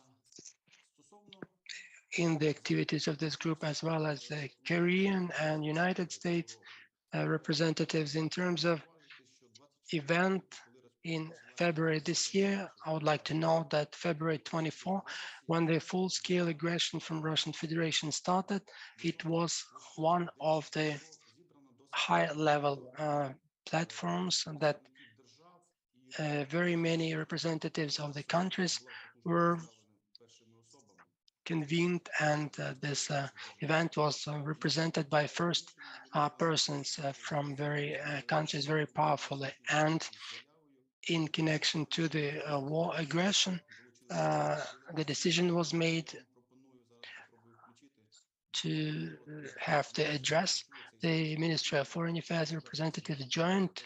I'll try to turn it on. It was one of the first addresses in relation to the aggression.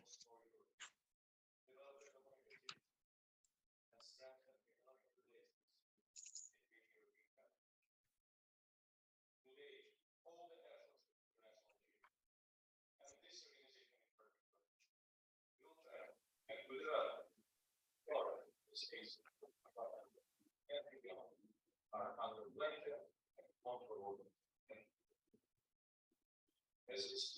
Russian armed forces are launching strikes for Ukrainian cities from different directions, including on the territory of temporary occupied Donbas territory, as well as from southeast Ukraine. This is an act of war, an attack on the sovereignty, territorial integrity of the country, and brutal violation of the UN Charter and basic laws and principles of international law.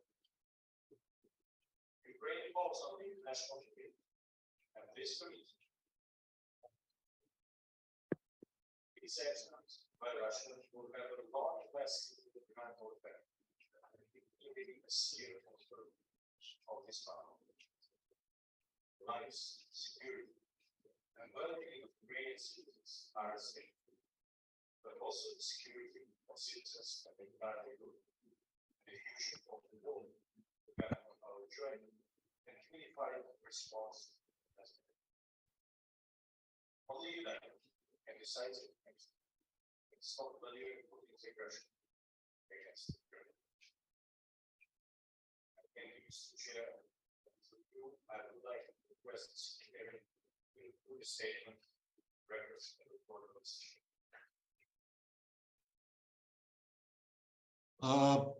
Я вам хочу сказати, що чому так важливо це і And I want to say why this is so important and why I wanted to show this address. This address was completely posted and included to report from committee. Domestic Transport Committee is the technical body, not the political platform. It is purely technical, but this address received substantial support from European Union, United States, United Kingdom of Great Britain, Northern Ireland, Swiss Confederation, basically all the lead countries of the world spoke to condemn and in united address, and such addresses were supported powerfully. In terms of committee activity, as I have already informed you, I would like to exemplify in one group on road transport, as our conference is devoted to road transport, and I'm honored to manage this group. I would like to familiarize you one example of the conventions group on road transport is working with to immerse you in this group activities in terms of introducing changes to some international agreements. Our work group on road transport promotes developments and simplifying international road transportation, cargoes and passengers by harmonizing and simplifying rules and requirements to transportation. Best experts in terms of introducing digital tachographers or transporting the buses, inter-urban transportation also implements best practices in international road transportation and works to improve insurance systems and civil responsibilities before third persons and the green card system. This are short notes, so to say, to exemplify from the broad range of activities the group is supported in terms of convention or European Convention to support the crews of vehicles on international road transportation agreement is very interesting. It is rated among tops. 1st of July start now 50-something countries members. It relates to work and rest times. Tachographers installation, the technical maintenance and support activities take place with the European Union countries, which are the main change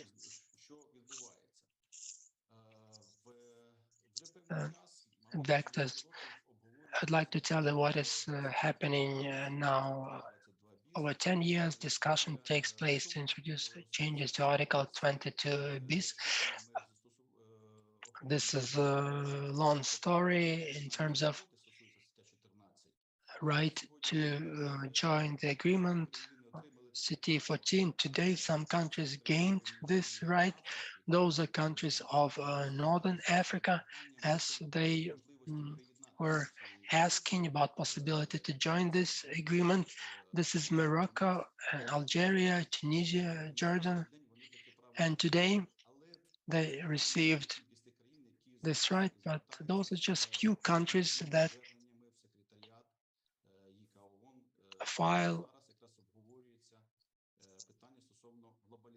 about possibility to get included, and this is part of activities to globalize UETR in terms of articles 22 bis on requirements for technical devices. Today, this is the most difficult activity, which, so to say, objective for the group activity. 600 something pages that need to be developed and approved. It relates to introducing smart systems, smart tachographers. This work includes lead specialists, in particular developers of legislation from the European Union participate, GRC representatives, Unified Research Center in the European Union. They accompany. For many years now, we discuss regularly some text, but today, if you follow this subject matter, you know that second generation smart tachographers are introduced in European Union these days, and pretty conservative within UN philosophy to develop and adopt such decisions on travel level or on level to introduce changes to international agreements. If we take a UTR profile, what is the UTR problem is that the decision is to be made by consensus, and the scope is pretty big in terms of introducing those changes. So promoting those amendments with such big amounts is pretty difficult. I would like to mention that this work utilized experience tested and verified already relating to many other agreements. I will show you. You know, EU introduced already smart tachographer system. I will not dwell upon. I know many transporters and the service users know, but what is different, what I would like to dwell upon is when introducing changes to agreements, the leading practices, the up-to-date technologies, novel practices, and measures necessary to improve systems efficiency are introduced. So today, you see that the global navigation systems are used for smart systems, data transfer via inter-base systems, so the up-to-date new equipments, sensors, and so on, technical things. The discrepancies analyze what will be the effect from introducing those changes, implementing them. Our group works on that, what we get after receiving this, and how our system is to work after those smart systems are introduced, and analysis is taken, how safety is improved, and efficiency, and so on and so on. In terms of international road network agreements, is very interesting. agreement, CMA, pretty old, dating back to 1975. Today, not many, 38 countries are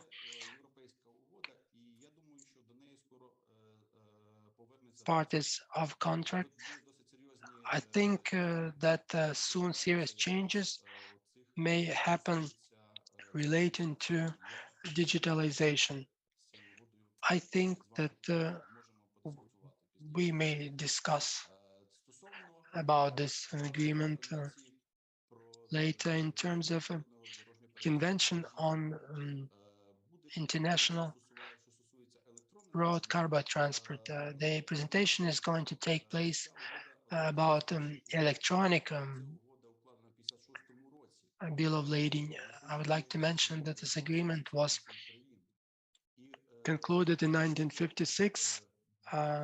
58 countries joined this agreement. Over 10 years, there's a pilot project from 2008. Additional protocol for CMR is developed, and road transport group made decisions on implementing those developments as additional protocol was optional, and today the group was created that evaluates all the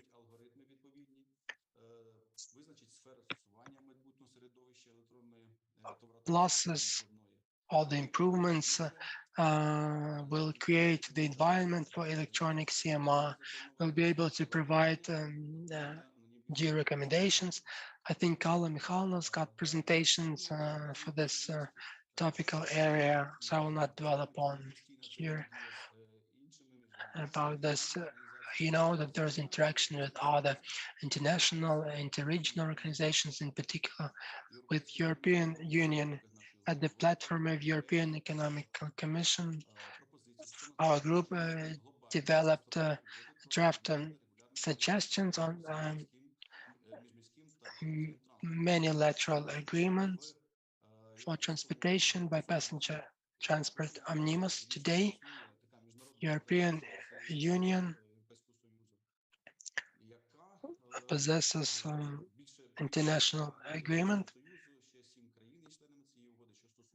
Beside EU, 7 other countries are members of this agreement in terms of passenger transportation interbus agreement that encompassed only non-regular passenger transportation. As this agreement develops, it is planned to encompass non-regular transportation. We bringing this up on discussion platform and requirements within those agreements to be improved. Ukraine joined this agreement in 2014. Just 2 minutes, I would like to dwell upon civil liability system green card in terms of displaced persons. One of the systems which is at the front edge, so to say. I will explain why this green card management directorate located in Brussels. Usually the managing director is presenting the activity of the system, and at the previous meeting notified us of events that happened due to martial law and act of aggression, and notified us that measures are taken, meetings held, and many countries voted to exclude Belarus and Russian Federation from this group. EU appreciated efforts of Ukraine in terms of displaced people. Decision was made to treat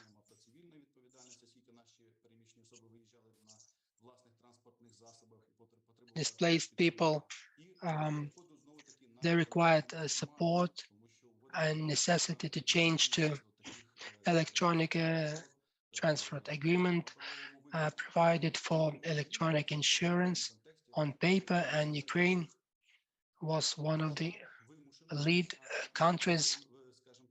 It had to, and this work was not in vain, and today, based on developments, though similar activities were performed previously,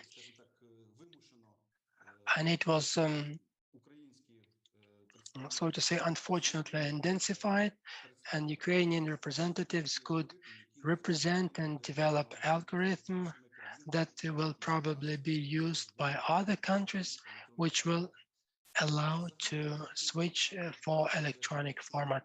In general, I would like to summarize that the Committee on Domestic Transport Secretariat supported our country powerfully in the difficult conditions we are at, and I may say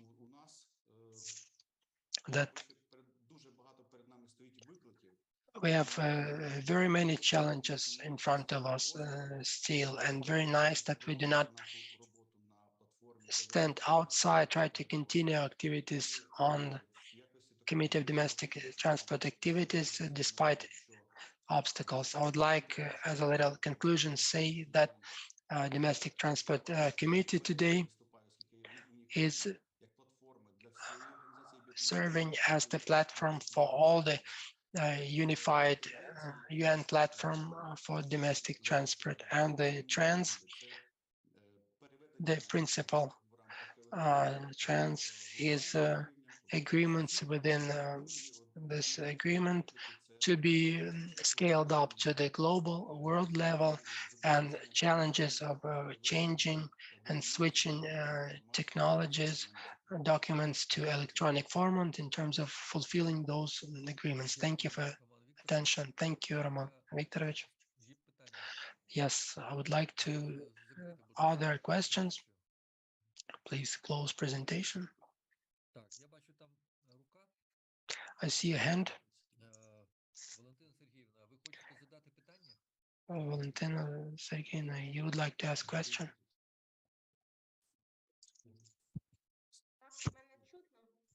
Do you hear me? Yes. Please. Good time of the day. Thank you very much for a very interesting presentation. Now I deal with studying multimodal transportation and integrating multimodal transportation techniques. I'm in Germany and studied this matter here. And you touched upon Brussels. You communicated within your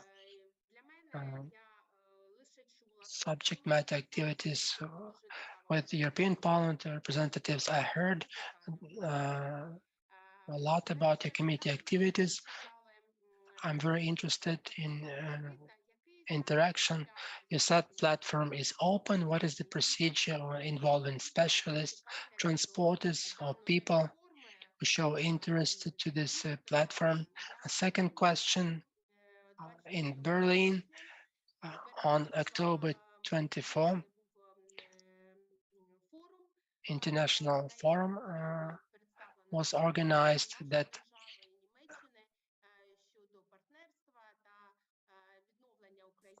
German authorities and Ukrainian authorities participated in terms of restoring Ukraine, energy, all most important areas in our country, including transport. Memorandum was brought up, ensuring war risks issue was brought up. And my second question relates to conversations, discussions within this organization about ensuring war-related risks in future. Third question, if you have enough time, I understand that in terms of time and space we are limited. Please tell your story in short about experience of your partnership Very interesting. Thank you, Valentyn. Again, if you do not mind, Roman Viktorovich, I would like, as we're going outside the regulated time for translators, we may work as much as possible. Please, you asked 3 questions, Roman Viktorovich, on panel, and the answer is going to take place on panel, if you do not mind. Okay, good, because it's almost 5, we will not manage everything. We have 3 questions for discussion on panel. Please, next presentation from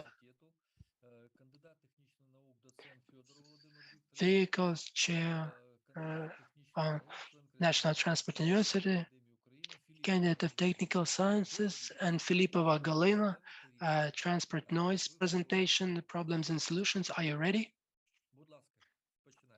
Please let us start. You are connected, okay, please.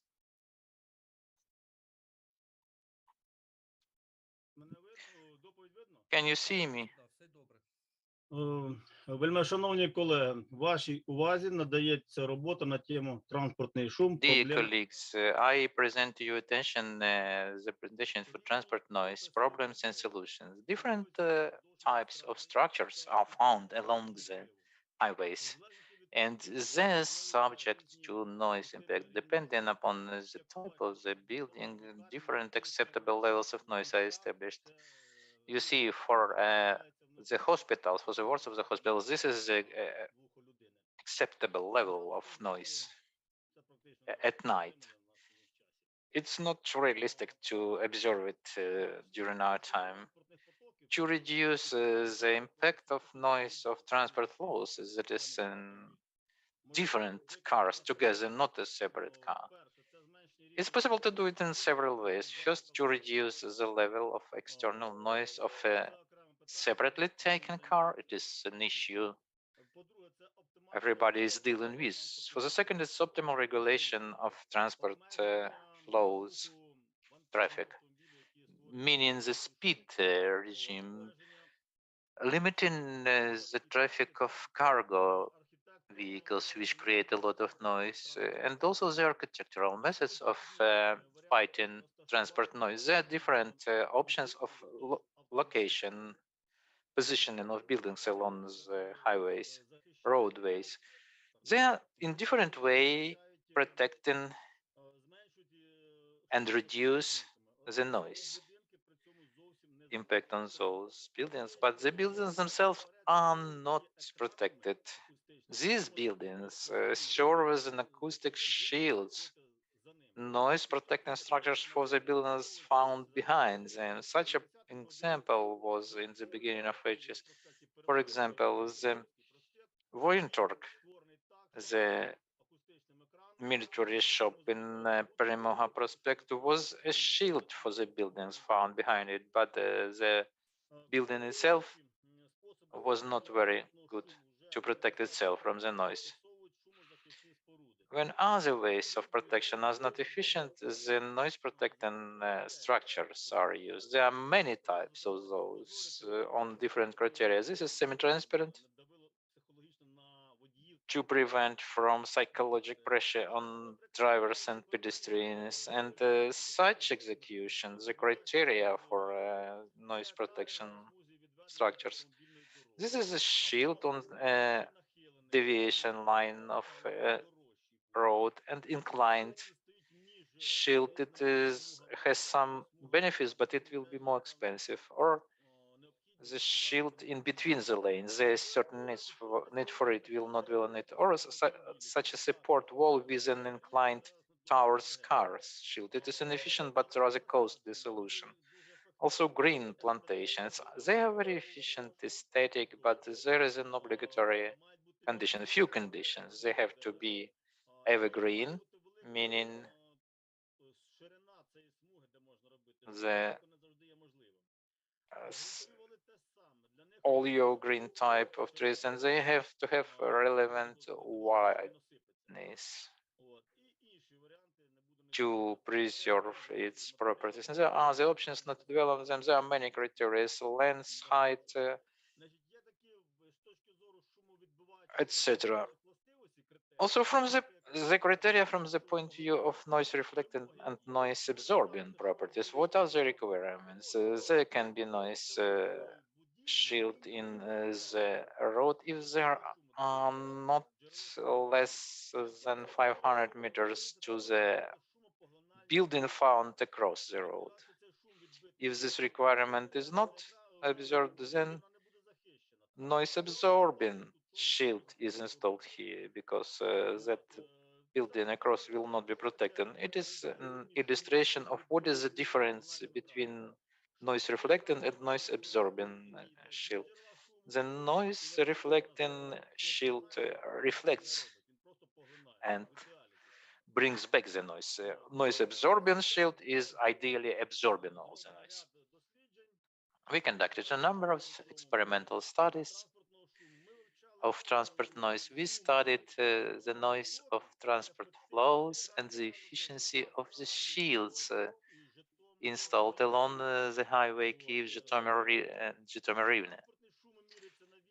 The transport noise is measured at the level 1.5 meters from the axis of the nearest lane. The first lane was neglected because practically nobody would ride here because there is a right turn. And the institute rented out for us in several days this noise measuring device, and it's the experimental definition of the shield efficiency. Relevant distance should be there. We shouldn't bring it to the road due to safety precautions. Before the shield and behind the shield, there was a trench, water drain in one, so we took that distance. The experimental data showed that it's the distance of 1 meter. Excuse me. The noise level is about 80, and behind the shield is 75. So this pressure was about, the difference was about 2 to 3 decibels. And now what problems are there? We saw them very quickly. After seeing such shields, I saw hooligans did it. Why are they located so from bottom to top? And then remember this all. I understood abruptly. I take it in my hands, this piece, broken piece. The only possible explanation is that solar radiation eats out those holes in years. They are bended by the sun. The installation is too. I understand something should be done here, and it would be much more expensive. I am professional acoustic specialists, and I understand this crack is a source of secondary noise source, and the efficiency of noise absorption is dropping. This design of the turn of a large dimension car and this truck is breaking all the shields. These are the problems we noticed during our experimental studies of these structures. We propose a noise absorbing sandwich shield. It has 2 patents which still are acting. A very simple principle. Steel sheet is covered by glass, which protects from corrosion, and also glass is a wonderful noise isolator and absorber. No other noise absorber couldn't be installed at open air because the wood would rot simply, and if we cover it with varnish, it will lose its properties. Fiberglass as well is not serving it, and the glass has all the relevant properties. It's fragile and firm combined with the steel shift. It's like a samurai sword. combination of opposing mechanical properties, a fragile layer, then comes a firm layer, etc. So a layer with special pattern is possible to be used here. It will make this shield appear aesthetic because it was proved many times that the driver which moves along a gray reinforced concrete tunnel just with no roof, he starts to feel depressive. And we can create here different patterns. This is an ordinary glass. A glass is a very extendable notion. The good properties could be selected, especially at low frequency. It makes it unique. You see the concrete surface. It is quite tinting. I sometimes was shooting in a shooting range with no noise absorption. It was terrific. It can, this fence noise absorbent face may have some patterns on it, may be colorfully painted. Also, there is a pyramidal screen with an effect of acoustic wedge. When a sound falls onto acoustic wedge, whatever would be the material, if it's perpendicular, falling, then it's reflected and goes out. And here it is absorbed whilst sliding along this pyramid wall. I have been 2 times in a laboratory for building construction in Symonenko district of Kyiv city. And they have said, we have just 4 acoustic cameras in Ukraine, maybe 3 of them. There are unique properties. You cannot hear anything. This acoustic pyramids absorb absolutely all the sounds, all the noise. And this function of spring is exerted here, and the air in the tube is fluctuating and hits this spring. It is friction in the walls and absorbing the noise energy. These 2 effects will be used in the pyramidal screens. By the way, the pods embedded into the real church have the role of these resonators, and this is the shield. Has been patented. The patented are pending, acting valid. This cavity is like Helmholtz resonator, but its tube has variable diameter from a minimum to a maximum one. So it has not very high time characteristics, but anyway, it would be like Helmholtz resonator with good noise absorbing properties. The noise which wasn't absorbed goes to that crushed glass and is dissipated with many time of reflection. It has few effects, and such a shield could be made in 35 to 40 centimeters width. Deputy director of Kyiv city design office said it is interesting if we have 45%, but you know, it was corruption at the beginning of this century. Nobody wanted it. Such an option with a Helmholtz resonator, low frequency subject, for example, etc., the noise from its wheels, especially where the rails are joining, and this noise can be absorbed, thereby making longer this enter. Setting up Helmholtz resonator for a lower frequency. Perforated screens can be used here. Also, such options are possible bilateral. So there will be no camera, but other effects would be used, and there's a basis going to have 1.5 meter depth. It's protecting the nearby buildings. This noise and vibration protection shield or screen is protected by special patent, which is no more valid. It has both anti-vibration and anti-noise protection. We are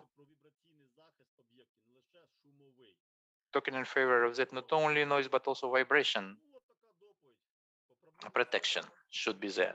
That's my presentation. I told you about the problems. I propose some decisions, some solutions. Thank you for your attention. Please ask your questions.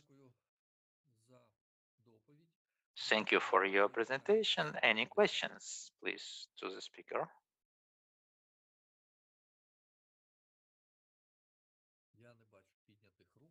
I do not see raised hands, as I understand. Everybody is happy with your report. And we shall continue during the discussion panel eventually if there will be more questions. Next, we have left basically two presentations. I ask you very much not to abuse this time. Bezrodnyy Mikhail Efimовich, the head of Scientific Methodic Department for Management of Quality from State Road Transport Design. Are you ready? I cannot go. Так. Ага, все, дякую. Вийшло, дякую. Михайло Ефимович, будь ласка, така довга назва доповіді, що ви самі... There's so long name of the presentation. Please read it yourself for us to save a little bit of time. Please.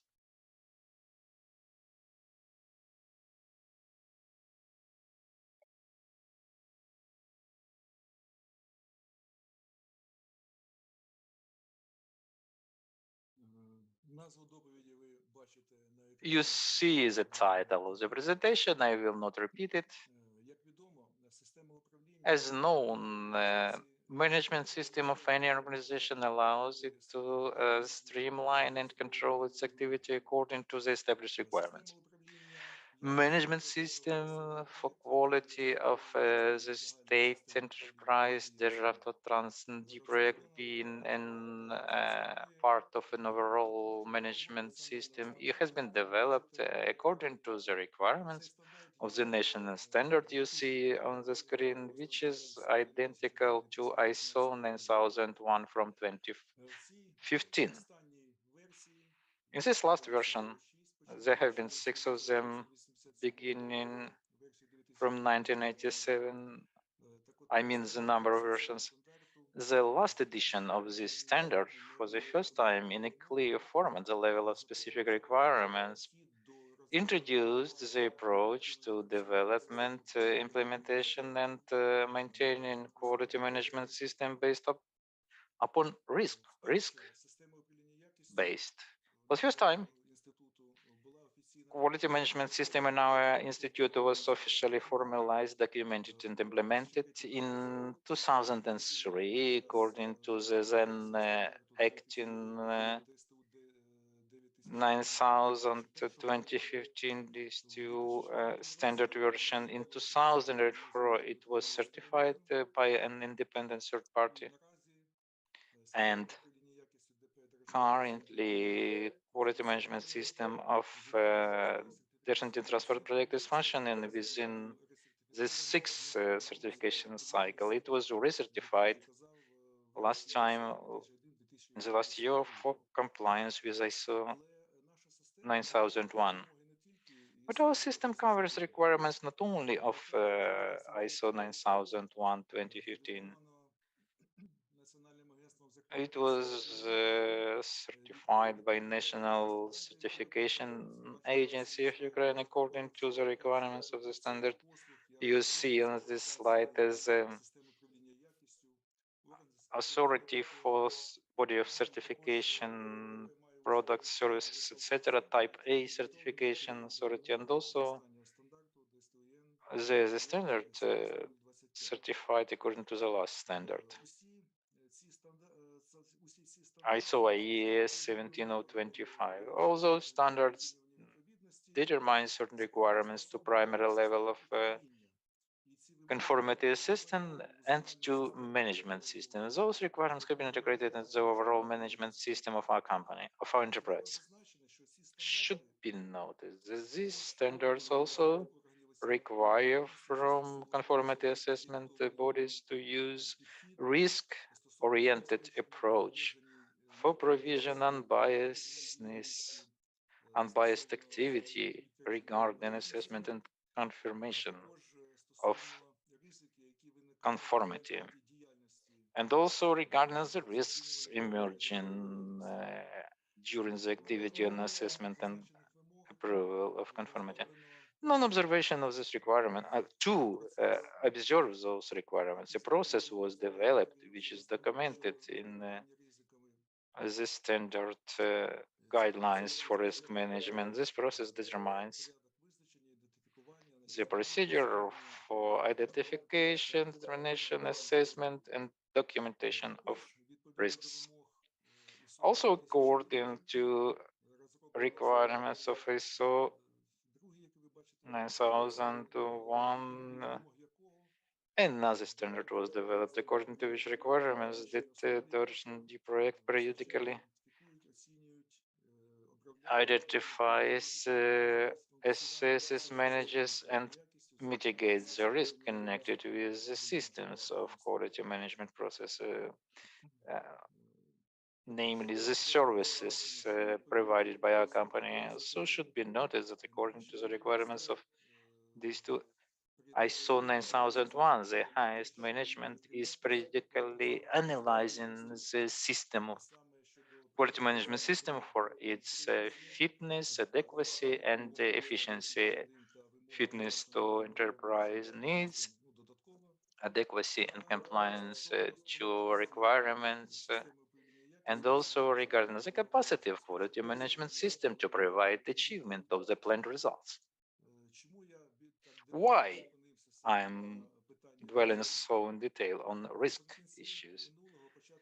At the end of last and beginning of this year, when a real threat was posed for armed aggression of Russia against Ukraine, to provide for fitness of quality management system after the result of its review by senior management, the decision was taken and a task was set to adapt it to the varied needs of the enterprise, taking into account new threats, and as the foundation of this adaptation of quality management system under conditions of the military aggression during martial law time, a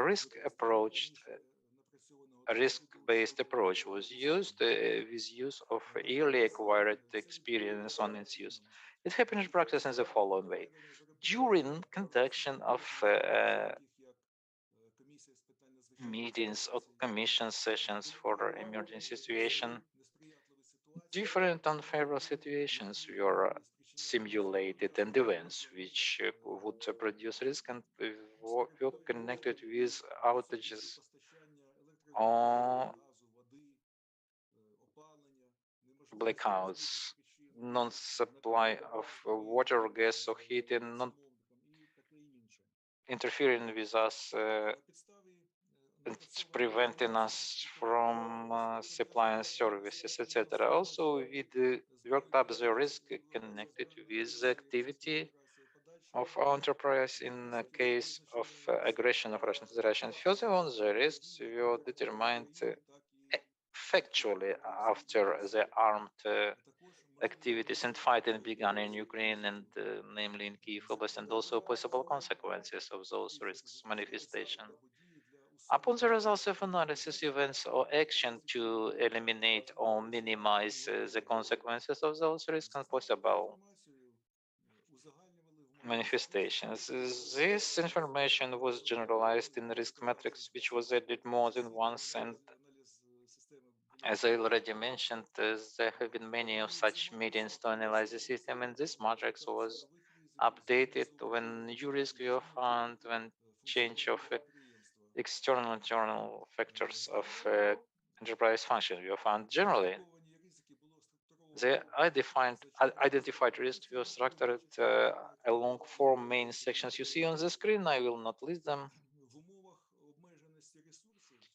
Within the conditions of limited resources, the determination of opposition matrix of the action to minimize consequences of risk and their manifestations, they will assist along prioritization for execution. Also, documents in process of quality management system were introduced, namely a new edition of the standard for change management in our enterprise was introduced. Should be noted that ISO 9001, there is basically a requirement to plan changes, but it was going there exactly on the change, on plannable changes in the new edition of the standard. It was added with a new chapter on the procedure of identification and execution of action for unpredictable, unforeseen changes. An example, a change to the second standard was prepared, which was reviewed, and the procedure for evacuation of main assets and other material values outside the company when necessary to bring them away in case of these unpredictable changes. In the new edition of change management procedure, for the first time in the beginning of this year, it was declared the take into account these requirements of the standard DSTU EN 23301 of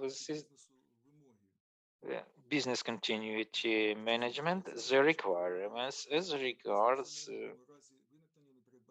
continuity of the services to the customer in case unforeseen changes appear. This standard is identical translation of the international standard ISO 2003-01. It is used coupled with another standard. Normally you see in this slide guidelines for implementation of ISO 22301. It is kind of a guide for interpretation of 22301 requirements. As said in the previous introduction to 22301, it establishes requirements to establish and maintain business continuity management system, which allows and helps organizations to continue the activity provided for business continuity due to unpredictable changes emergence. The purpose of the system is to develop, implement, and maintain control means and the possibilities to manage the overall capacity of organization to continue functioning and provide services or manufacture products during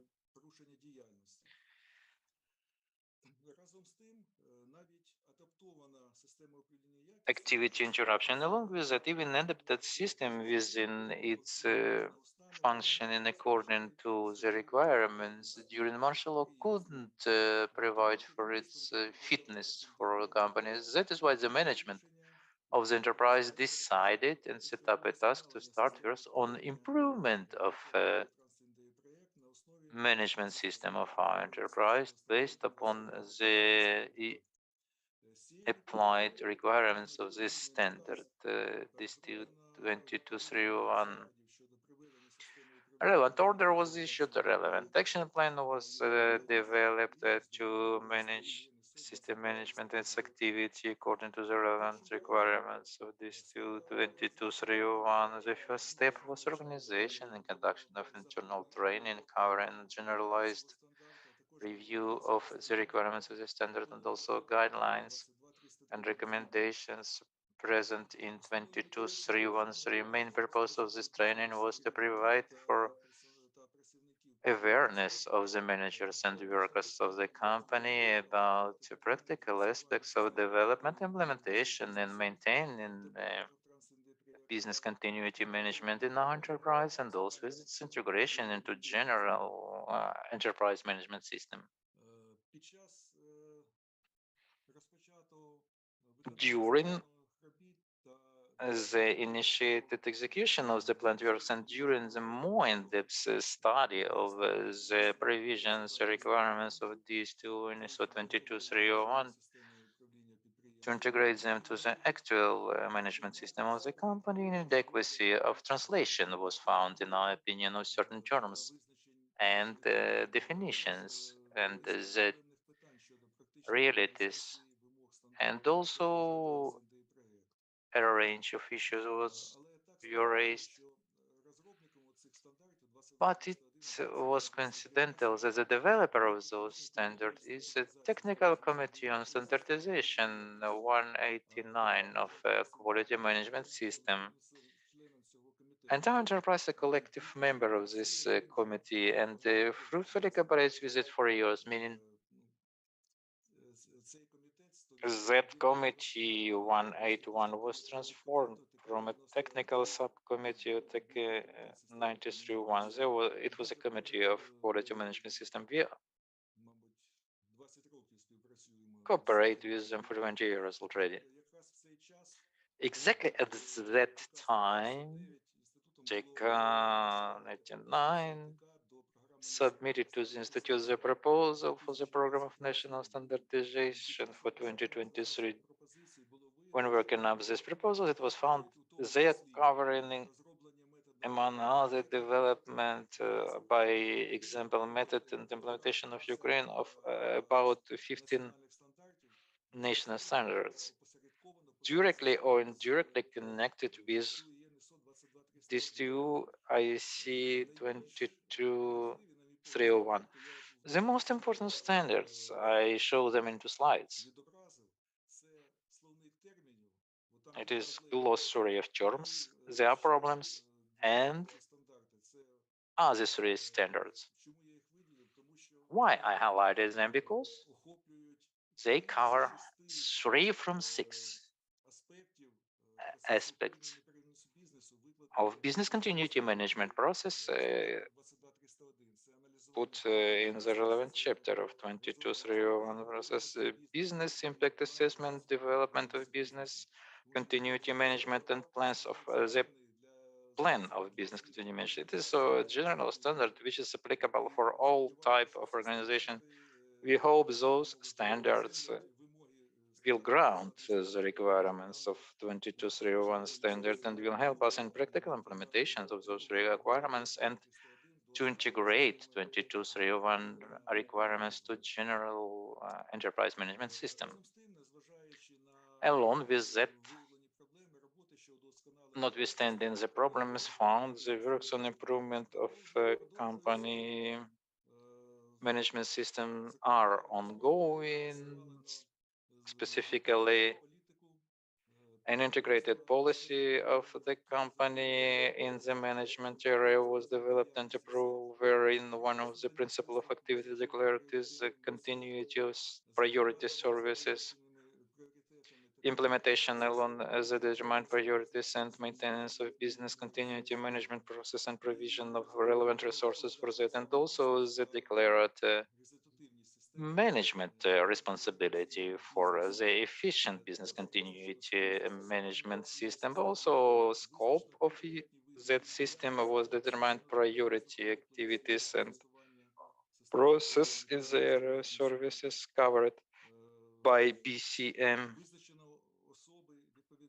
Persons responsible for execution of those type of activities determined works for identification of internal and external factors of company activity influencing its capacities to execute BCM actions, parallelly change to the overall documentation system in quality management system, applying the relevant requirements of this to 22.301.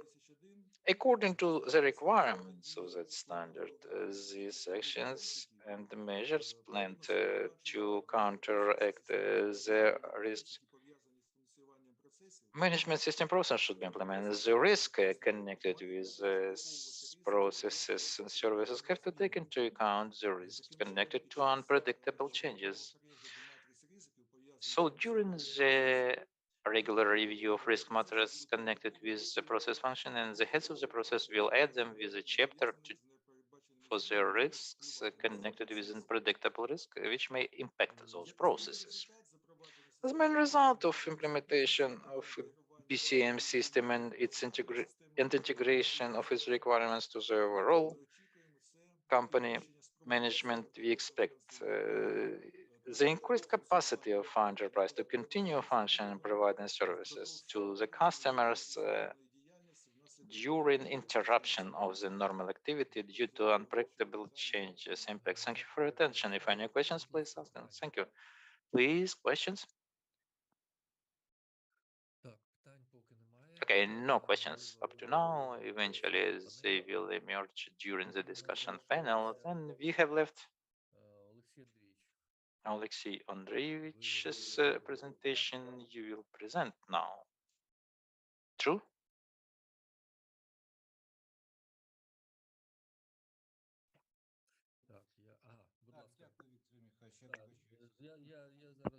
Thank you, Viktor Mikhailovich.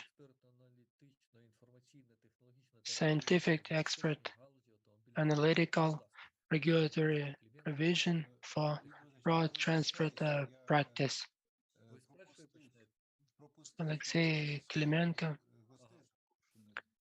Excuse me, I would like to yield my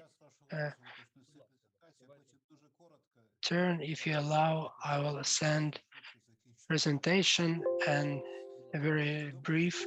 I will be the last to present. Good time of the day, dear conference participants. Do you see a presentation like this? Yes, visible. Thank you. You're welcome.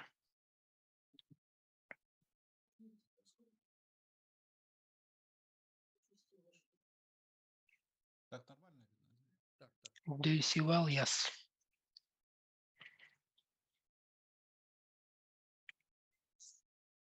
Мова йде про ініціативу нашого інституту з впровадження уніфікованої системи маркування та регулювання Speaks of unified international initiative to mark and regulate ecologic properties of road vehicles.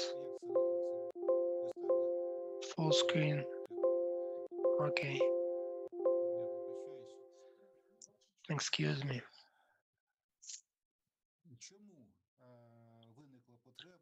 Why there is a need to introduce new approaches and policies in regulating this area?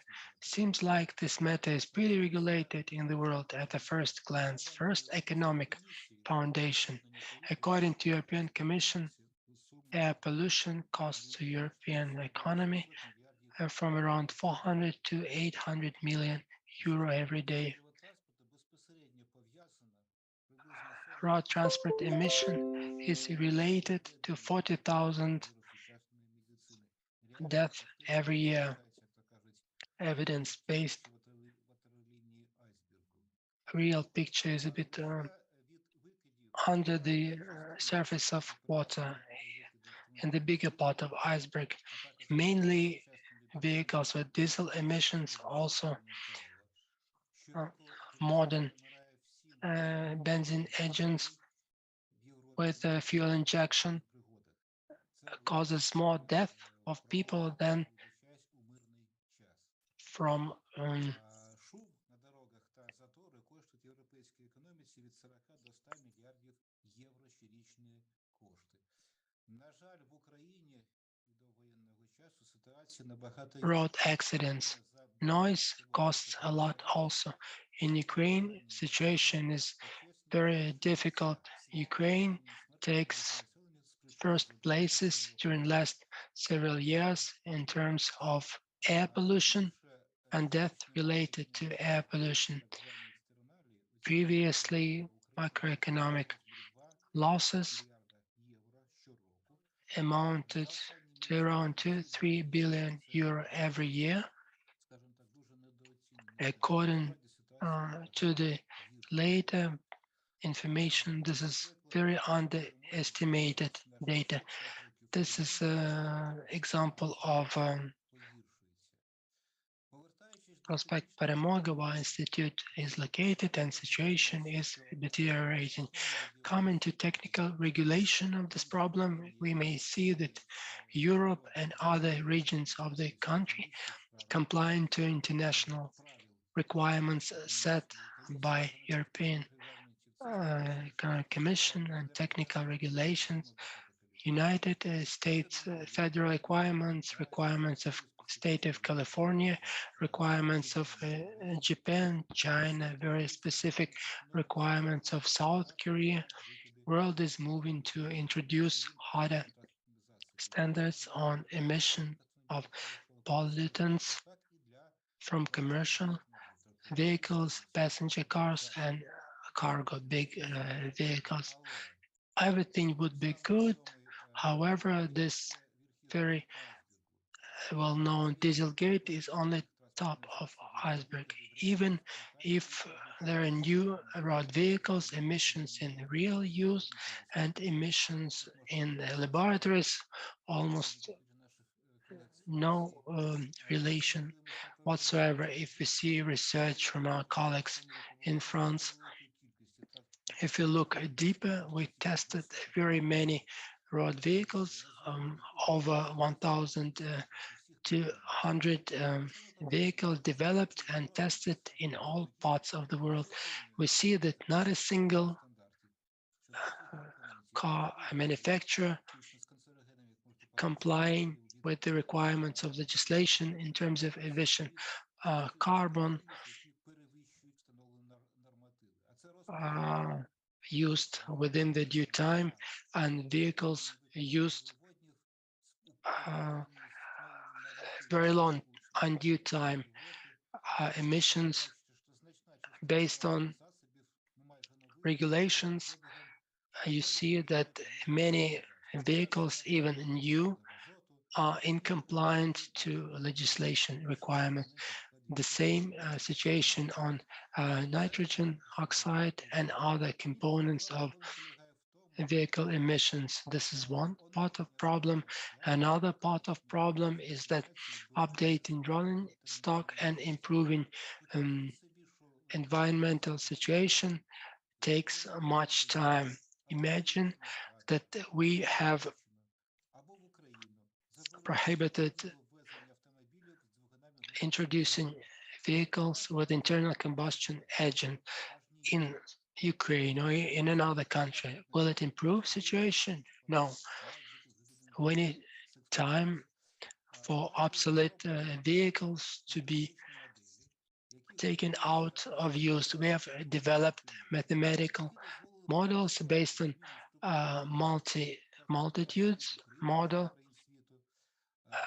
to study rolling stocks in Ukraine and other countries and different parameters, social economic development and regulation, state regulation in all the areas.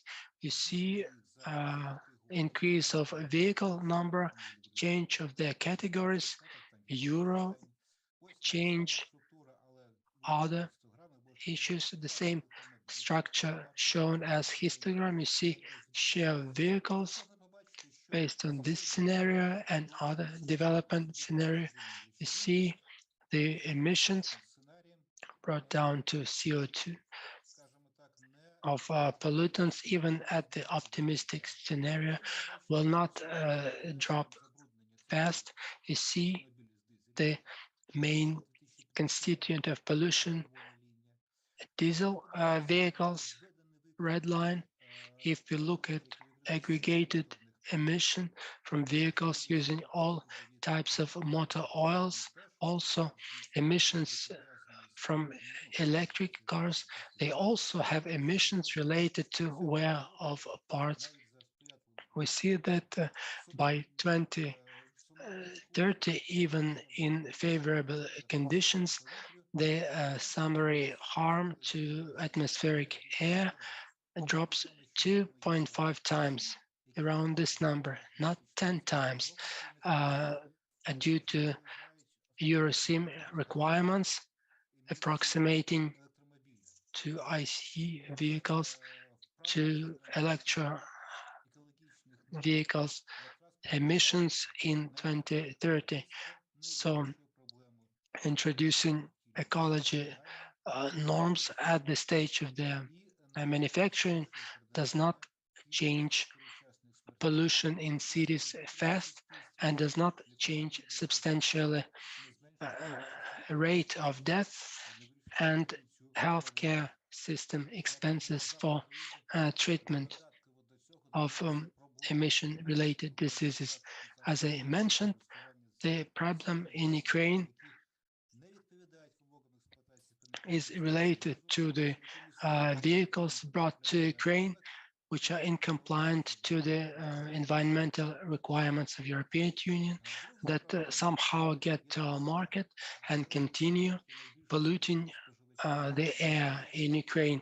Also, vehicles are a big consumer of motor oils particularly those exported to Ukraine. When we considered it as energy dependency, today we look differently at this problem, and the first thing destroyed by aggressor is refineries, storage of oil products, places. Also, problem that Ukraine is to implement climate change requirements. The most problematic area in Ukraine and other countries is fulfilling those international markets. Situation is similar in Ukraine. Emissions from all kinds of transport, where lots of road transport in Europe, a bit more aviation transport share, but the proportion is comparable. The biggest issue is emissions to comply with environmental improvement objectives, and the emissions will deteriorate ecology and not improve it if the current situation continues. The problem might be resolved by having more electric cars and changing structure to generate power in Ukraine. You see emission including generation, emission not including generation in part of charging electric vehicles. Coming back to introducing energy efficiency standards or substantial norms of CO emission. You see stages of introducing those standards in different parts of the world. Everything is great on the paper, unfortunately. In reality, as proven before, more than 10 years ago, and this problem deteriorated recently. Every year, the discrepancy between real CO2 emission and official data of car manufacturers increases. All the manufacturers, what the manufacturing factory are showing in the advertisement materials and what you pour into gas tank, two different things. European Commission vehicle manufacturers declare CO2 is dropping substantial. In reality, situation does not change, and take into account a change in sales share. The preference is more comfortable vehicles. Situation, unfortunately, is deteriorating. If you look broader at this issue and look not only at greenhouse emissions and so-called local pollutants in the process of using vehicles, and those emissions are spread in space, transport infrastructure and time. If we speak at emissions intrinsic for transport infrastructure building, important for us also is restoring transport infrastructure also at the stage of manufacturing vehicles, sector of energy, sector of mining and processing raw materials, receiving primary energy sources.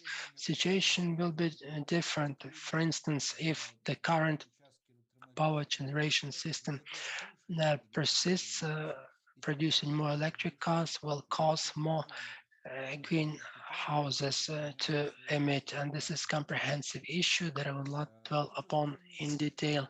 So understandable that resolving these issues requires implementing developed approaches which are different from what we have today in terms of marking and using road vehicles, taking into account almost exhausting our time limits. I will omit many slides. Who are interested may look going by reference at the last by one slide of my presentation. Resolving the problem requires improving regulation system limits of emissions at the manufacturing stage, also addition to differentiated limitation of vehicles accessing transport infrastructure, foreseeing taxes to buy and to possess vehicles, differentiating vehicles by environmental parameters, differentiating dues for using certain roads, also introducing green areas, areas with low emission levels, limiting use of obsolete, environmentally unfriendly vehicles polluting environment the most. One of the examples in Dresden for just 4 years in rush hours, introducing ecological areas, red as it used to be, green as it became substantial positive effect.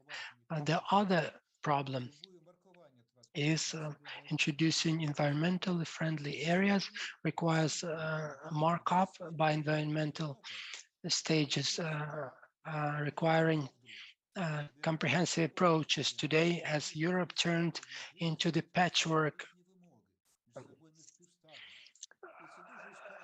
where different countries have different requirements, sometimes incongruable, which requires resolution jointly as fast as possible.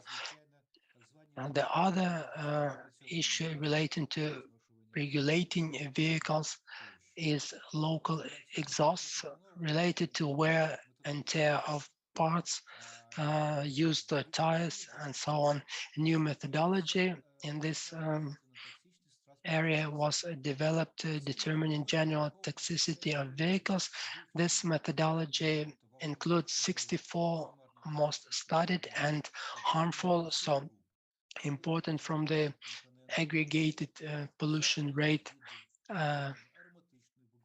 liquid elements, aromatic carbon containing polycyclic aromatic carbohydrates, cancerogenic particles from among nanoparticles, sulfur compounds, and metal compounds. Previous year, European Commission was interested in studies of our institute, and we presented some elements of this methodology at high-level meetings.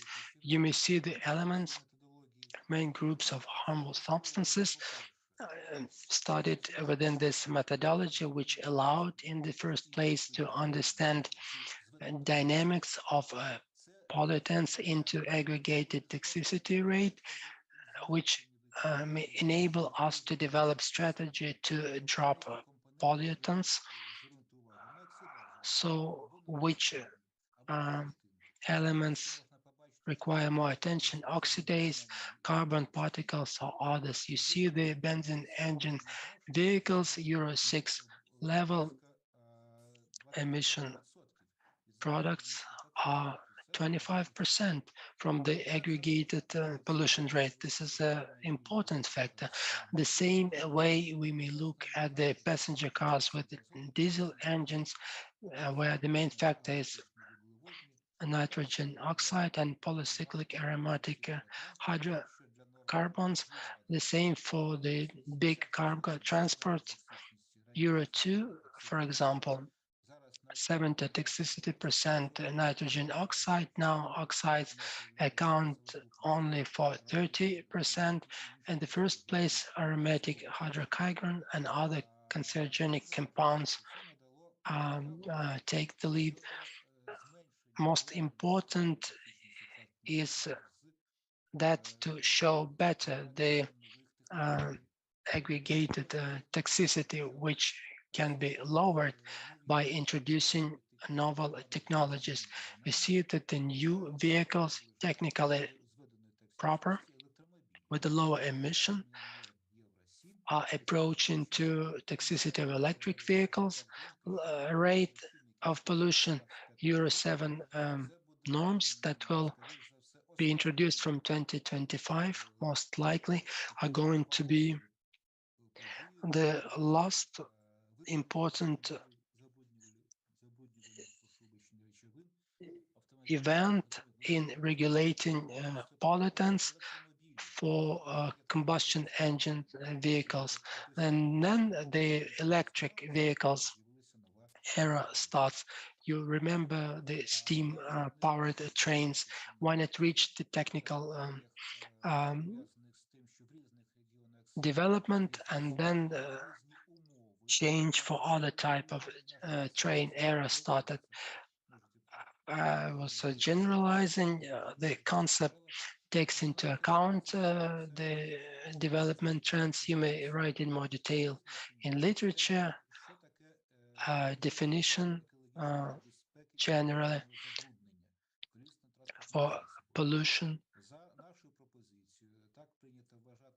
from road vehicles. We suggest that this rate is the conventional medial rate caused by pollutants from vehicle, using as a comparator CO2 based on relative toxicity, employing the age of vehicle and toxicity and degradation dependency. System is dynamic, taking into account use of time, vehicle time use, current environmental dangers are included into the rate, different components accounting for pollution, noise pollution, road technical appropriateness, which also very important for the environmental parameters. Areas understandable, other terminology and definitions you will be seeing in the literature. What is important, introducing new system is suggested in 2 stages. We foresee pilot project based on its introduction. Other countries will implement this project, confirming its efficiency. Sales of vehicles should be based on marking the most important parameters that matter the most for the environment, pollution from ingredients, impact on environment, taking into account the environmental conditions and standards, should introduce requirements. ISO 14000, for instance, greenhouse gases emission pollution that the manufacturers should be taken into account in manufacturing and disposal, I underline disposal, of road vehicles and using the materials for manufacturing. Also using technologies for recycling materials, which is important in European Union in terms of environmental norms. Also waste from vehicles. Many people know that the problem is the disposal of batteries in electric vehicles, but many people do not know how to resolve this issue today. European legislation foresees that the consumer should receive enough information for choosing based on enough information a certain vehicle in terms of costs to use in terms of current or potential limitations to use a certain vehicle in the transport infrastructure. This is also part of awareness in choosing. Also important is climate change by evaluating the aggregated greenhouse effect during all life cycle of a vehicle. Important, but own homeostasis is more important than caring about the polar bears' well-being, right? But the consumer should also know about that for making conscious choice. I will not dwell in detail because the time limit is almost exhausted on differences for vehicles which are taken out of use. Not everything may be implemented very easily, or the cargo vehicles. The example, you see 6 environmental areas from white, mainly electric vehicles, Euro 7. This is benzene agent. This is aggregated emissions per gram of pollutants, and this is edge. And you see that Euro 6 with age 5 to 12 years, bit by bit, with time of degradation in use of vehicle, get in different areas. The same for other vehicles, not only based on Euro norms, but also based on other standards in other parts of the world. So this system is universal, not based on the United States or particular California requirements or requirements in China or requirements in South Korea, etc. This slide that we presented at the meeting of European Commission, showing once again this markup system example of its use, and once again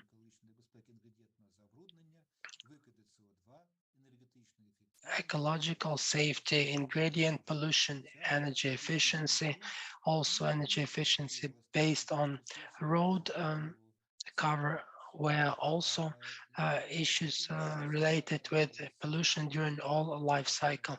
I do not dwell upon requirements or important matters of practical implementation for the system. I just want to mention that the system is universal, enabling any municipality in the city to establish unified consensus, but only within the system of unified system of introducing ecology areas and unified markup system. So any country of the world is to have the unified system of marking environmental safety level, independent on which country it was made and in what area of the country. You see city of Kiev, results of modeling pollution in the city with pollutants, for instance, nitrogen oxides. You see the potential is making concentration of nitrogen oxide less in the areas where there are many people, 10 times. You see that it makes sense. This was a list of sources. Thank you for your attention, and very short, if you allow, we'll tell you about results of scientific research activity in our institute.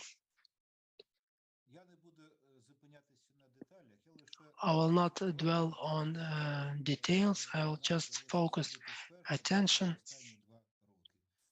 on what we could do for the first time, despite coronavirus, despite of having no budget funding for our scientific activity, despite all this situation we have from February.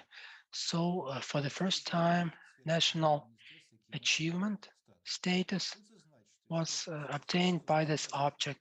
It means that the status was obtained by broad support from general public and the expert community, National Academy of Sciences of Ukraine supported us a lot, Transport Academy, Ministry of Infrastructure of Ukraine, domestic industry under the auspices of Road Vehicle Manufacturers Association, All Ukrainian Association of Car Importers and Dealers, and Association of International Road Transporters, FI, because this is the only scientific object in Ukraine enabling not only to test and study road vehicles in compliance to EU standards, but also enabling to develop and introduce new developments to approximate safety measures to European Union norms. Unfortunately, the situation is not what we would like to see in Ukraine now, but we hope that after the end of war, in the process of rebuilding, Ukraine will participate more in creating high technology products manufacturing. Also, our institute, by results, I underline independent research with support of the stakeholders, received a second classification group. I would like to mention the Ministry of Education and Science methodology is developed for organizations within the National Academy of Science structure on the auspices of Ministry of Education and Science, providing budget financing. It was very difficult for us to achieve those requirements, but we made it.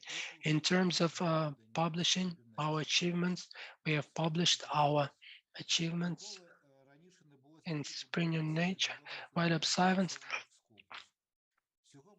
publication. 81 scientific article was published in expert community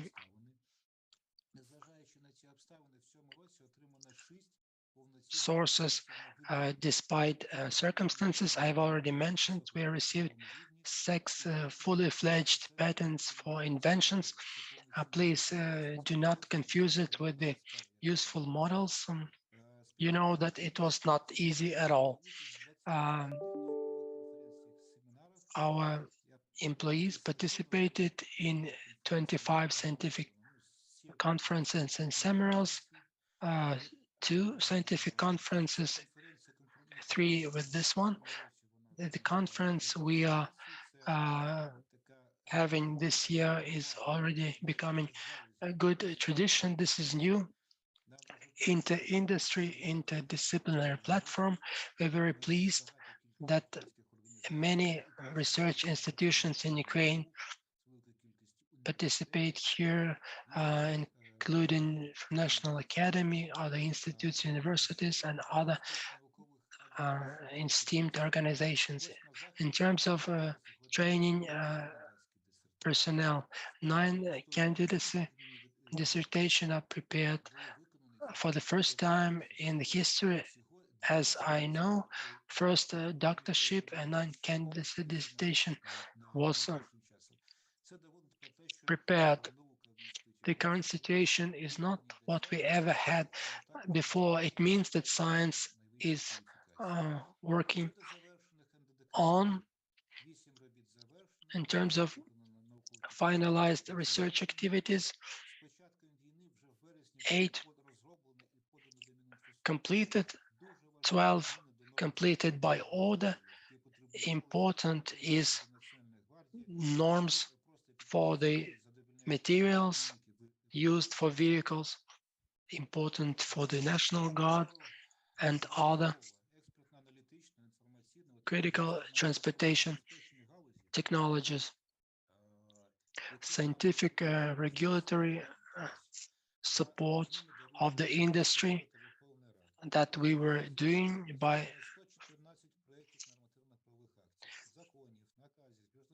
direct objectives received from Ministry of Infrastructure and committees of Verkhovna Rada of Ukraine.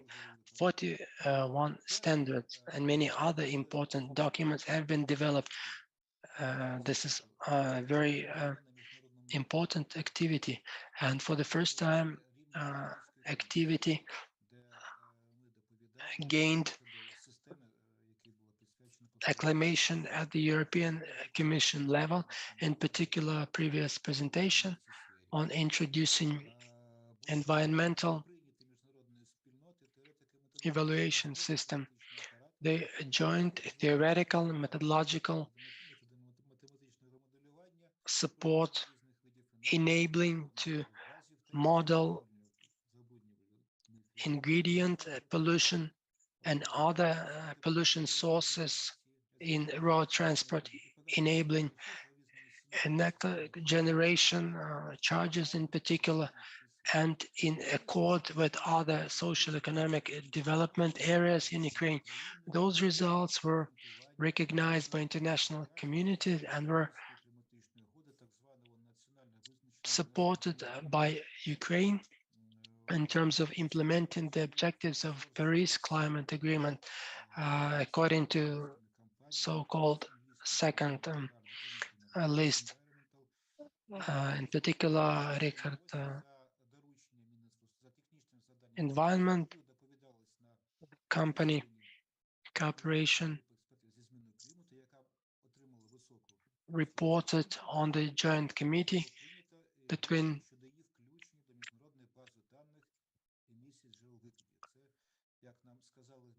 stakeholders in Ukraine scientific institutions, and that was included into the base of methodologies to measure emissions.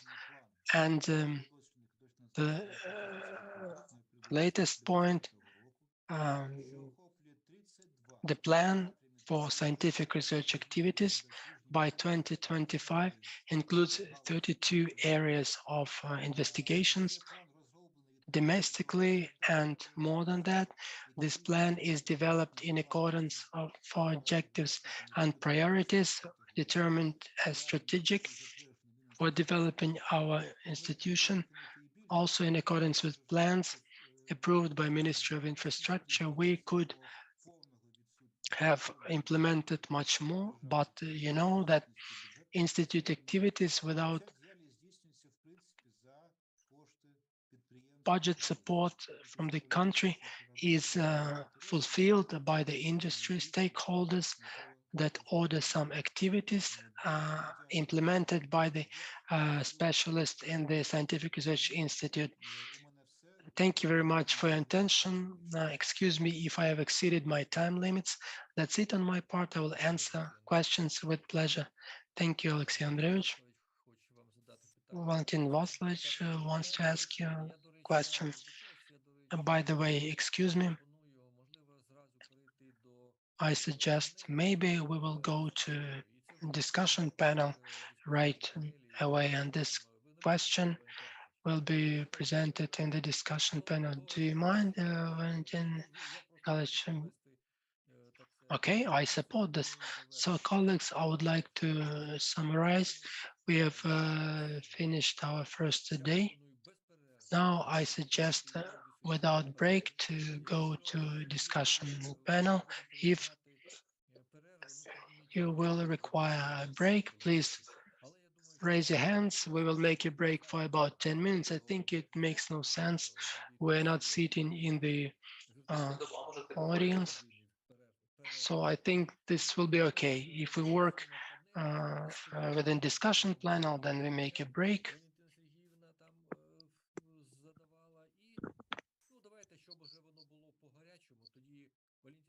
Ваше питання до Олексія Андрійовича, а потім ми повернемося до тих питань, які Валентина Сергіївна сформулювала. Олексію Андрійовичу, у мене не стільки прохання, як просьба.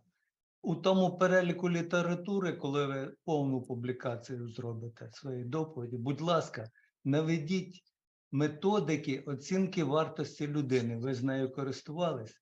Такої, якій можна довіряти, і яка в Україні.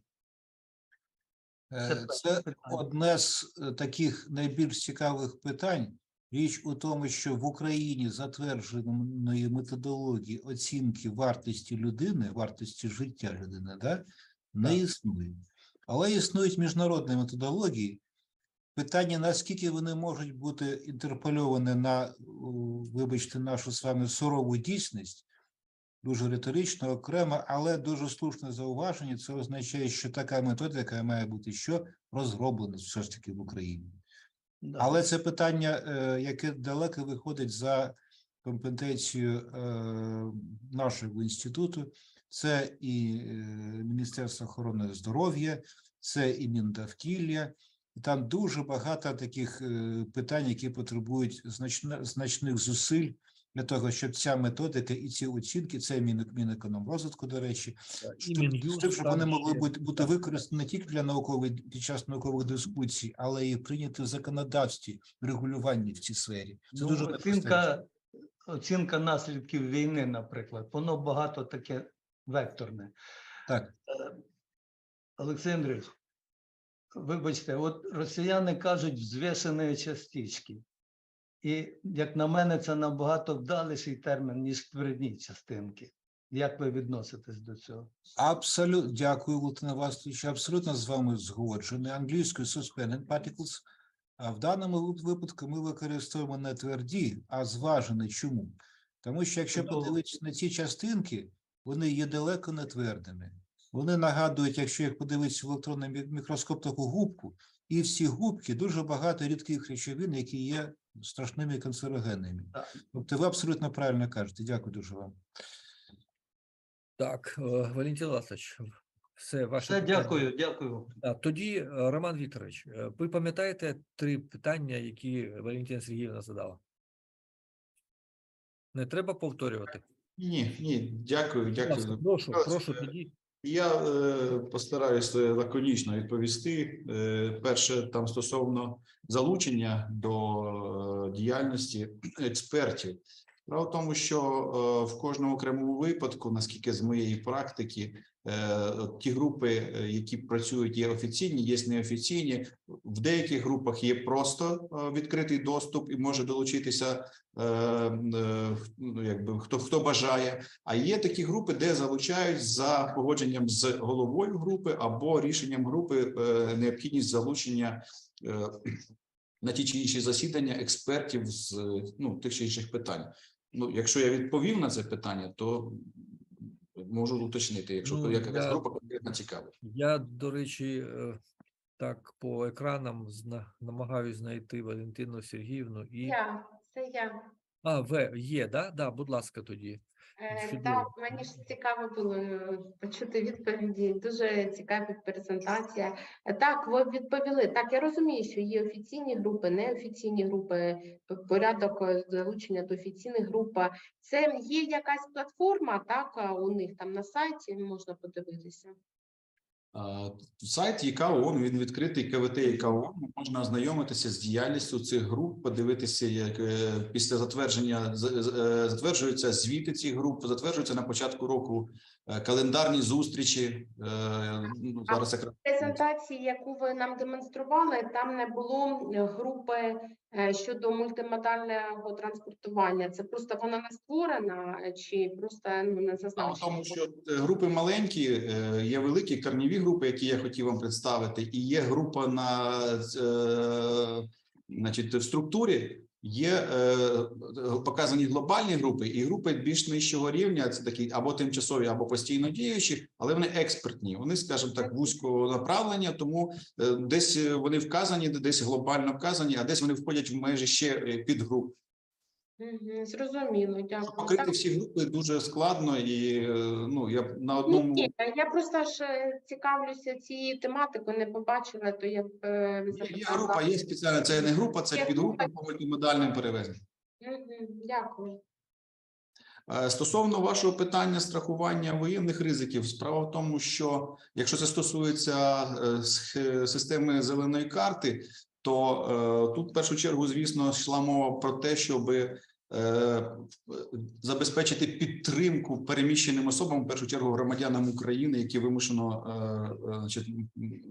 мали, скажімо так, Вимушено поїхали за кордон. Стосовно на території України, то, звісно ж, є виключення, які стосуються військових дій і так далі. Це треба просто дивитися вже в залежності від тих випадків, які можуть бути. Це стосовно системи страхування зеленої карти.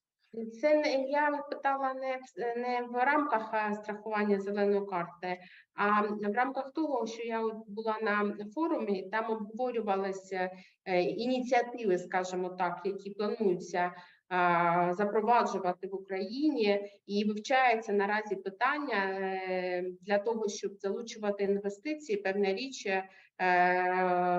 інвестори цікавляться захистом своїх інвестицій. Тому на форумі, на якому я приймала участь, який був у Берліні в жовтні, то там це питання піднімалося. І мені просто цікаво, чи обговорювалося це питання не в рамках зеленої карти, а взагалі в рамках страхування тих інвестицій, які будуть від воєнних ризиків та інших питань. Це така новела буде у нас, оскільки наразі у нас же страхування, страхові компанії не страхують воєнні випадки. Ми про це дізналися, скажімо так, всі з особистого життя і не тільки, коли почалася війна. То такі дискусії, таке питання було піднято, і моє питання саме, чи це питання обговорюється в організації ООН чи ні? Справа в тому, що ООН – це взагалі платформа міжурядових організацій. В першу чергу на рівні урядів, і там приймають участь, якщо так розглянути, то те питання війни, яке у нас в Україні, то воно, можливо, посередковано десь там може розглядатися. І в першу чергу ті завдання, які вирішуються перед комітетом, вони стосуються питань транспорту. Це вже від нас залежить, і від настільки нас можуть там почути, і настільки можуть відреагувати на ті виклики, з якими ми стикаємося. Є інші платформи, які стосуються відшкодувань чи там страхування ризиків воєнних і так далі, і так далі. А загалом Комітет внутрішнього транспорту займається питаннями транспорту, а сама організація як штаб-квартира, як Європейська регіональна економічна комісія, вона є міжурядовою, де участь приймають країни ООН і в першу чергу представники уряду на рівні офіційних делегацій. В тій конференції, в якій я приймала участь, також приймали представники високопосадовці, і перші навіть Олаф Шольц, і від нашого держави були перші особи, скажімо так. То я зрозуміла, страхування ризиків це не лише від воєнних дій, не лише України стосується. Ця система, наприклад, є в інших державах, наскільки я зрозуміла, вже працює, і у зв'язку із воєнними діями в Україні, то це питання було озвучено, тому я вас запитала. Дякую. Ще один із таких аспектів, згадували стосовно блокування портів. На сьогоднішній день є ініціатива, яка України підтримана, і, скажімо так, нам паралельна ініціатива і Генерального секретаря Організації Об'єднаних Націй стосовно розблокування портів і забезпечення зараз вивезення агропромислової продукції, в першу чергу зерна, і завезення енергоносіїв на територію України. І справа в тому, що тут якраз все відбувається під егідою Організації Об'єднаних Націй. Є такі проекти щодо покращення цієї ситуації. Вони зараз в стадії, робочій стадії, і поки що для загального розголосу тут просто проводиться певна робота для того, щоб забезпечити своєчасно і вивезення зерна в складних умовах цих, не тільки зерна, а й іншої продукції, і завезення енергоносіїв. Стосовно, ви казали ще історія партнерства, я так зрозумів. Так, цікаво. Я хотів би просто уточнити, що більше вас цікавить в цьому питанні. Як ви розпочали працювати з даною комісією? Особистий досвід маєте? Особистий досвід ваш або організацію, яку ви представляєте. Я є представником з Державтотранс НДІ проєкту, і наші оскільки ми є підрозділом Міністерства транспорту, Міністерства інфраструктури, наші фахівці залучаються до складу делегації Міністерства інфраструктури, і ми вже за завданням Міністерства інфраструктури, за погодженням Міністерств Міністерство закордонних справ, відповідно технічних завдань, виконуємо ті завдання, які нам доручаються. А от я так зрозумів, що ви цікавились більше такими групами експертними, то вони якби в залежності від завдань можуть бути відкритими або закритими, бо є такі питання, які обговорюються тільки на рівні урядових делегацій. Ну, це зрозуміло. Я цікавилася не лише групами, я цікавлюся взагалі групами. Так, це те, що стосується, це ви відповіли на перше питання, те, що стосується експертів. А, наприклад, я не знала про те, що Україна настільки співпрацює з даною комісією. Про комісію мало що знала. Тому для мене було дуже цікаво послухати і вашу демонстрацію, подивитися і дізнатися, як же започаткувалася ця співпраця. Дякую.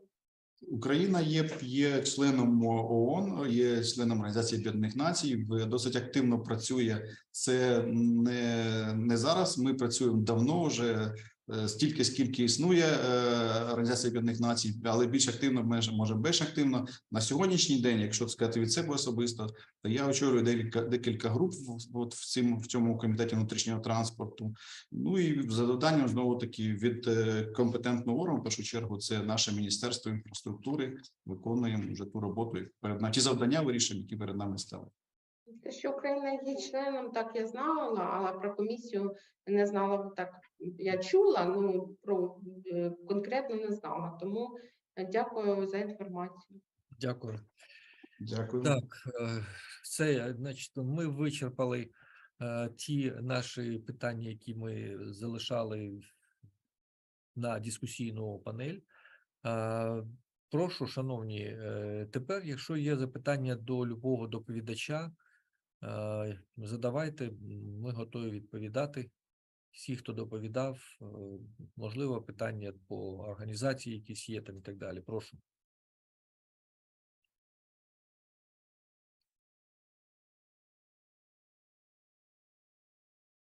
Так, я не бачу ні на перший, ні на другий. Я не бачу більше бажаючих. Ну, я думаю, ми вже трошки втомились. Такий напружений день, який почався з повітряної тривоги. То що? Тоді які будуть пропозиції? Я хочу зразу тоді озвучити на всяк випадок, що завтра ми маємо дві панелі дорожньої інфраструктури, яка починається зранку. Початок так же, як і сьогодні о 10-й, але підключення о 9:30.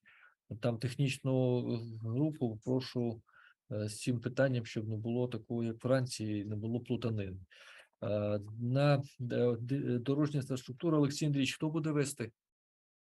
Як і в минулому році, Каськів Володимир Іванович, ми його надамо слово. Спочатку ви відкриєте, надамо слово, і вони свою частину мають провести. У них 9 доповідей. Після цього панель 2 – продовження автомобільний транспорт. Будемо там на автомобільному транспорті у нас з 10-ї по... До 17:00. Перерва з 13 до 14. Так. Так, оце буде правильно, до 17:00 з перервою, а там побачимо, на який ми вийдемо результат. Шановні колеги, я вам дуже вдячний за те, що я бачу, кількість учасників стрімко зменшується. За останню годину не всі, багато хто сходить з дистанції, транспорт, вечір, зима. Я бажаю всім, хто в будівлі інституту, гарно добратись додому, гарного вечора, щасти вам, і щоб вся ніч, і вечір, і завтра все пройшло без якихось проблем, щоб вони нам не завадили продовження конференції. Все, дякую. Тоді організатори, прошу завершити конференцію. 18:25 ми будемо завершувати. До побачення.